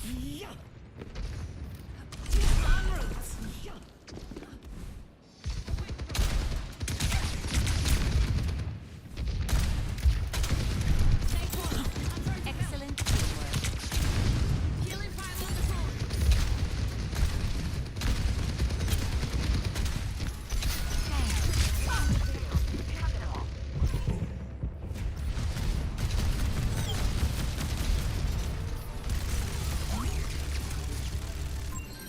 Does all the bashing. I died too fast.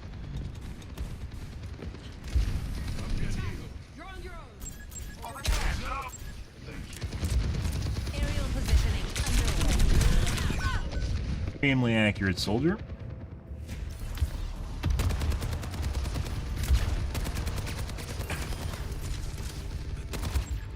Is it just on me?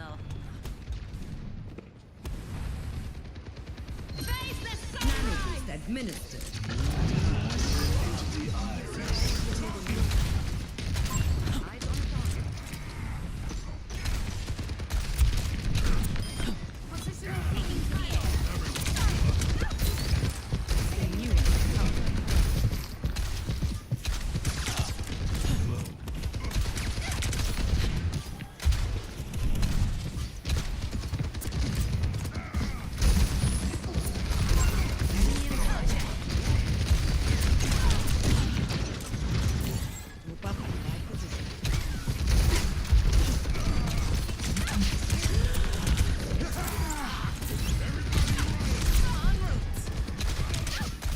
Yeah, is it just really accurate on me? Like, he doesn't fucking miss on me.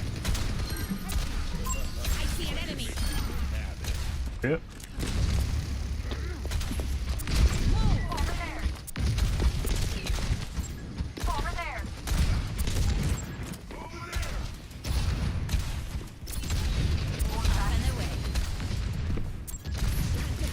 Yeah.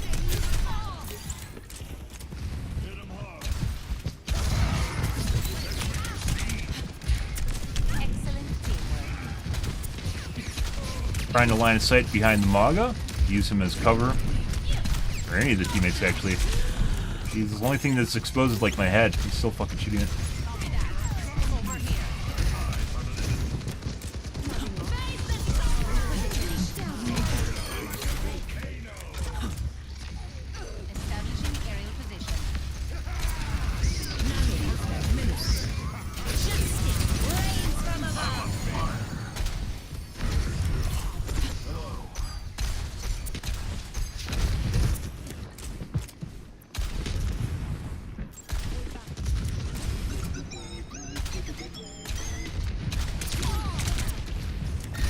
Accurate. You cheeky fuck.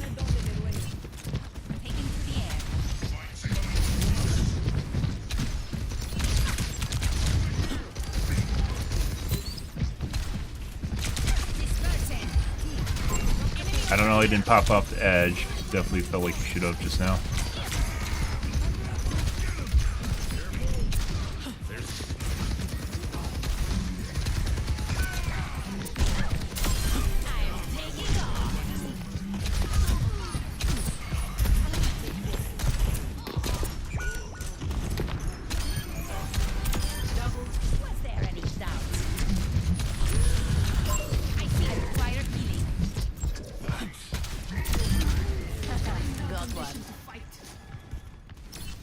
Holy shit.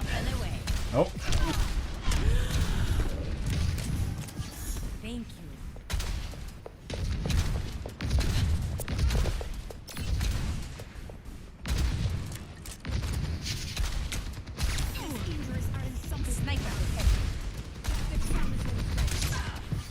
I don't know if it's just on me, because we looked at him a couple times, he's missing my teammates, but then when it's on me, it just doesn't fucking miss at all.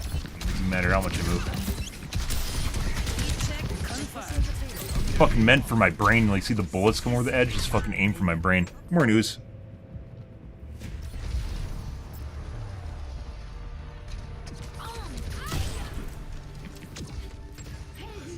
Okay, my head's in the game. There's 12,000 damage, too. Yeah.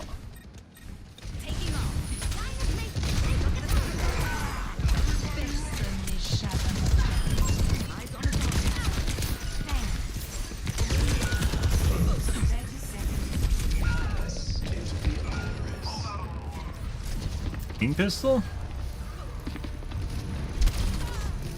Ah, that's kind of weird. Parallel linear acceleration velocity on the Widow.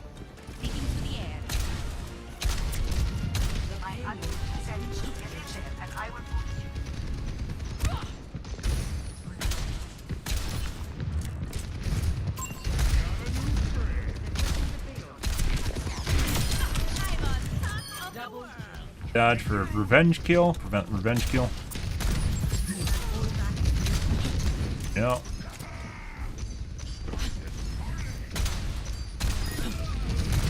For Larry being a... No. DPS Larry. She does have some damage though. Or healing. No. Almost instantly died.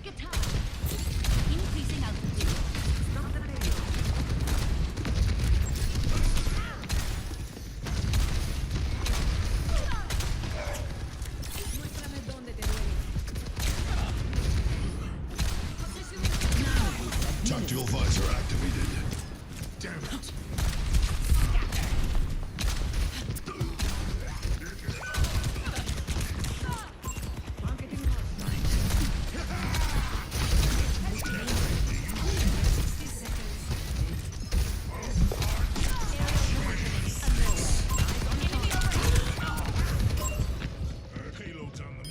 That.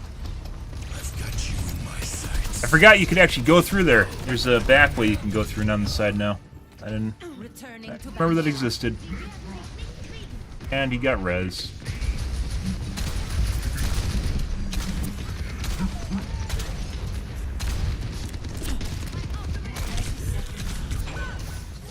Fucking Christ, I barely exposed myself, guys, just to go around the corner and instantly died. Just watching people through walls, too.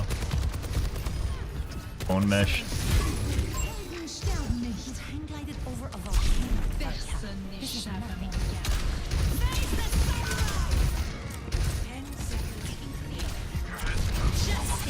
Oh, if I'm slightly exposed.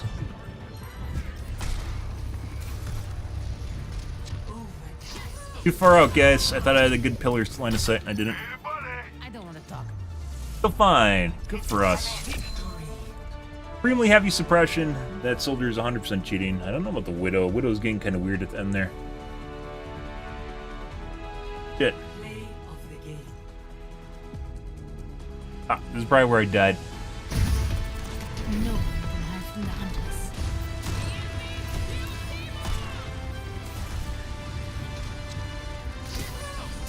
Too far forward, guys, by about 3 feet, 4 feet. This guy, what are you? Ah, it's a bronze and gold. Oh, silver, slight plat. Oh, there's diamond now. Oh my god, no. No, back down, back down. Yep, this is the guy that never misses, by the way. Oh, diamond now. Ah, and a master. I see. Oh. The guy that never fucking misses.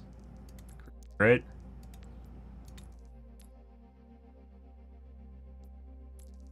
Him.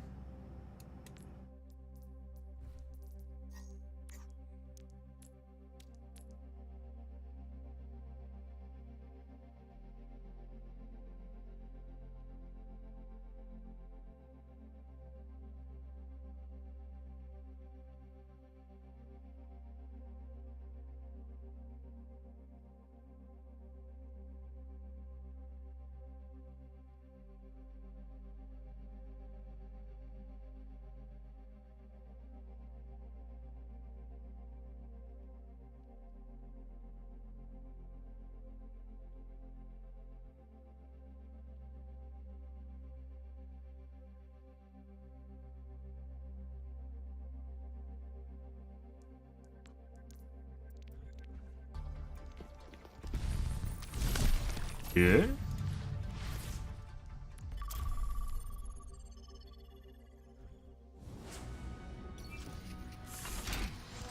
Alrighty. Strike from above.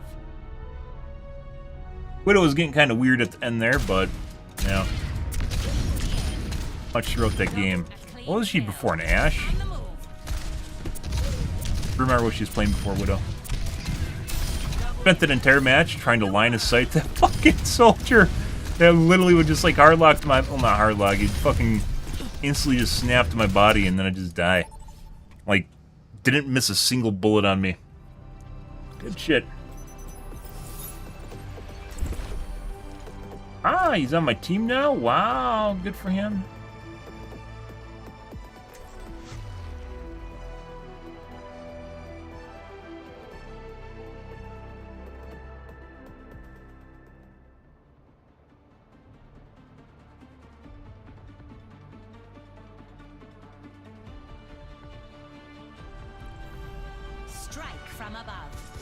Nothing like some stress-free Overwatch quick play games, guys.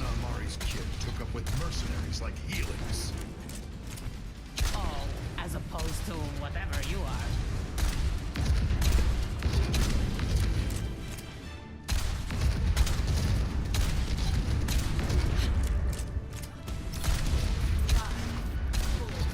Hello. 2, 1. Round 1. Capture the objective. Work as a team, everyone.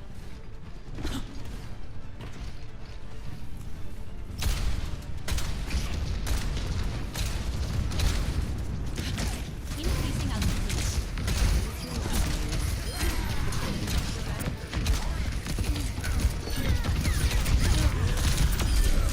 want to be the Pirate King. I want to be the Pirate King. Origin story of cheaters. Obviously, they're that good, so they have to be that good. It's their lore. They're the Pirate King, therefore they're going to be the Pirate King. Therefore, they should be able to Gatling gun in game, not miss. Makes complete sense.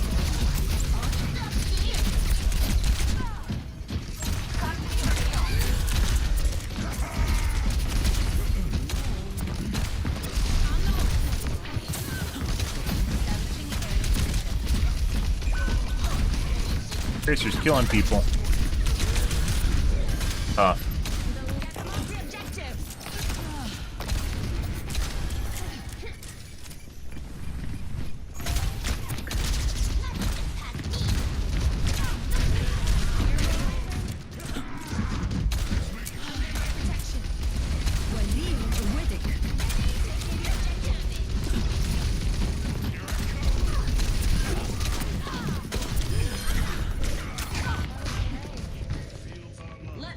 Good.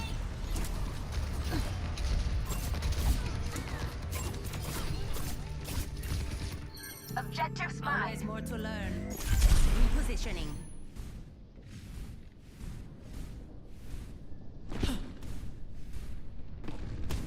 Up and away.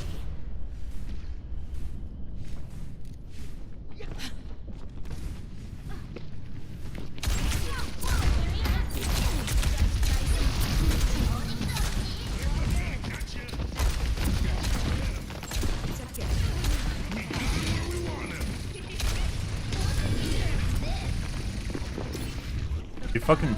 Oh, maybe it's only from the origin point.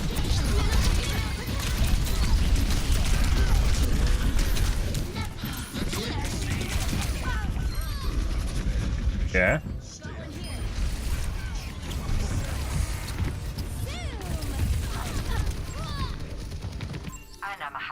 Returning to battle. En route.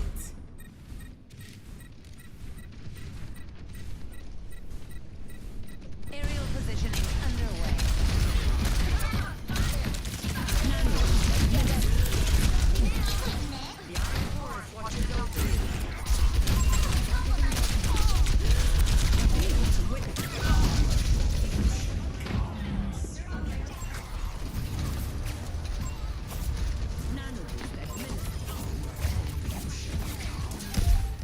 Approach spamming. Let's show him some air power. Sorry.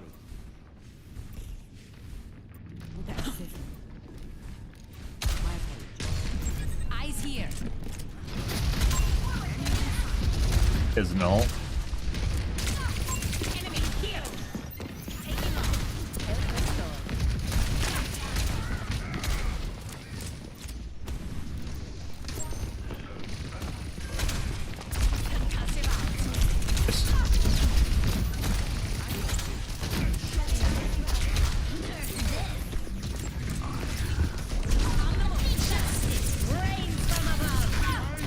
Over mech.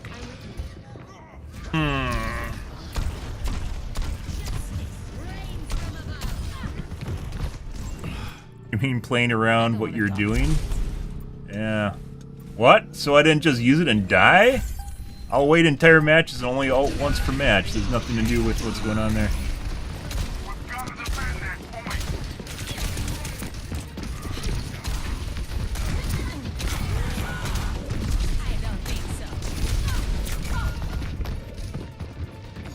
While I was jumping through the air.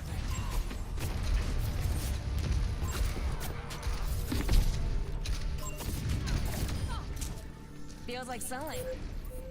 Okay, my head's in. Lamau, you can suck my dick, Lamau. Aerial positioning underway. Best round. Good. 0-1.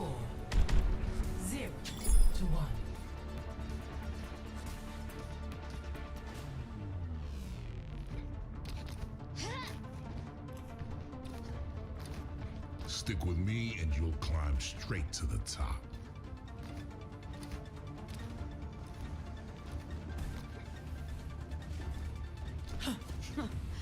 Just one more mission. 5,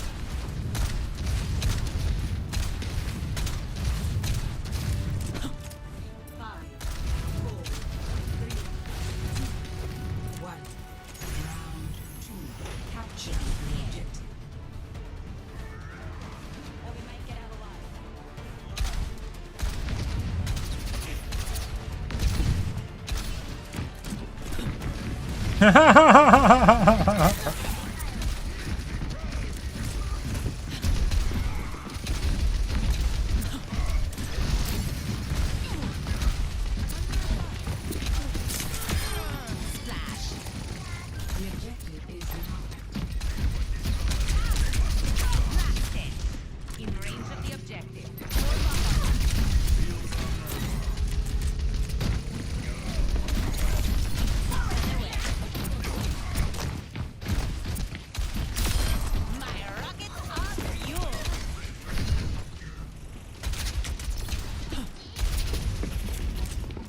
What is going on here?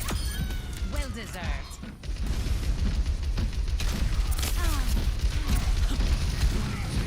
That's that revenge kill.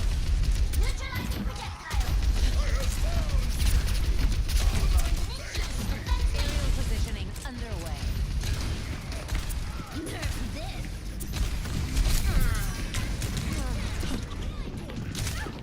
The revenge kill?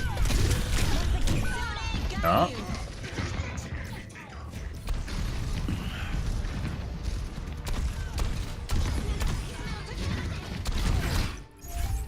Shake it off.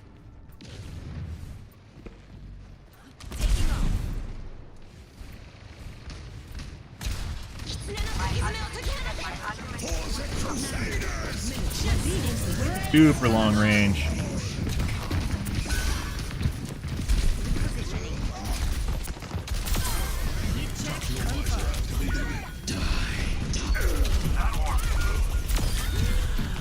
Huh? I could use that, Reinhardt. You can take it. I think there's another one over there, though.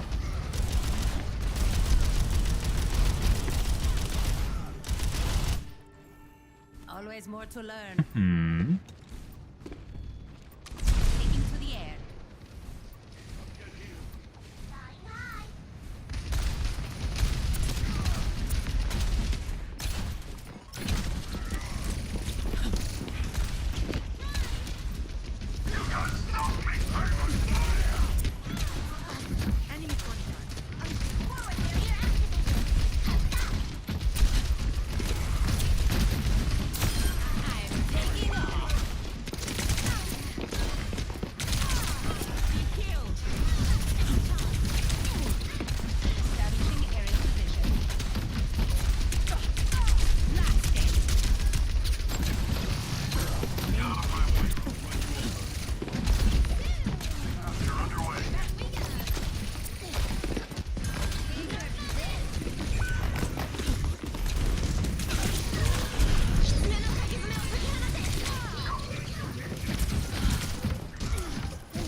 Had the tank diving us the entire game, guys.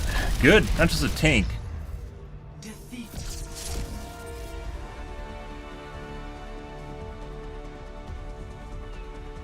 Literally fucking everything. Hasn't done nothing the entire game. Don't you guys did nothing. Yeah. Well, we literally had the D.Va on cooldown coming at us on jets. We were killing their backline. We had their backline shooting at me the entire game. We had the Tracer shooting at me, and occasionally we had the Reaper shooting at me. Yeah. You don't nothing, man. You don't got nothing. Yeah, fuck off, dude.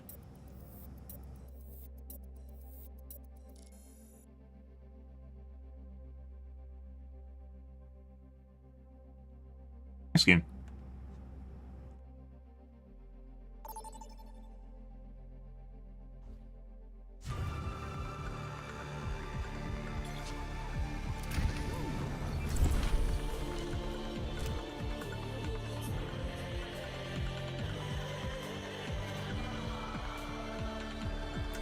Kiriko had something going on there. I don't know exactly what that was, though.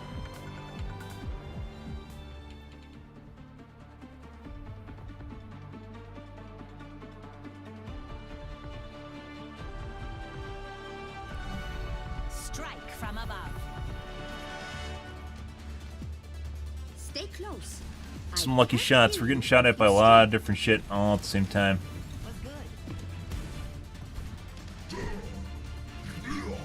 There is always room for improvement.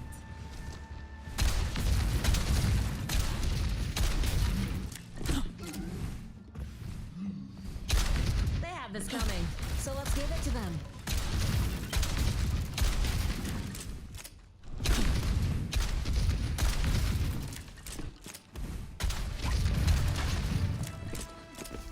Increasing altitude. Oh! Fuck. I will not wait. Our match is going. Cheaters. Otherwise pretty good. Say more enjoyable than playing finals.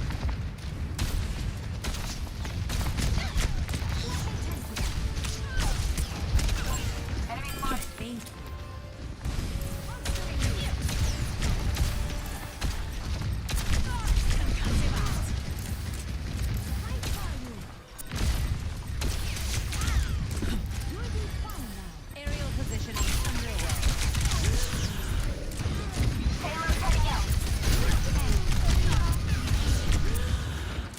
Huh?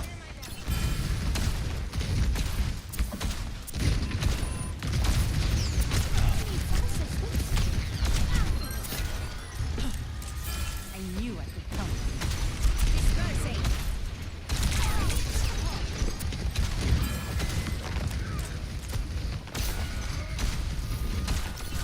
Up and away.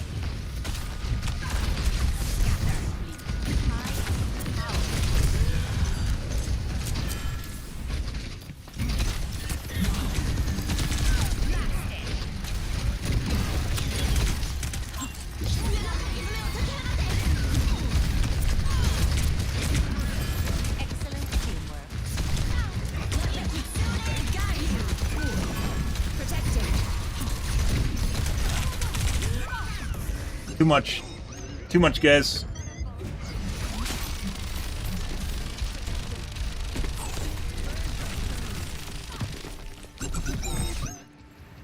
I don't stay down.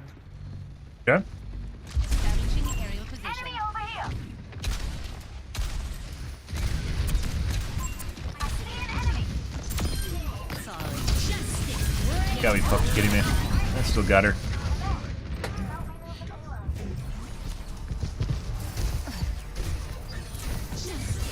Now go get it. Not on my watch. I'm back. Thanks. Into the air. Dude. The fuck is that shit? I will not waste this opportunity. Yeah? Deactivated.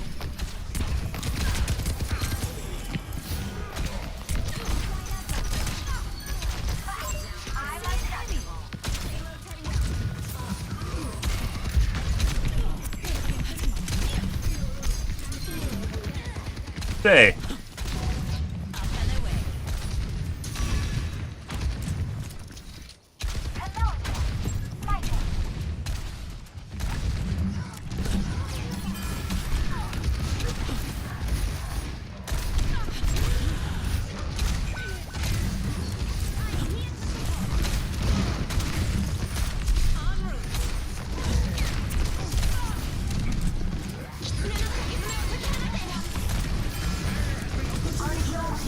Uh-oh. No!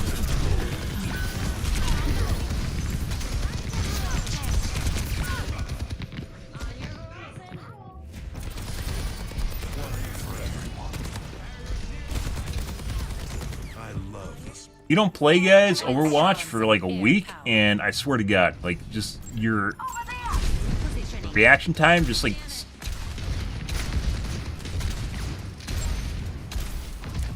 Thanks for the assist.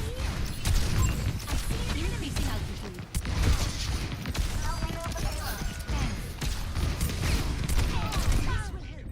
And 2 tap. It just drains away.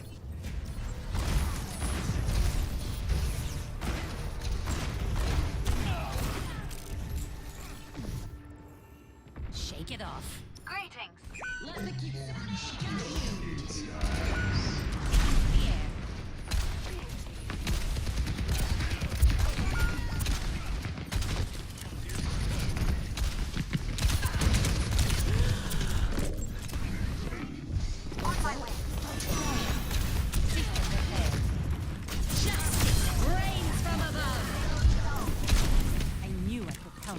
Okay.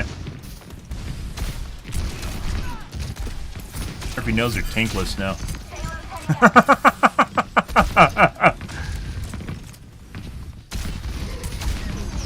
Like literally ideal situation, guys.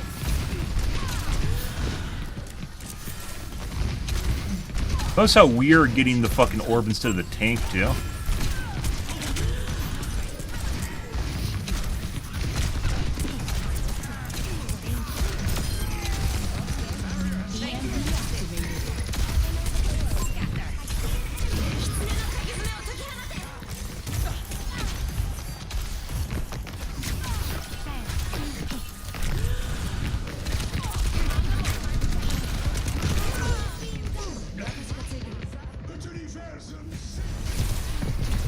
Also, how do we not have Magas in our game? I thought Maga was fucking everywhere. I thought everyone played Maga. Why don't we have any Magas anymore? Okay, my head's in the game. I think we had one earlier. He's on the enemy team though.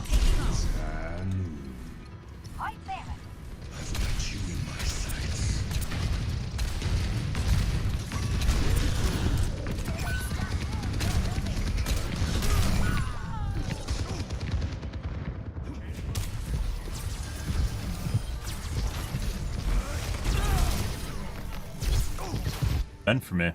Let's show him some Yeah. air power. Dude, I have 6,700 damage and 4 kills. The amount of focus we are getting is insane.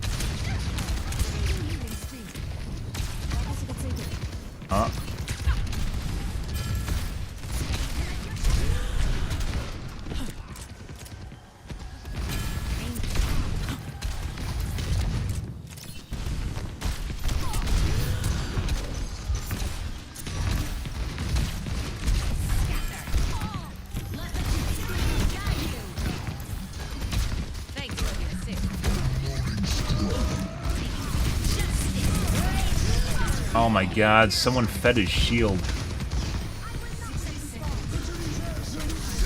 Enemy to me.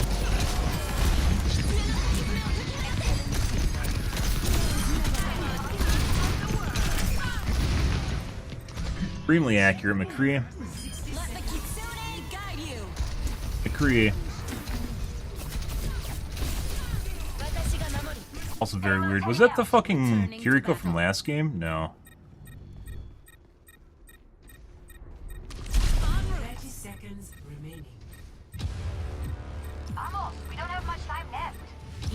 Activated.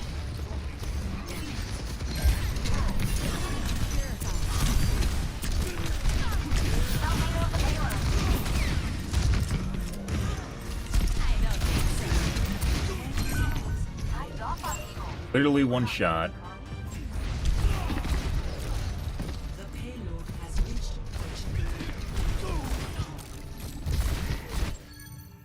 I don't stay down. Okay. Hola.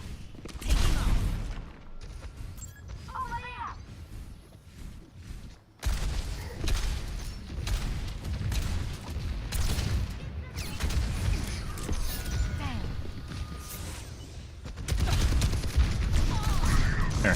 Oh no. Okay.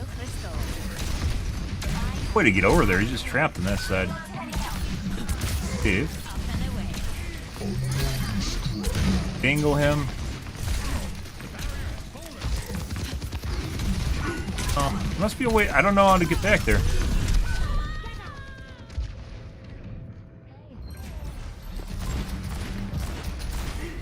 His aim is super shaky too. Very accurate. 60 seconds Battle Pass requires level 45.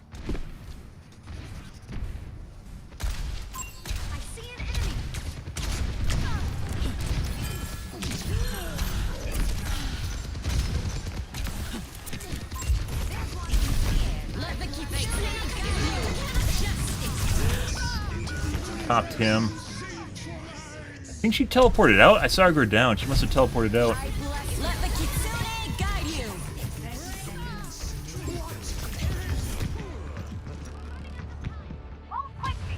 I don't want to talk about it. Party was boring.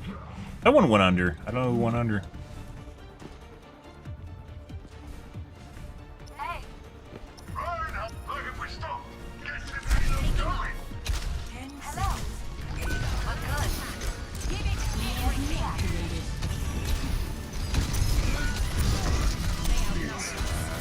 How did he not die?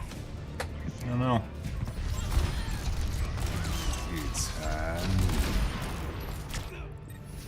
Let's show Yeah. them some air power. Pretty sure McCree's cheating. We're gonna take a look at the Kiriko and the McCree here in a sec. Jesus fucking Christ, guys. And 10,000 damage. 7 kills, though.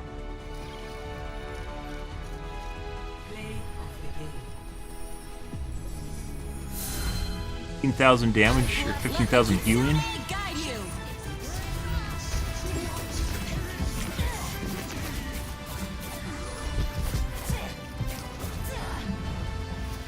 Okay. The...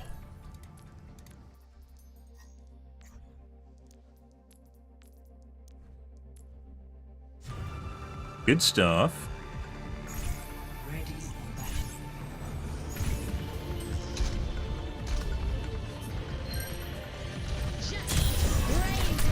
Guy.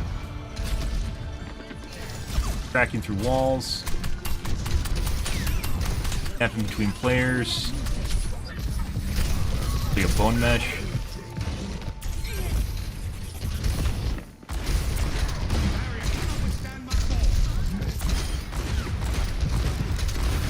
Tries to shoot people through walls.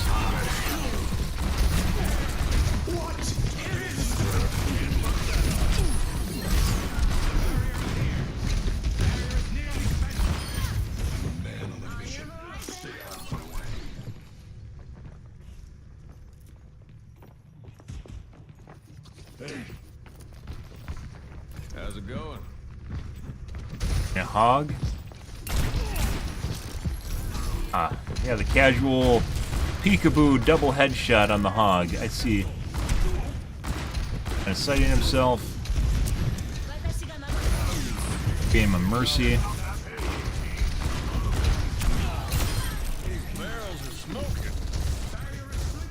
Nowhere.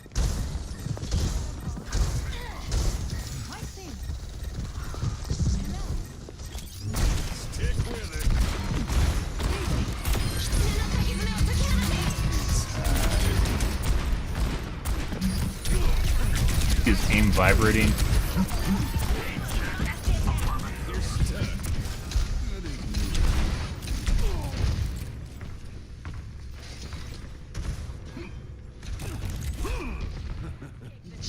Cracking through walls. Okay.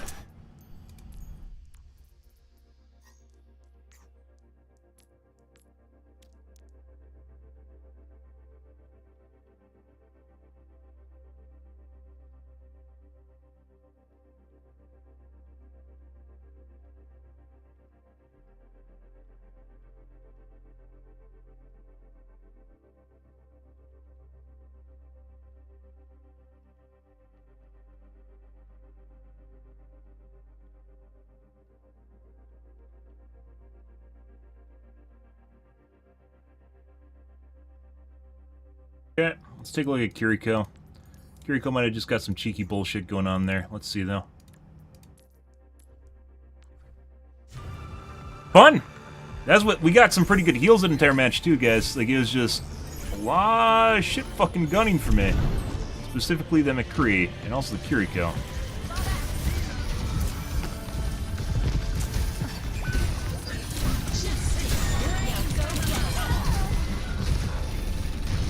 No?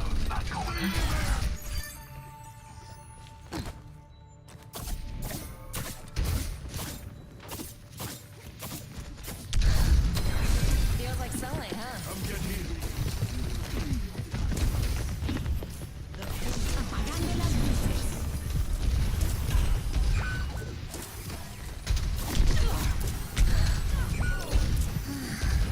There's more of them. Their payloads on the move. Let me balance you out. Yes, yeah. Everyone, heal out. Hey there.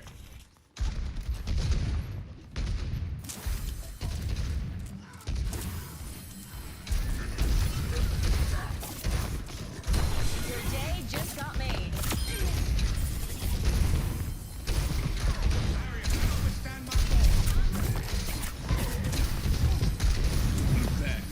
Let the kitsune guide you.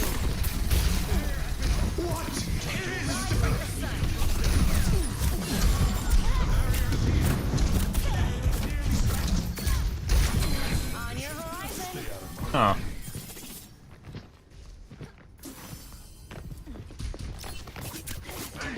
Kaiki. How's it going?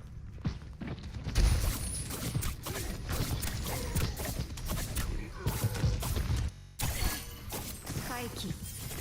How's it going? So, aim is very spot on, but what we see here is it looks like he snaps to this guy or her behind the wall. There, that's meant for the Mercy. This guy's cheating. Yeah, this guy has impeccable aim, but for some strange reason, he just threw a piece of paper, what are they called? Fuck,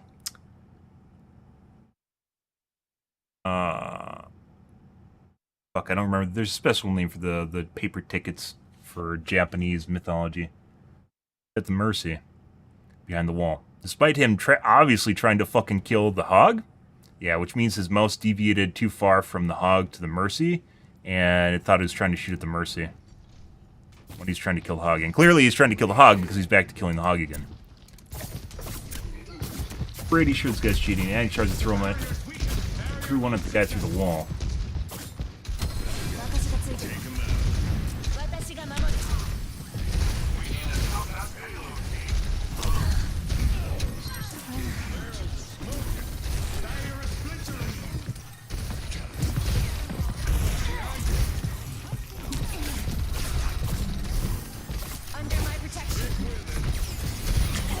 Free-firing at the guy without even knowing where he is.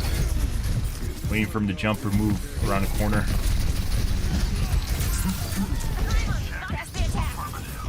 Yeah, this guy's definitely cheating. Magnetic.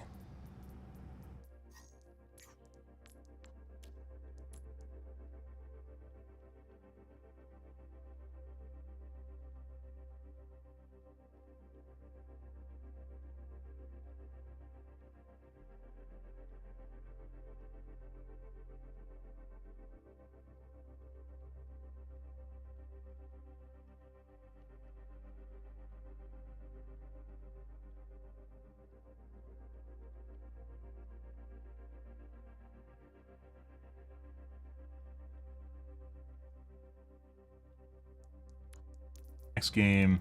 Let's take a look at that, the McCree. We have an origin story. Master. Oh, he was a plat. Oh, and then he became a diamond. Back to a plat. Then a diamond. And that's actually relatively... Well, that's not. I want to be more than a plat and diamond, guys. He knew he could be. His team was just holding him back. Game, GM, and top 500, and a master.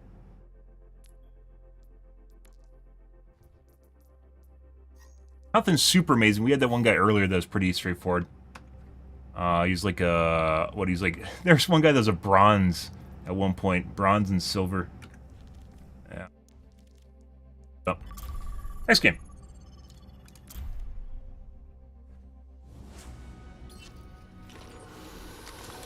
I don't know how long the battle pass has been out for Maga. Good, good, good. Damage.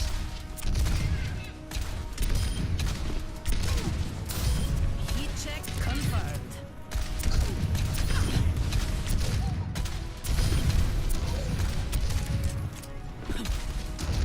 Not right now, and I think if we do play rank, because of the time of day, I'm gonna have to play tank. Because there's almost no one playing at this time of the day. It makes things pretty miserable as far as cheating goes, just in general. Last time I was playing, well, I wasn't streaming on Twitch, but when we were playing prior to me going to my single-player stink, a couple months ago, I was playing rank off stream after I was done streaming.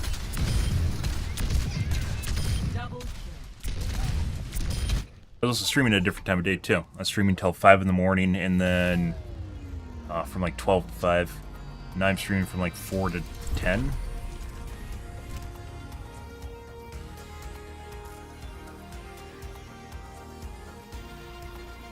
But ranked right now is not super desirable.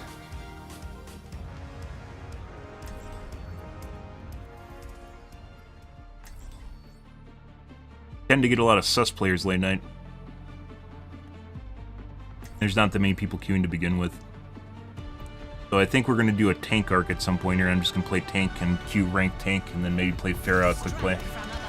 Even though I love playing Pharah. You're still hiding. When are you coming back for good? I'm trying, Felicia. Please be patient with me.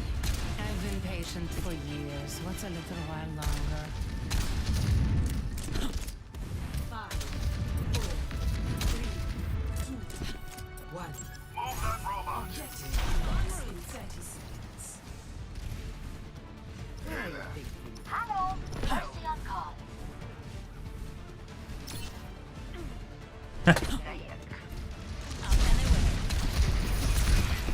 Enemy over here!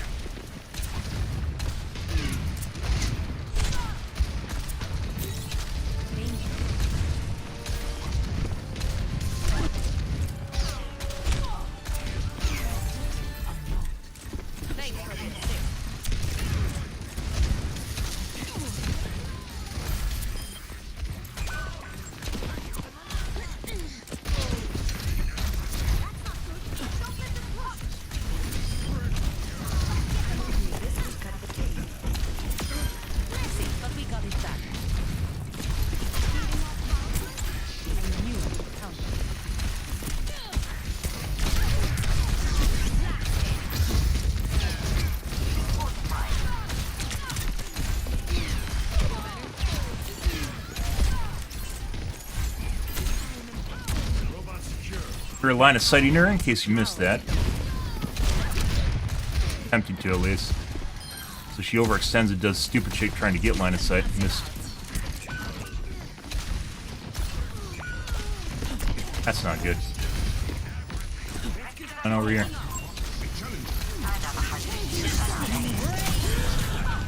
Yeah. She's gonna get rezzed. Yeah, shouldn't have done that.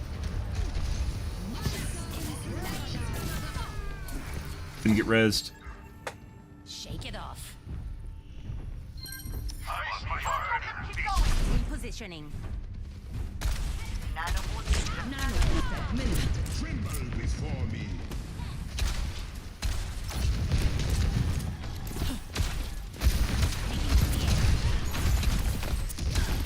Large utility robot in our control. Not miss. No. That sucks.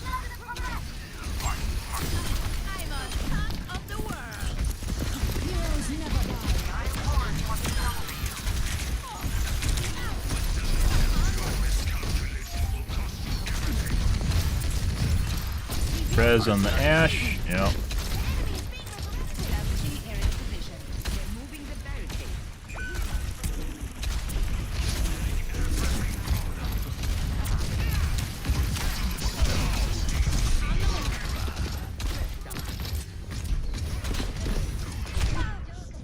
What? You get frustrated? That's a pre-aim through the fucking wall on me? You did get frustrated. Always more to learn. You know, Farah is fucking cheater bait, guys, out the wazoo. That's pre-aim through the wall on me to try and finish me as coming around the corner. Yeah, that's not an angle. That was my face angle through the wall. Oh, yeah.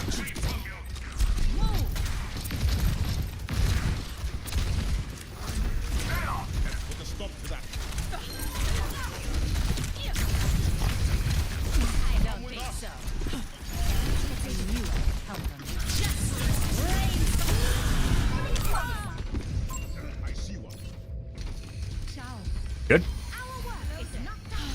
Yes. Increasing altitude.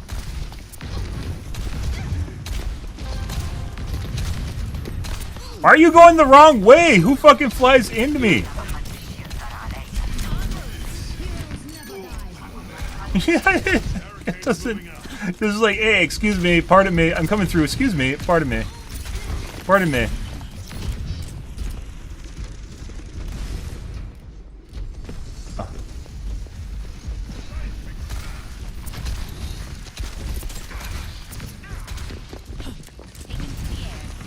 Is that the guy? Yes, it is. That's the Ash.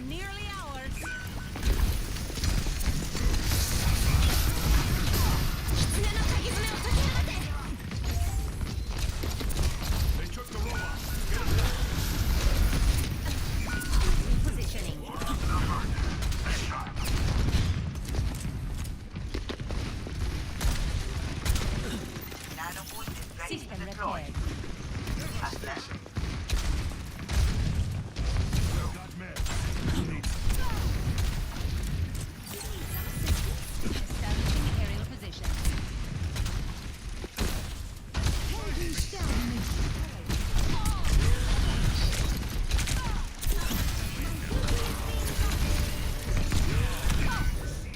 Yep, hippity hopping around the corner, just trying to poke me in the face. Good for him.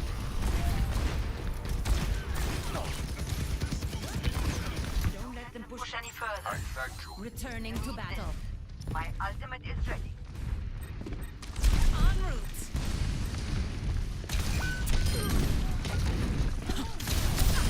My rockets are fuel. Tactical visor activated. Fuck off. Fuck off, Mercy. That's my kill.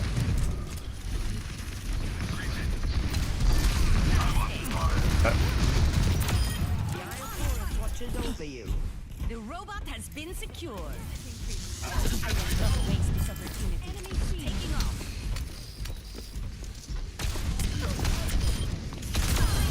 Maximum impact.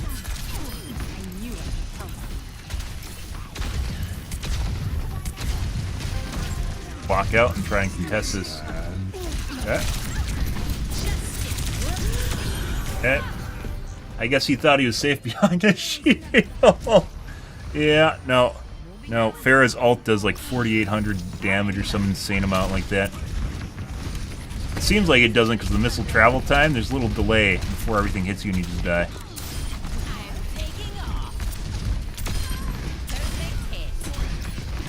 Your tricks. This lead is ours. Just a bit more. Enemy here.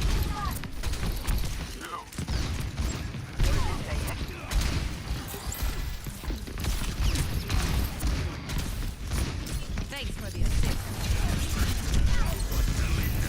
Oh, God.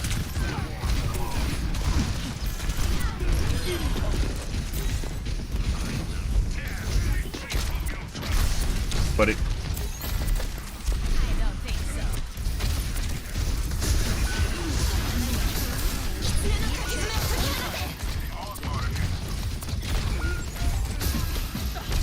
The enemy has claimed the robot.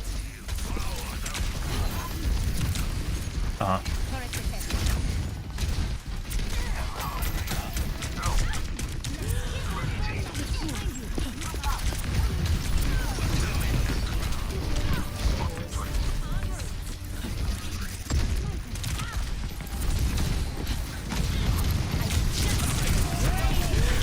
Oh, he's too far behind the mech.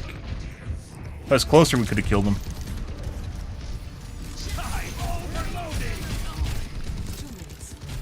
Yep. I've talk about it. Establishing aerial position.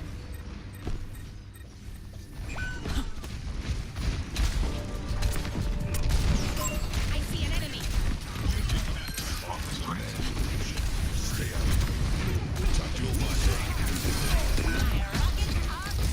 Stop the Mercy from rezzing that. Wants to, she's just fucking sitting there.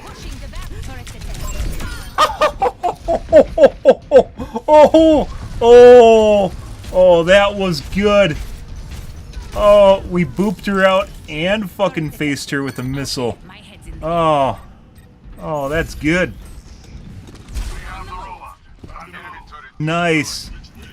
She Guardian Angeled out. I didn't boop her out. She Guardian Angeled out, and we fucked her in the face with a rocket. Second time in the face with a rocket. Well in midair.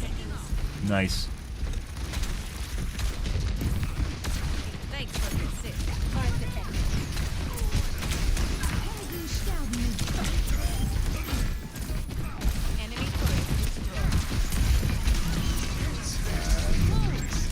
Oh, didn't save anyone else.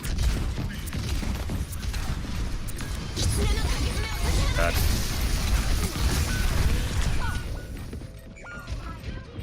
30 seconds.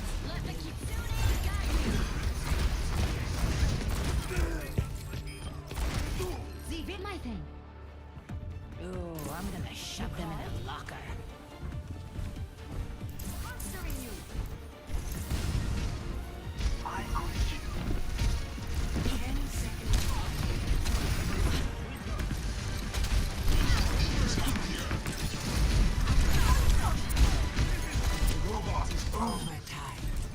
Don't let up, no matter what. I'm on fire. Justice reign from above. Establishing aerial position. Thanks for the assist. What?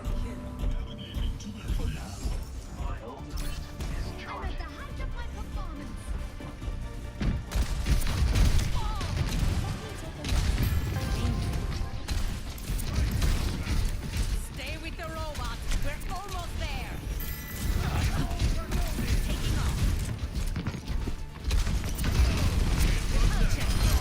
Got him. You get that? There it goes.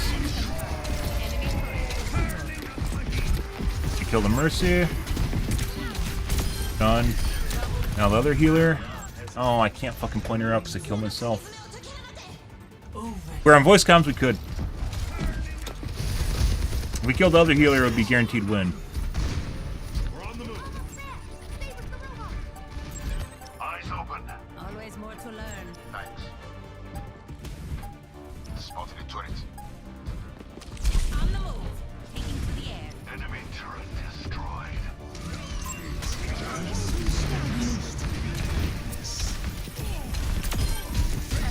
Good one. Trying to res. No, she's not.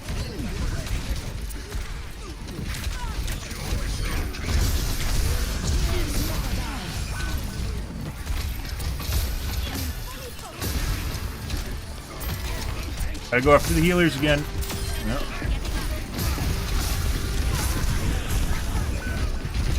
Good fucking shit. Done.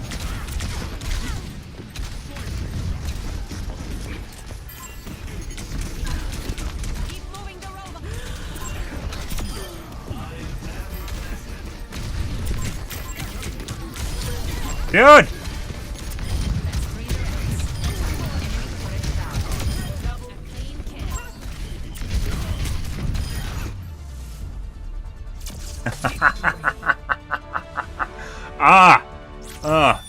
That's good overtime.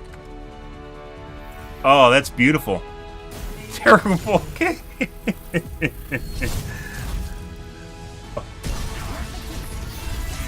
We just started going after the healers at the end there, guys, which is actually kind of what you want to do, because as it turns out, the healers are actually insanely OP.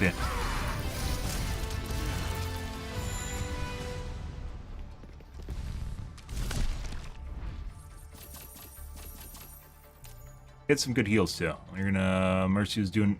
See, I mentioned before, guys. Endorsements. like, you can pay for them, i.e., like, not legally. Or, I mean, it's legal, but you can't, as far as TOS, can't pay for them. But, like, the only people you'll ever see at, like, 4 or 5 besides content creators are, like, really, really good healers.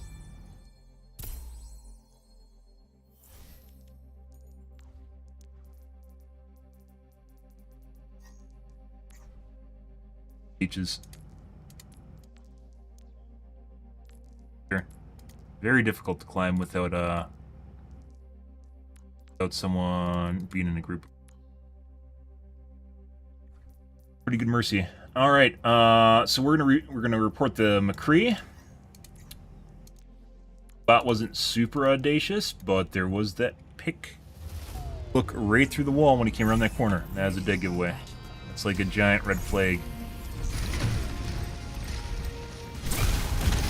Couldn't help himself. Right here.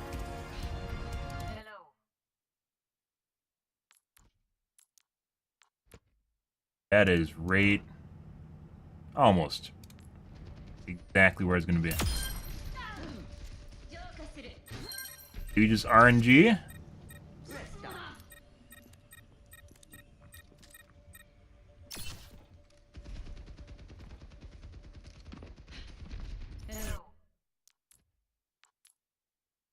I mean, he honestly looks like he's just about to ADS right on my face. Then he aims down. He actually aims down. Wait for me? Yeah, he aims down. Like, look where his aim is compared to the steps. He aims down. He was literally going to be right on top of my face. And he aims down so he's looking at the ground instead of where he was when he ADS. He was at step level. He looked down and away from me, and then snaps back to me.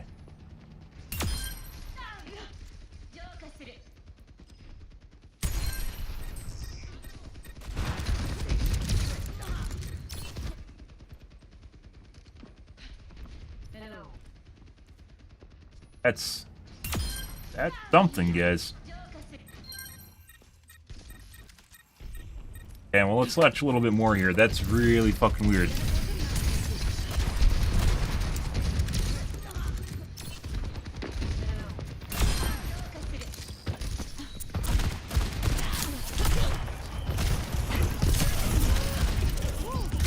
Shots now, though.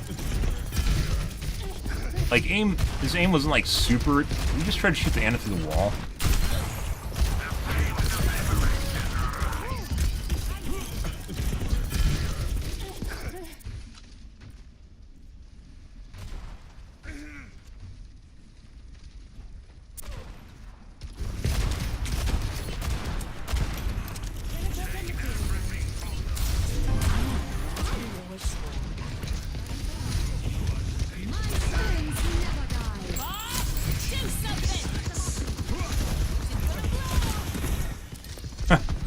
What the fuck is going on here?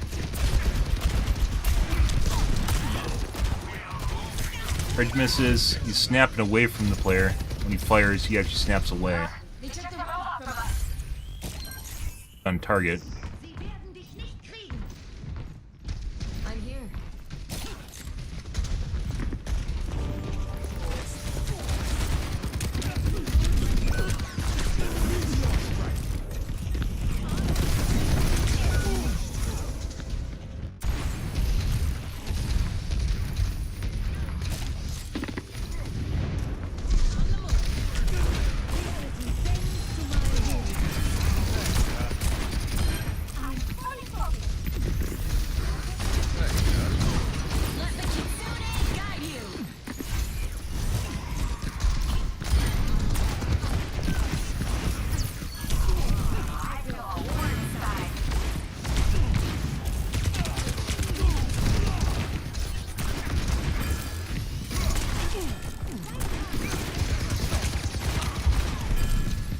Trying to shoot him, like his fucking upper body is exposed. He's trying to shoot him through the ground? What is this? What is going on here?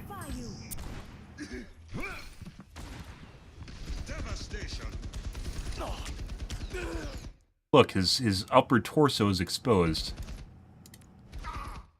Shut shot him in the dick.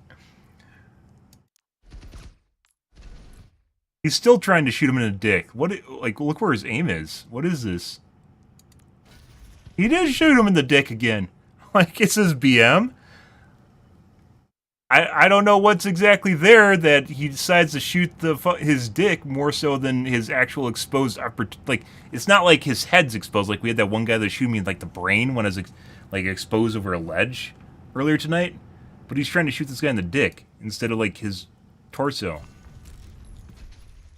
What is this?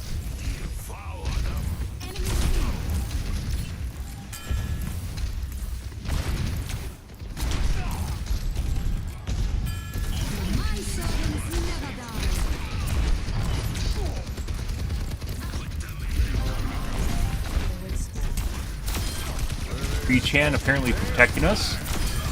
Now he's hitting all of his shots.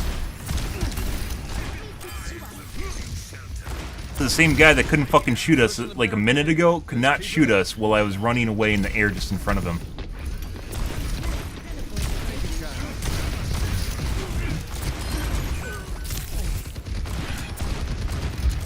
Trying to shoot him through a wall. Tracking through walls. This guy's cheating. Alright. Where was this? It's right here. 315.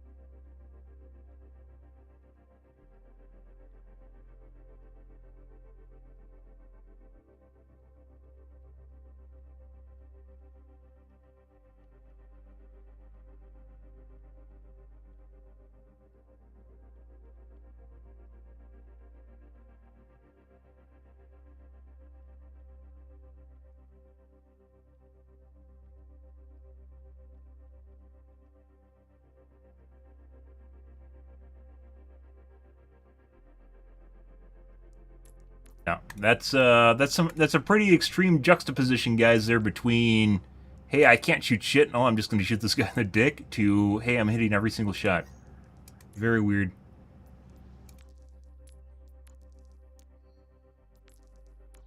Master things up, GM. Master again. Okay, I've been... Gotta take a piss, guys. I'm gonna grab water, too. That's a juxtaposition. Good word, by the way. Holy shit, it's actually 10. Dude, tonight's stream just went insanely fast. I'm not just saying that to meme. Like, you guys might just not like watching me play Pharah. I love fucking playing Pharah. I love fucking tribes. I love playing Pharah. Fantastic experience. Even when we're getting shit on by cheaters, it's still enjoyable. Compared to playing the finals. I think we're going to call things here instead of me just going to get water. We're going to call things for this morning, guys. Tonight will be more of Overwatch. The finals is on hiatus. I don't know when we're going back to it. We're going to wait and see. Probably give them time to work out the kinks and obviously get their rank system in order and maybe some anti-cheat in order too. This game has issues, but it's much, much easier for me to go back through and look at what happened in the match and figure out whether or not someone's cheating or not. And compared to the finals, finals is just a shit show.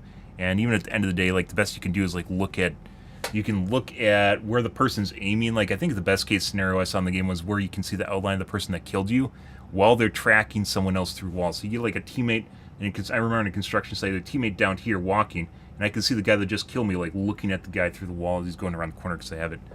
Do I have a family visit? Yes, it's not Christmas yet. Christmas is tomorrow. Christmas is on the 25th. So... tomorrow, I do have things. Tonight, I do not. And I probably will be streaming earlier because I have to go to bed earlier so I can wake up for Christmas. Right now, I'll already be sleeping in tonight's stream. So I'm probably going to wake up earlier, stream earlier, probably 5 hours earlier, and then end earlier so then I can actually do family stuff. That's tomorrow. Later today is still Sunday in the U.S. It's 10 a.m. on Sunday. So tonight, I will be probably streaming unless something happens. And it's just going to be earlier. And then tomorrow, which is Monday here, I will be doing family stuff as such the entire day. And I don't know if I'll be streaming at night. I might be, I might not. It depends on how things go and how well I work my sleep schedule over, though. But this morning, guys, will be or later today will be more Overwatch. It's just going to be earlier in the evening, probably around 5 hours earlier, and I'll be done streaming by now because I have to go to bed. So probably I'd be probably done 5, maybe 6 hours earlier than now. So maybe I'm probably going to stream from like maybe midnight to 5 in the morning, maybe even earlier than maybe 10 to 3 or 10 to 4 p.m. Central Standard Time to 4 a.m. Central Standard Time.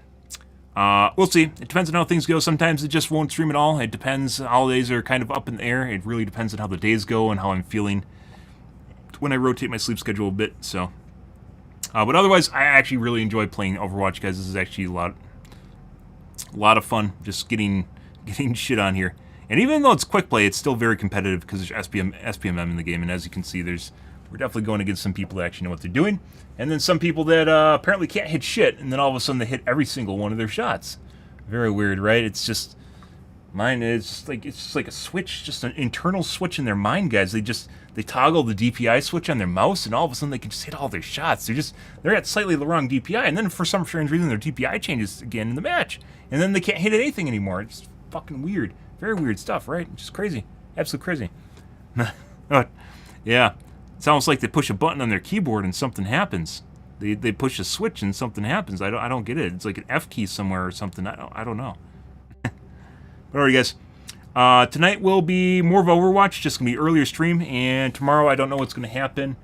We'll see. Probably gonna be streaming tonight and tomorrow, but otherwise maybe not. Depends. But anyways, guys, if you are new to streaming, enjoyed the bullshit, enjoyed the fun, enjoyed watching me get face fucked by cheaters and fucking mercies in the face, make sure the follow button on your select platform. I stream to Kick, Facebook, YouTube, as well as Twitch every day from late night to early morning at GMT-6, so late night North America time. I usually stream for about 5 to 6 hours, give or take. Depends what's going on in my life, what's happening, etc., etc. But I am out here for this morning, guys. Thanks for watching my stream as always, and I hope you guys have a wonderful Christmas Eve. Have a good day, guys.